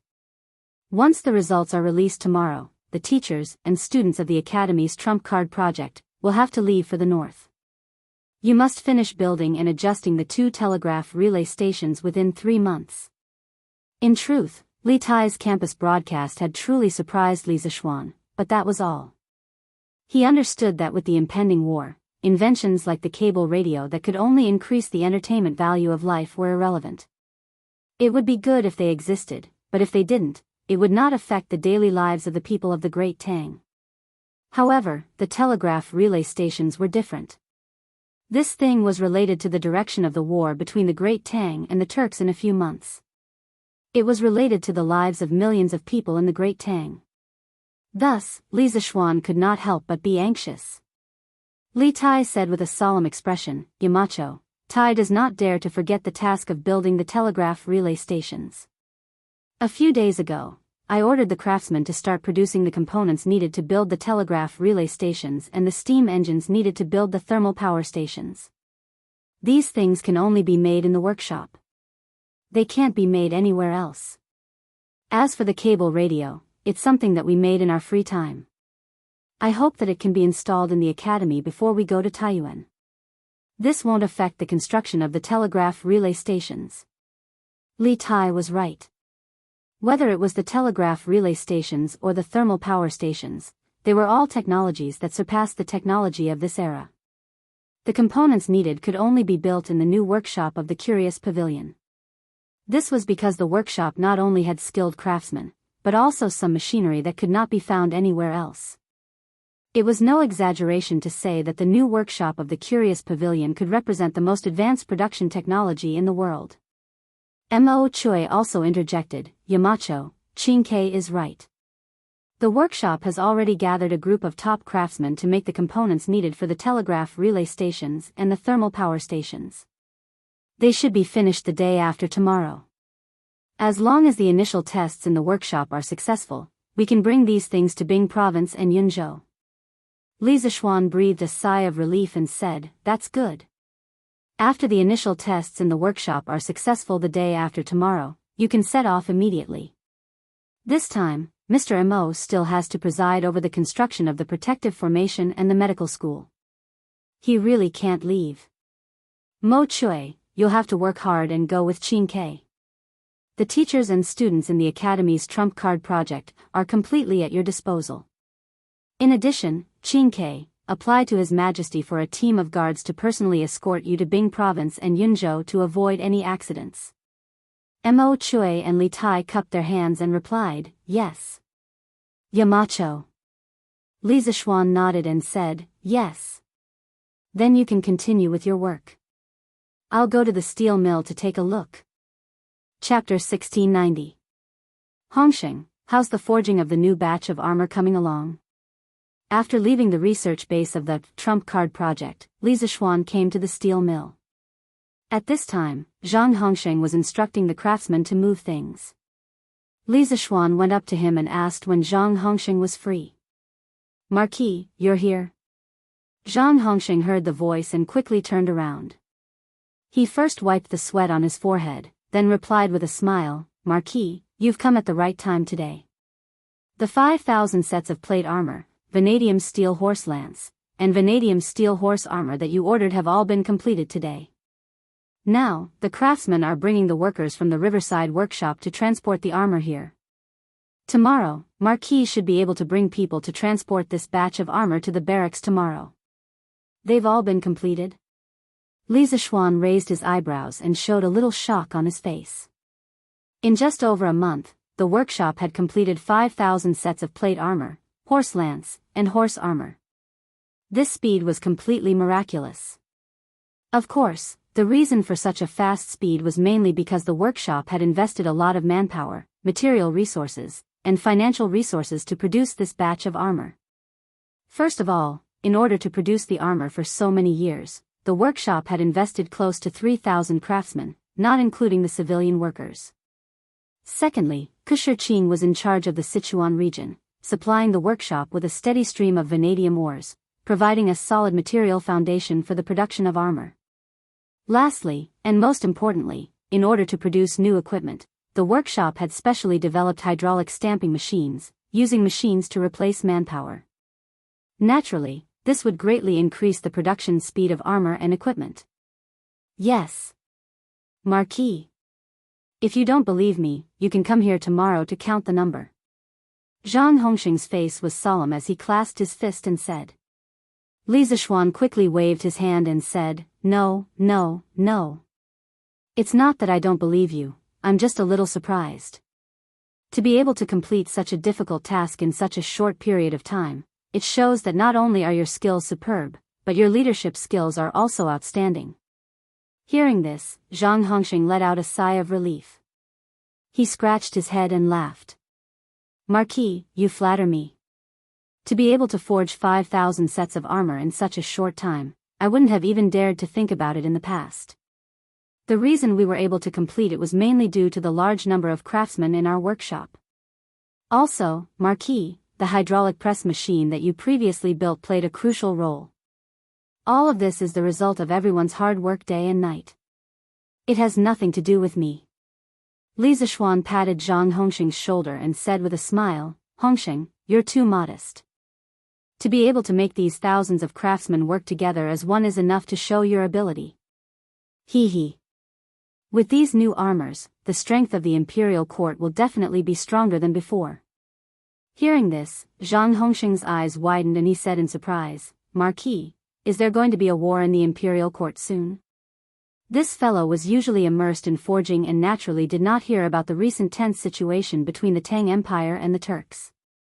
In addition, ordinary people did not know the exact time of the war between the Tang Empire and the Turks. Only the civil and military officials knew the approximate time. Li Zishuan's face turned serious and he nodded. Yes. Yes. This war concerns the fate of the Tang Empire. Chapter 1691. Faubert, who had been an artisan all his life, knew better than anyone else how important the machine tool Li Zishuan described was. Li Zishuan calling it the mother of industry was not an exaggeration at all. With this thing, they could quickly produce standard parts of uniform sizes and machines to produce other industrial products. It was simply the mother machine of industry. In addition, Faubert's concerns were very realistic. After all, not long ago, Yanhuang College, which had many experts protecting it, had been attacked by the Turkic state preceptor. Many confidential information had been stolen. He was just an old man with one foot in the grave. How could he protect such a huge secret for Li Zishuan? But to Li Zishuan, Faubert was the person who had been with him the longest. His loyalty was definitely higher than anyone else's, so he would give the machine tool blueprint to Faubert. However, after the Turkic state preceptor's theft of the Academy's information, he had to pay attention to the issue of safety. Faubert, you are a person of virtue and prestige. You are the most worthy person to entrust these blueprints to. However, what you said just now also has a certain degree of truth. After all, these blueprints are of great importance. It is inevitable that there will be people coveting them. When the time comes, it will bring you danger. If that happens, I will really die 1,000 times. After pondering for a moment, Li Zishuan looked at Faubert and solemnly said, Therefore, for the sake of safety, it is better to store these blueprints in the Academy's confidential archives. Faubert, if you need to consult them, you can directly go to the Academy's archives to consult. If necessary, you can also copy some of the blueprints for production purposes. After the Turkic state preceptor's theft of the Academy's information, not only did Li Er pay more attention to the Academy's security, but the Academy itself also did a lot of work in this regard. First was the recruitment of more than 500 guards. This was being carried out in an orderly manner. Another was the construction of the mountain protecting formation. This was gradually being carried out under Mo Huai's leadership. After everything was ready, Yanhuang College would be the safest place in the entire Lantian County. It was believed that even if the Turkic state preceptor came again, he would not be able to obtain any benefits. Hearing this, Faubert nodded with a smile. Yes. Young master's arrangement should be the best. Li Zishuan rolled up the blueprints on the table again. Then he continued, Faubert, these machine tools have extremely high requirements for precision, and it is extremely difficult to produce them. And I'm afraid that a lot of energy will be consumed in this process. It's just a matter of the best craftsmanship and the highest quality machine tools. We don't ask for the fastest speed. Only the best craftsmanship and the highest quality, the highest. As a modern man, Li Zixuan understood better than anyone how difficult it was to produce machine tools. When the new China was first established, its industrial foundation was extremely backward and it urgently needed all kinds of machine tools. But at that time, due to the technological blockade by the Western powers, the new China could only buy the finished machine tools, but not the technology to manufacture them. In the end, in order to realize the independent production of machine tools, countless scientists worked day and night, painstakingly for several years, before finally creating a machine tool.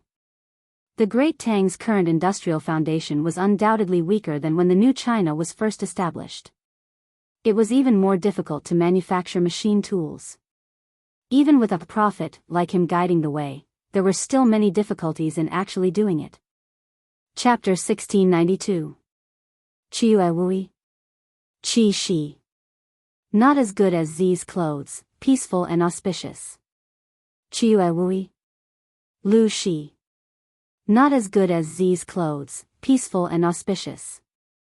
Li Zixuan returned to Yunshan and coincidentally met Wang Ji, who was humming a tune as he walked down the mountain.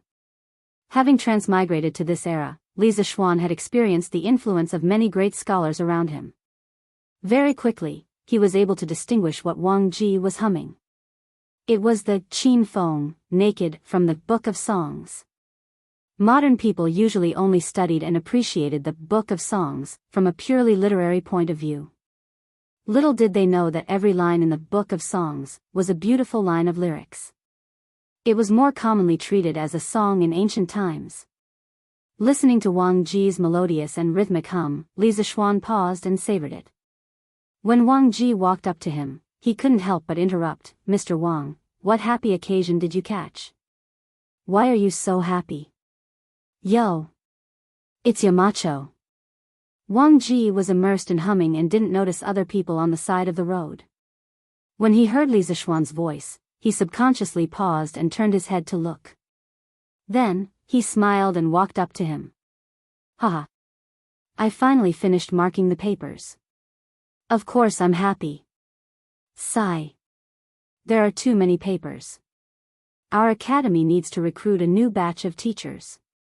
This time, if Mr. Yen hadn't used the assembly line method that Mountain Head Elder suggested and mobilized everyone in the academy to mark the papers, it would have been impossible to finish marking more than 10,000 papers in 3 days. This time, there were nearly 10,000 people participating in the Yanhuang College's medical and engineering entrance exams. There were more than 10,000 papers accumulated. Under normal circumstances, with the current number of teachers in the academy, it would be impossible to finish marking so many papers without at least 10 days to half a month. However, they couldn't let the students from all over the Tang Empire wait in Chang and for 10 days to half a month, could they? At the crucial moment, Yen Silu made a prompt decision and decided to use the assembly line work method. Questions with fixed answers such as multiple choice, fill in the blank, and judgment questions were given to teachers who didn't specialize in the subject and other people who could read, such as the guards of the academy, the editors in the editorial department of Datong Daily, and the scribes urgently sent by Li Tai, Li Ku, and Li Qingqian, to mark them. The rest of the questions, and policy questions that had more flexible answers were given to teachers who specialized in the subject to mark.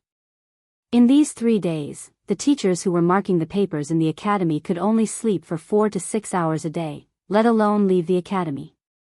They ate, drank, and lived in the academy. In addition, all the papers in the entrance exam were covered. Moreover, every paper that had been marked was checked by a special person, so generally, there wouldn't be a situation where students and teachers colluded with each other to cheat. It was because of this assembly line work method and the hard work of all the workers in the academy that Yanhuang College was able to finish marking all the papers in the entrance exam on the eve of the release of the results. Of course, this incident also exposed a serious problem that the academy was facing at the moment, and that was the lack of teachers. Especially when the next batch of students came, the lack of teachers would be more serious, so this problem had to be solved as soon as possible. The academy is indeed in urgent need of teachers. I have already discussed this matter with Mr. Kong Gue. After tomorrow, we will start to recruit teachers. A few days ago, Datong Daily has already published a notice for teachers in the academy. I believe this problem will be solved soon. After pondering for a moment, Li Zishuan looked at Wang Ji and said. Wang Ji shook his head, sighed, and said, sigh. It's troublesome to recruit these people. Who knows, we might even have to tutor them. We won't have any free time. Li Zishuan thought for a moment and said, the teachers of classics and mathematics don't need special guidance because the Academy's classics and mathematics teaching materials have long been circulated outside. However, the teachers of physics, chemistry, and geography need specific guidance from the original teachers of the Academy. After all, they have never learned this knowledge before. But this doesn't matter. Didn't the current teachers of the Academy start from scratch? When Yanhuang College was established last year, many people didn't even know what engineering was. This caused the Academy to be in a great predicament when recruiting teachers. In the end, Li Zishuan took a special approach. He first recruited a group of people with strong learning abilities, flexible minds, and not pedantic pedantry. Then, he let these people start school a month earlier than the students. Because the first month of school was military training, these people had 2 months to study the Academy's teaching materials. Moreover, Li Zishuan also formulated a strict assessment, reward, and punishment system. Fortunately, in the end, all the teachers passed. Wang Ji even obtained the first place in the chemistry group and became the subject leader of the chemistry group in the Academy. Engineering had been developed for nearly a year. The classics and mathematics teaching materials in the Academy were not confidential to the public. Now, the classics and mathematics teaching materials of the Academy could be bought in every county in the Tang Empire. Therefore, in this year, there were probably many masters of mathematics among the people. But why didn't these people participate in the Yanhuang College's entrance examination? It was mainly because they didn't fit the age requirement. Yanhuang College's admission age was 12 and below. However, those who didn't fit the age requirement but had outstanding mathematics ability weren't unable to get into Yanhuang College. They could apply for the teachers of Yanhuang College. Therefore, in theory, the teachers recruited by the mathematics department of the Academy this year were much better than last year's. But physics, chemistry, and geography were different. The teaching materials for these 3 subjects were classified in the Academy, and students were not allowed to take them out of the Academy, much less buy them outside. Li Zishuan would never allow these books that could rapidly increase the people's understanding of the natural world and their understanding of tools to be leaked to other countries. At the very least, before the Great Tang became invincible in the world, he would not allow these teaching materials to be made available to the outside world. Therefore, the recruitment of teachers for the 3 departments of the Academy was actually similar to last year's. They would pick some people with good aptitude to apply what they have learned. The only difference was that after these people were recruited this year, there would be many seniors guiding them in their learning. Haha. Back then, when the teachers of the Academy were collectively assessed, I almost lost my life to fight with Yan Kongue. Let's not talk about it. Let's not talk about it. If Yamacho doesn't have any other instructions, this old man will go down the mountain for a drink. Wang Ji laughed and said half-jokingly. He was talking about last year's examination organized by Li Zishuan after the teachers of the Academy had self-studied for 2 months. At that time, in order to get first place in the chemistry group and win the bet with Yen Silu, he studied day and night for 2 months. In the end, after the examination, he directly fainted. Haha. Mr. Wang, please wait for a moment. I have something to discuss with you. Li Zishuan smiled. He suddenly recalled something and hurriedly said. Oh. What is it? Wang Ji stopped in his tracks and asked curiously. Haha. This isn't the place to talk. Mr. Wang, please follow me to the meeting room. I won't take up too much of your time. Haha. Okay. The 2 of them quickly arrived at the meeting room on the 1st floor of the Academy's Guanghua building. Li Zishuan took out a piece of xian paper and handed it to Wang Ji. Wang Ji took a look and saw that the paper was full of strange symbols. If an outsider saw this, they would definitely think that it was scribbles. However, Wang Ji could see that this piece of xian paper was full of chemical equations. Yamacho, this is. Wang Ji's face suddenly became serious. He had a hunch that what Li Zixuan was going to say next was very important. This was because in the chemical equations written on this piece of paper, there were a few chemicals that he had never seen before. To be precise, he had never seen the real thing, not the chemical symbols. Li Zixuan stood up and said with his hands behind his back, I plan to ask the workshop to build a few special lathes. These lathes need a new alloy, and the new alloy needs a few new metal materials. I have just told Faubert to look for the corresponding mineral veins for these new metal materials. I believe that it won't be long before the new ores are shipped back. When the time comes, I would like to ask Mr. Wang to help me refine the ores. This piece of paper has recorded the refining principles and conditions for these ores. Please keep it well, Mr. Wang. What? New metal materials? Wang Ji heard this and suddenly stood up. He said excitedly, Yamacho, are we going to find new metal materials? That's great. Speaking of this, he took the piece of paper in front of his eyes and looked at it carefully. Then he murmured, tungsten, molybdenum, chromium, Yamacho, there is finally hope to add 3 new actual members to the periodic table of chemical elements that you previously wrote. When Li Zixuan was writing chemistry textbooks, he encountered a very awkward problem. In this era, there were many chemical elements that people could not recognize. Chemistry was mainly about the way to transform the elements. If they did not even have the basic material elements, how could they write textbooks? In the end, he still couldn't solve this problem.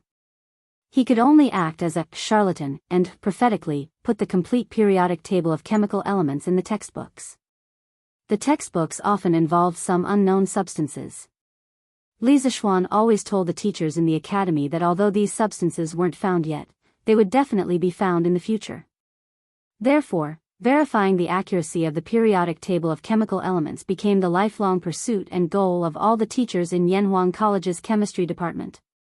Now that he heard that Li Zixuan might find 3 new metal materials, how could Wang Ji not be excited? Yes. That's right. Li Zixuan nodded and then said solemnly, these metal materials have a wide range of uses. Extracting them as soon as possible will be very important for the future development of Tang Empire's industry. I'll be leaving Lantian County the day after tomorrow. I'll leave these matters to Mr. Wang. If there are any problems, remember to ask Qin Ke to contact me. Wang Ji immediately cupped his hands and said solemnly, yes. Yamacho. Li Zixuan waved his hand and said half-jokingly, all right. If there's nothing else, I won't disturb Mr. Wang from going down the mountain to drink. Haha. Haha. No disturbances. No disturbances. Yamacho, if you can find a few more new materials, I'm willing to not drink for a month. Chapter 1693. Li Zixuan turned around and left the conference room. Wang Ji carefully folded the paper full of chemical symbols and put it in his arms. He patted it to make sure it was in good shape before he left the teaching building and went to the workshop at the foot of the mountain. After obtaining such a big secret, Wang Ji didn't care about going down the mountain to drink. He just wanted to join the scientific research. What he said to Li Zixuan just now was not a joke. If Li Zixuan could really find a few more new substances, he, as an old drunkard, was willing to give up drinking for a month. This was Wang Ji's obsession. He hoped that he could see all the elements in the periodic table of chemical elements being found and verified one by one in his lifetime. That way, even if he died, he could die with a clear mind. Wang Ji used to be half a Taoist priest.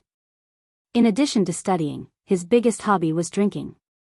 Of course, as a Taoist priest, it was inevitable that he would come into contact with some alchemy methods. However, Wang Ji didn't have a famous teacher to guide him on the path of Taoism. Even when it came to alchemy, he was still messing around blindly. Last year, he heard that Yanhuang College was an interesting place. Then, under the encouragement of his old friends, he joined Yanhuang College. After coming into contact with the chemistry textbooks compiled by Li Zixuan, he suddenly felt that the door of a new world was opening for him. The periodic table of elements drawn by Li Zixuan was even more shocking to Wang Ji. At first, he didn't believe it, but later on, one chemical experiment after another proved that chemical reactions were the way to transform elements.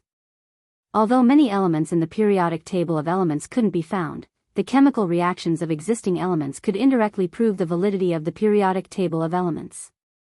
In addition, this year, Li Zishuan sent Fu Bin to Sichuan to look for vanadium ore. What was amazing was that Fu Bin actually found it in Sichuan. Later on, Wang Ji refined vanadium according to the method provided by Li Zishuan. This made Wang Ji completely believe in Li Zishuan's periodic table of chemistry, and also made Wang Ji worship Li Zishuan like a god.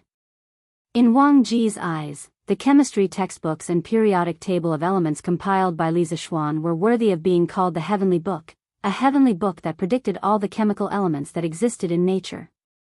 Wang Ji didn't know why Li Zishuan was able to write the periodic table of elements, compile the chemistry textbooks, and accurately predict the chemical elements that were unknown but did exist. He didn't know, but he didn't dare to ask, because he was born as a human being. He was in awe of the heavens and the earth, but he was even more in awe of the gods. After Li Zishuan told Wang Ji about the matter of refining the ore, he didn't immediately leave Yunshan. Instead, he went to find Yen Silu to discuss the recruitment of teachers for the academy.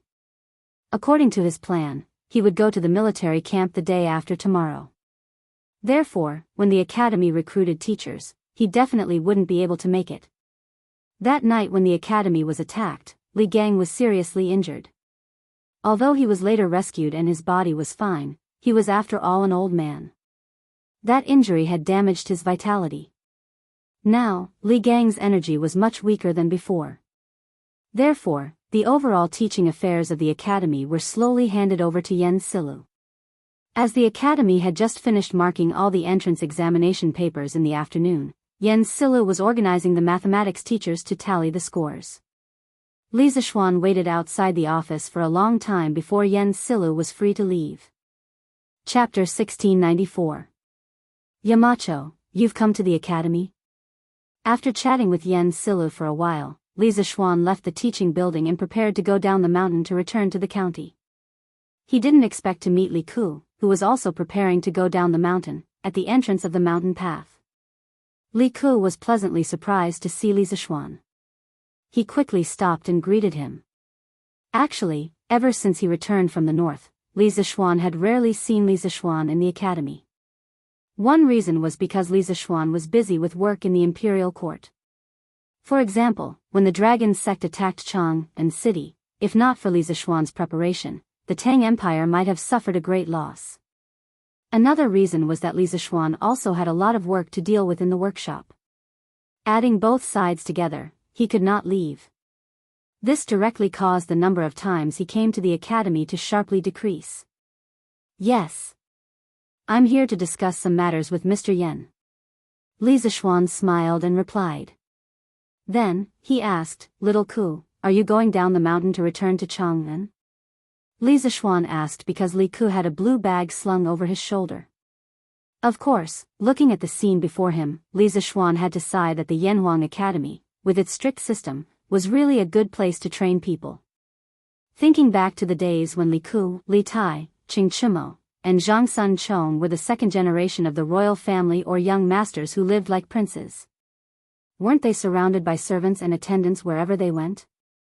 At that time, no one would be willing to carry the burden from Chang and to Lantian County, let alone let them carry the burden. Now, after a year of training in Yanhuang College, these pampered children had gradually learned to be independent. This was a good thing. After all, the future of the Tang Empire belonged to the young people. When Qin Xiong, Qing Yaojin, Li Jing, and Zhang Sun Wuji's generation grew old, these young people would have to shoulder the heavy responsibility of revitalizing the Tang Empire. And with their pampered temperament, they would definitely not be able to shoulder this heavy responsibility. Yes. The Academy's classes for this semester have ended, and I can't interfere with the killer project at the workshop. You know, Yamacho, I'm not good at investigating things, so I want to go back to Chang and to completely rectify the internal problems of the Yanhuang Bank. After all, when the students and the Yamacho went north to exterminate the locusts, we discovered many corruption problems in the bank. Li Ku tightened the bag on his shoulder, and looked at Li with a respectful expression. Li Zishuan's eyes narrowed.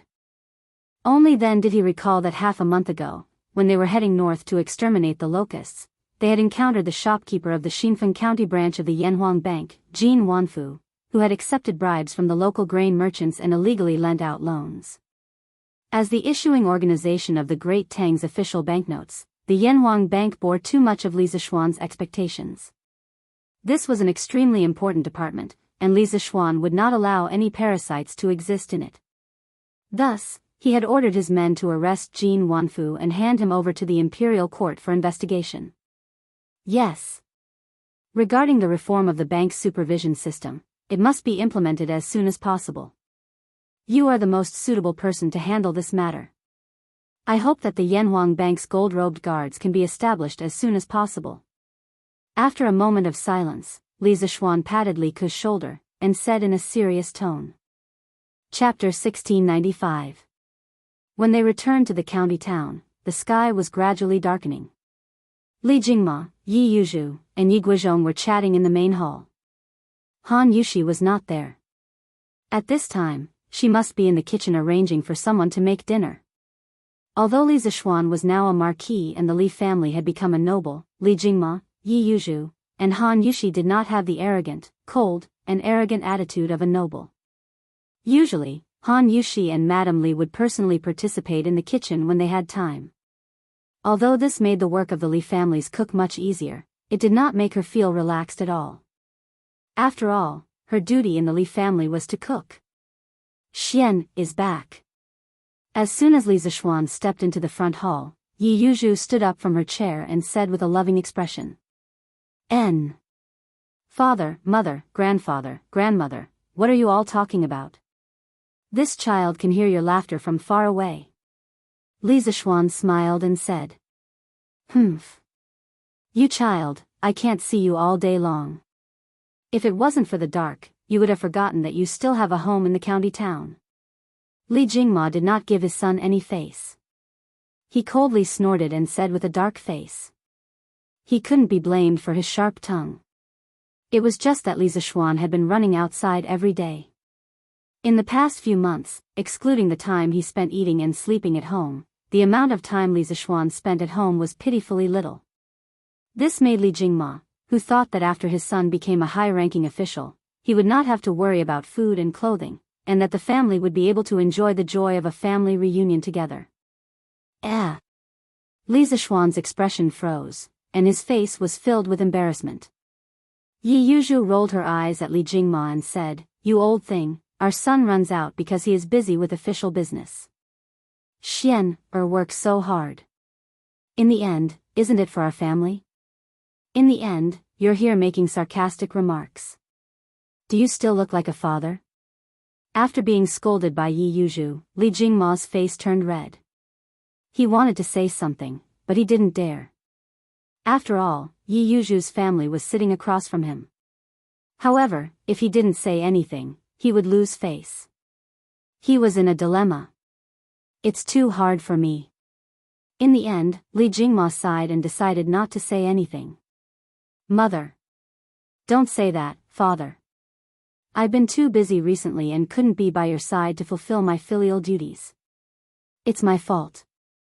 Father is right. Li Zishuan looked at his father sympathetically, but they were father and son after all. He hurriedly stepped forward to help his father out. Haha. You brat. Mrs. Li smiled and said, Mother and your father are still healthy and healthy. We don't need you to stay by our side and take care of them. You just need to focus on your business. But my son, don't tire yourself out. Haha. Little Xian, in grandmother's opinion, if you and Yushi can give birth to a chubby grandson for your father, even if you don't come back for 10 days or half a month, your father won't say anything. Looking at the warm daily life of this family, Mrs. Yi, who was sitting to the side, couldn't help but laugh. As soon as she finished speaking, the room suddenly quieted down. Li Jingma couldn't help but sit up straight. His eyes flashed with a hint of desire. Obviously, Mrs. Ye's words had really poked his heart. He and Yi Yuzhu had children late in life. Now that Li Zishuan had finally started his own family, the two of them weren't young anymore. It was time for them to have grandchildren. Being urged to have a child by his grandmother, no matter how thick-skinned Li Zishuan was, he couldn't help but blush.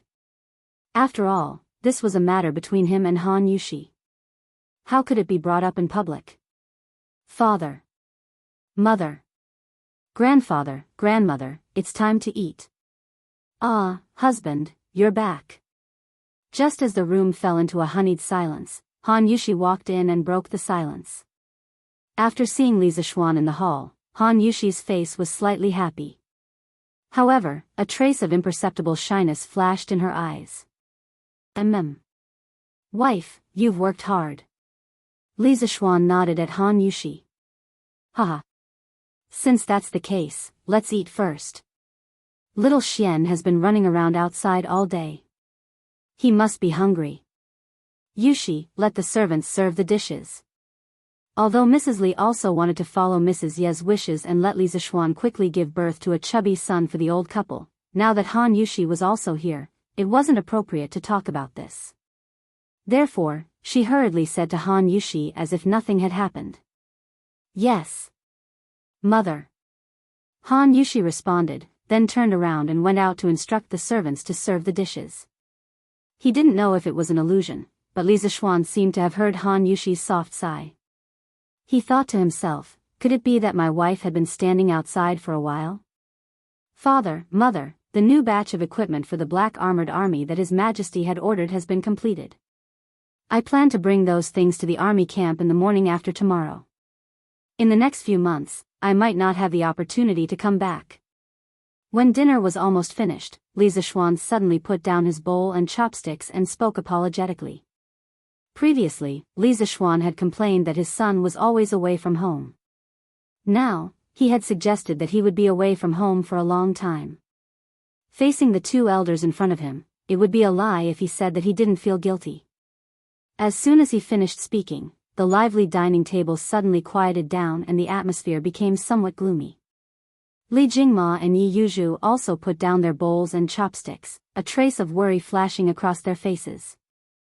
In fact, on the day that Li Zishuan was appointed as an adjutant of the Black Armored Army, the two of them had already mentally prepared themselves for Li Zishuan to enter the army camp. However, the incident of going up north to exterminate locusts had been in the middle of it for almost a month. Now that Li Zishuan mentioned it again, the two elders were somewhat caught off guard. Go.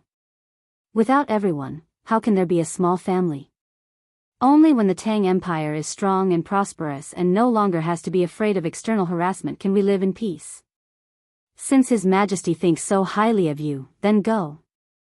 You don't have to worry about the family. Your father and mother can take care of themselves. Besides, don't we still have Yushi? Unexpectedly, the person who spoke up to persuade Li Zishuan was actually Li Jingma. Although Old Man Li had grumbled about Li Zishuan earlier, that was only a private joke. In the face of a serious matter, Old Man Li was still very clear about what was right and what was wrong. Madame Li opened her mouth, but in the end, she swallowed the words of urging him to stay. In the end, she still worriedly reminded, Xian, mother doesn't care where you go. You must ensure that you are safe and healthy, do you understand? Li Zishuan nodded and said, Mother. Don't worry. With my abilities, there aren't many people in this world who can hurt me. Besides, I'm only going to the army camp this time. It's very safe. Only going to the army camp? Actually, even Li Zishuan didn't believe these words. Since Li Er had made him the Black Armored Army adjutant and let him train the Black Armored Army to adapt to the new equipment, then in the future war between Tang and the Turks, Li Er would very likely let Li Zishuan accompany the army. This war was the fate of the country and also fate. Li Zishuan couldn't escape from it. Besides, the battle at Longmen Pass also allowed Li Zishuan to see the combat power of the world's #1 Turkic wolf cavalry. When the Turkic army arrived at Longmen Pass, Li Zishuan was severely injured and unconscious, but he was conscious at that time. He could clearly hear the roars of the mountains and the shaking of the mountains below the city walls.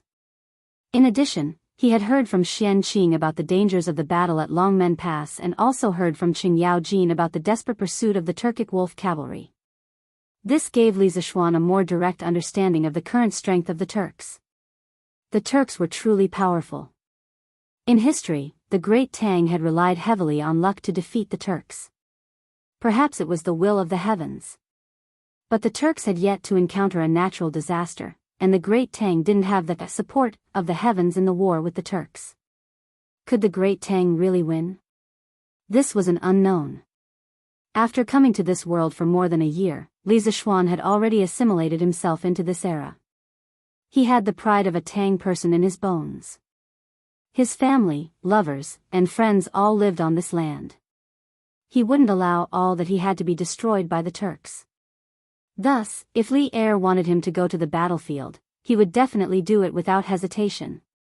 He wanted to personally eliminate this uncertain factor, the Turks, with his own hands. But even so, he didn't dare to say that he wanted to go to the battlefield. Otherwise, his two elders would definitely be worried sick. After all, he was the only son of the Li clan. Since you're going to the army camp, you should prepare tomorrow. The military rules are strict. You have to be careful and not be impulsive. Understand? Li Jingma said after a moment of silence. I understand, father. Li Zishuan hurriedly replied. Li Jingma nodded, then put down his chopsticks and got up. This old man is tired. You guys continue eating. This old man is going back to his room to rest. Then, he turned and left. Father Li was tired. Mother is also full. Eat slowly. After you're done, accompany Yushi. Madame Li forced a smile on her face, said a few words, and left.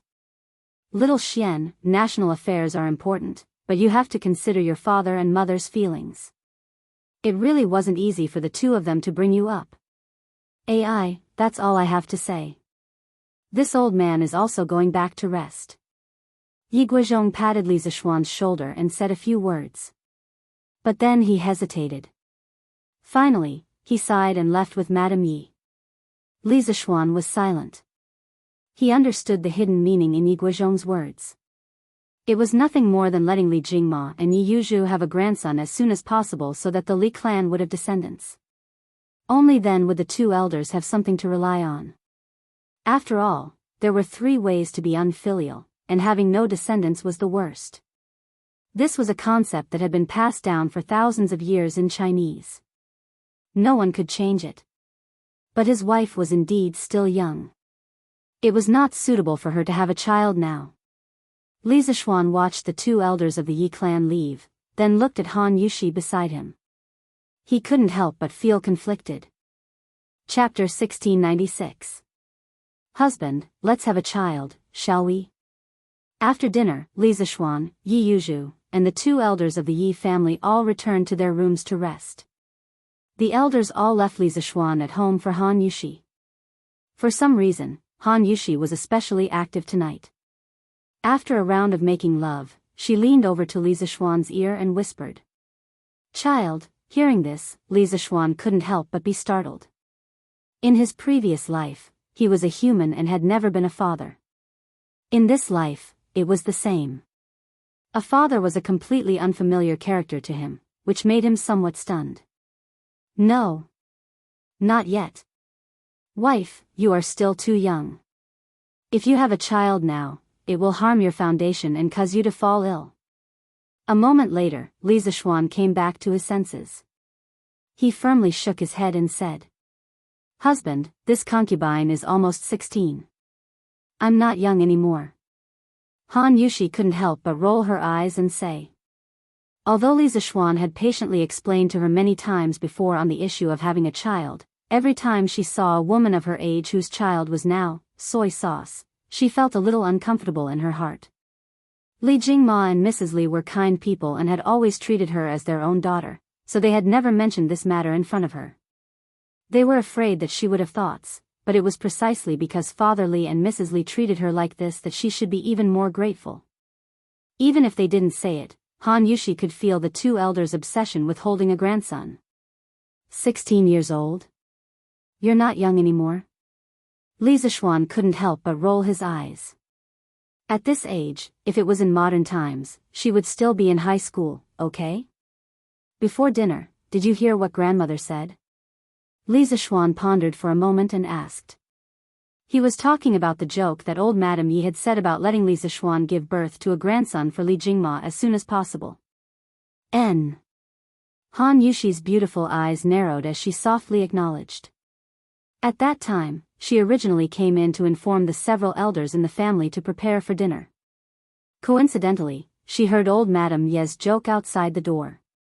Grandmother was just joking. Wife, you don't have to take it to heart.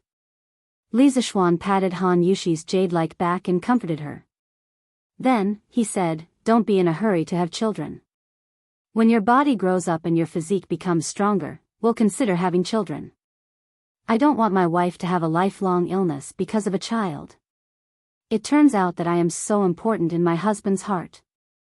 When Han Yushi heard this, she couldn't help but feel touched. In this era where the concept of, there are 3 ways to be unfilial, and having no descendants is the worst, was deeply rooted, most women were actually just tools for reproduction to men. A man like Li Zishuan who would rather have a child later than let his woman take the risk was really rare. However, it was precisely because Li Zishuan was so good to her that Han Yushi wanted to repay him even more. At this time, she pursed her lips, shook her head, and said softly, actually, the reason why I'm saying this isn't because of what grandmother said in the front hall today. It's because I really want to have a child. Husband will go to the military camp the day after tomorrow. I know my husband's character. If His Majesty wants my husband to go to the battlefield in the future, my husband will definitely not hesitate to put on his armor and go to the battlefield. I want to give birth to a child for my husband.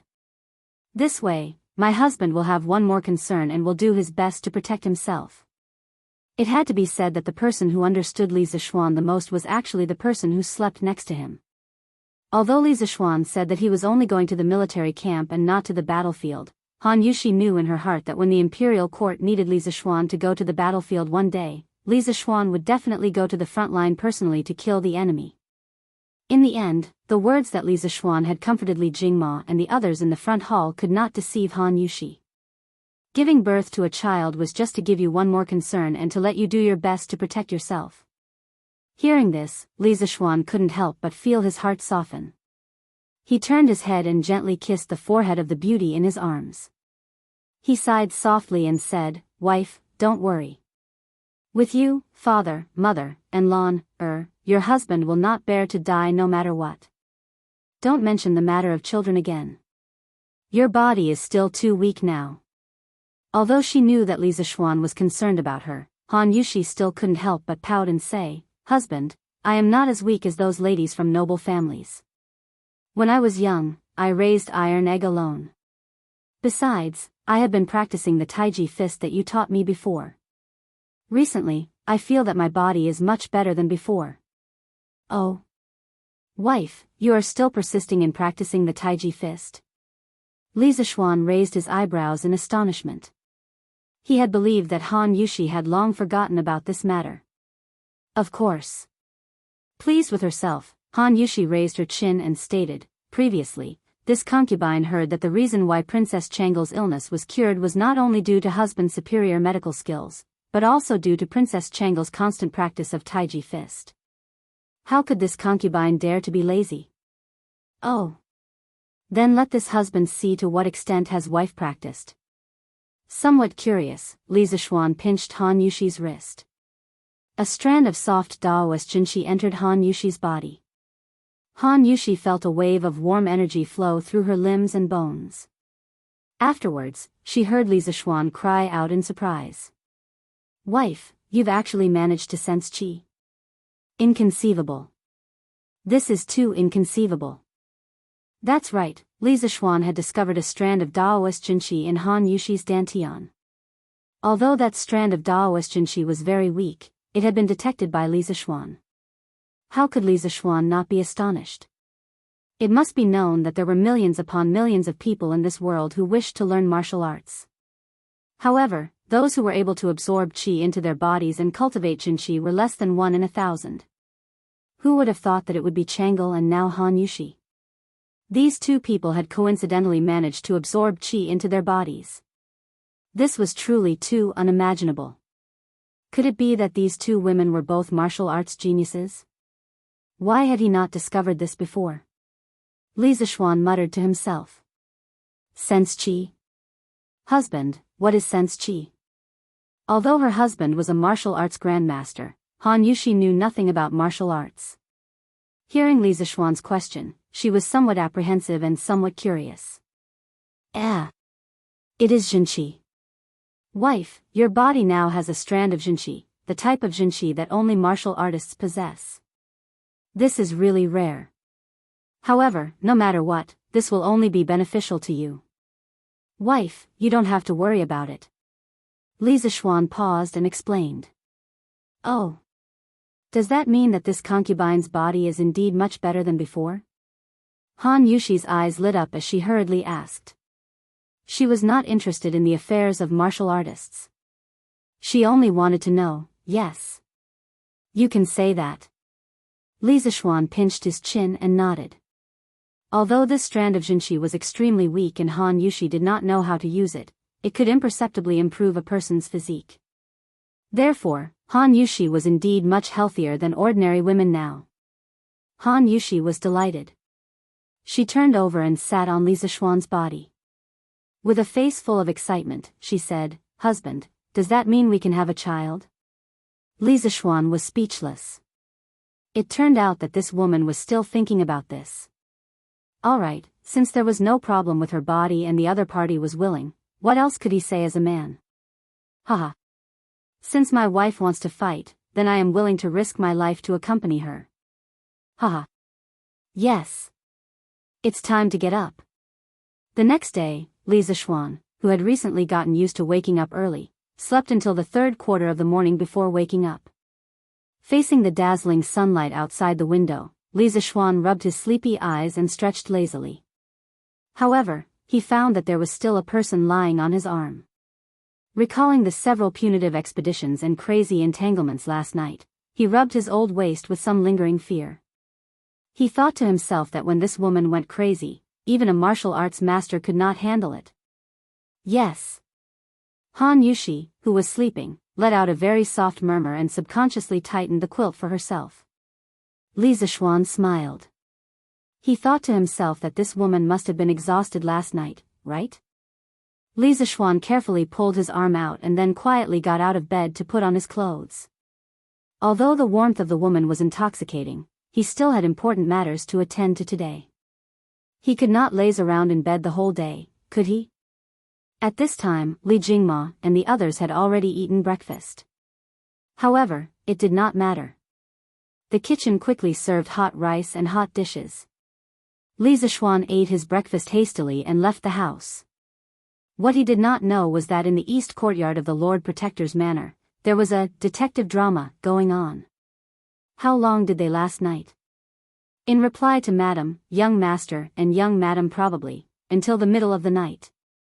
Ah. The middle of the night? Isn't this too long?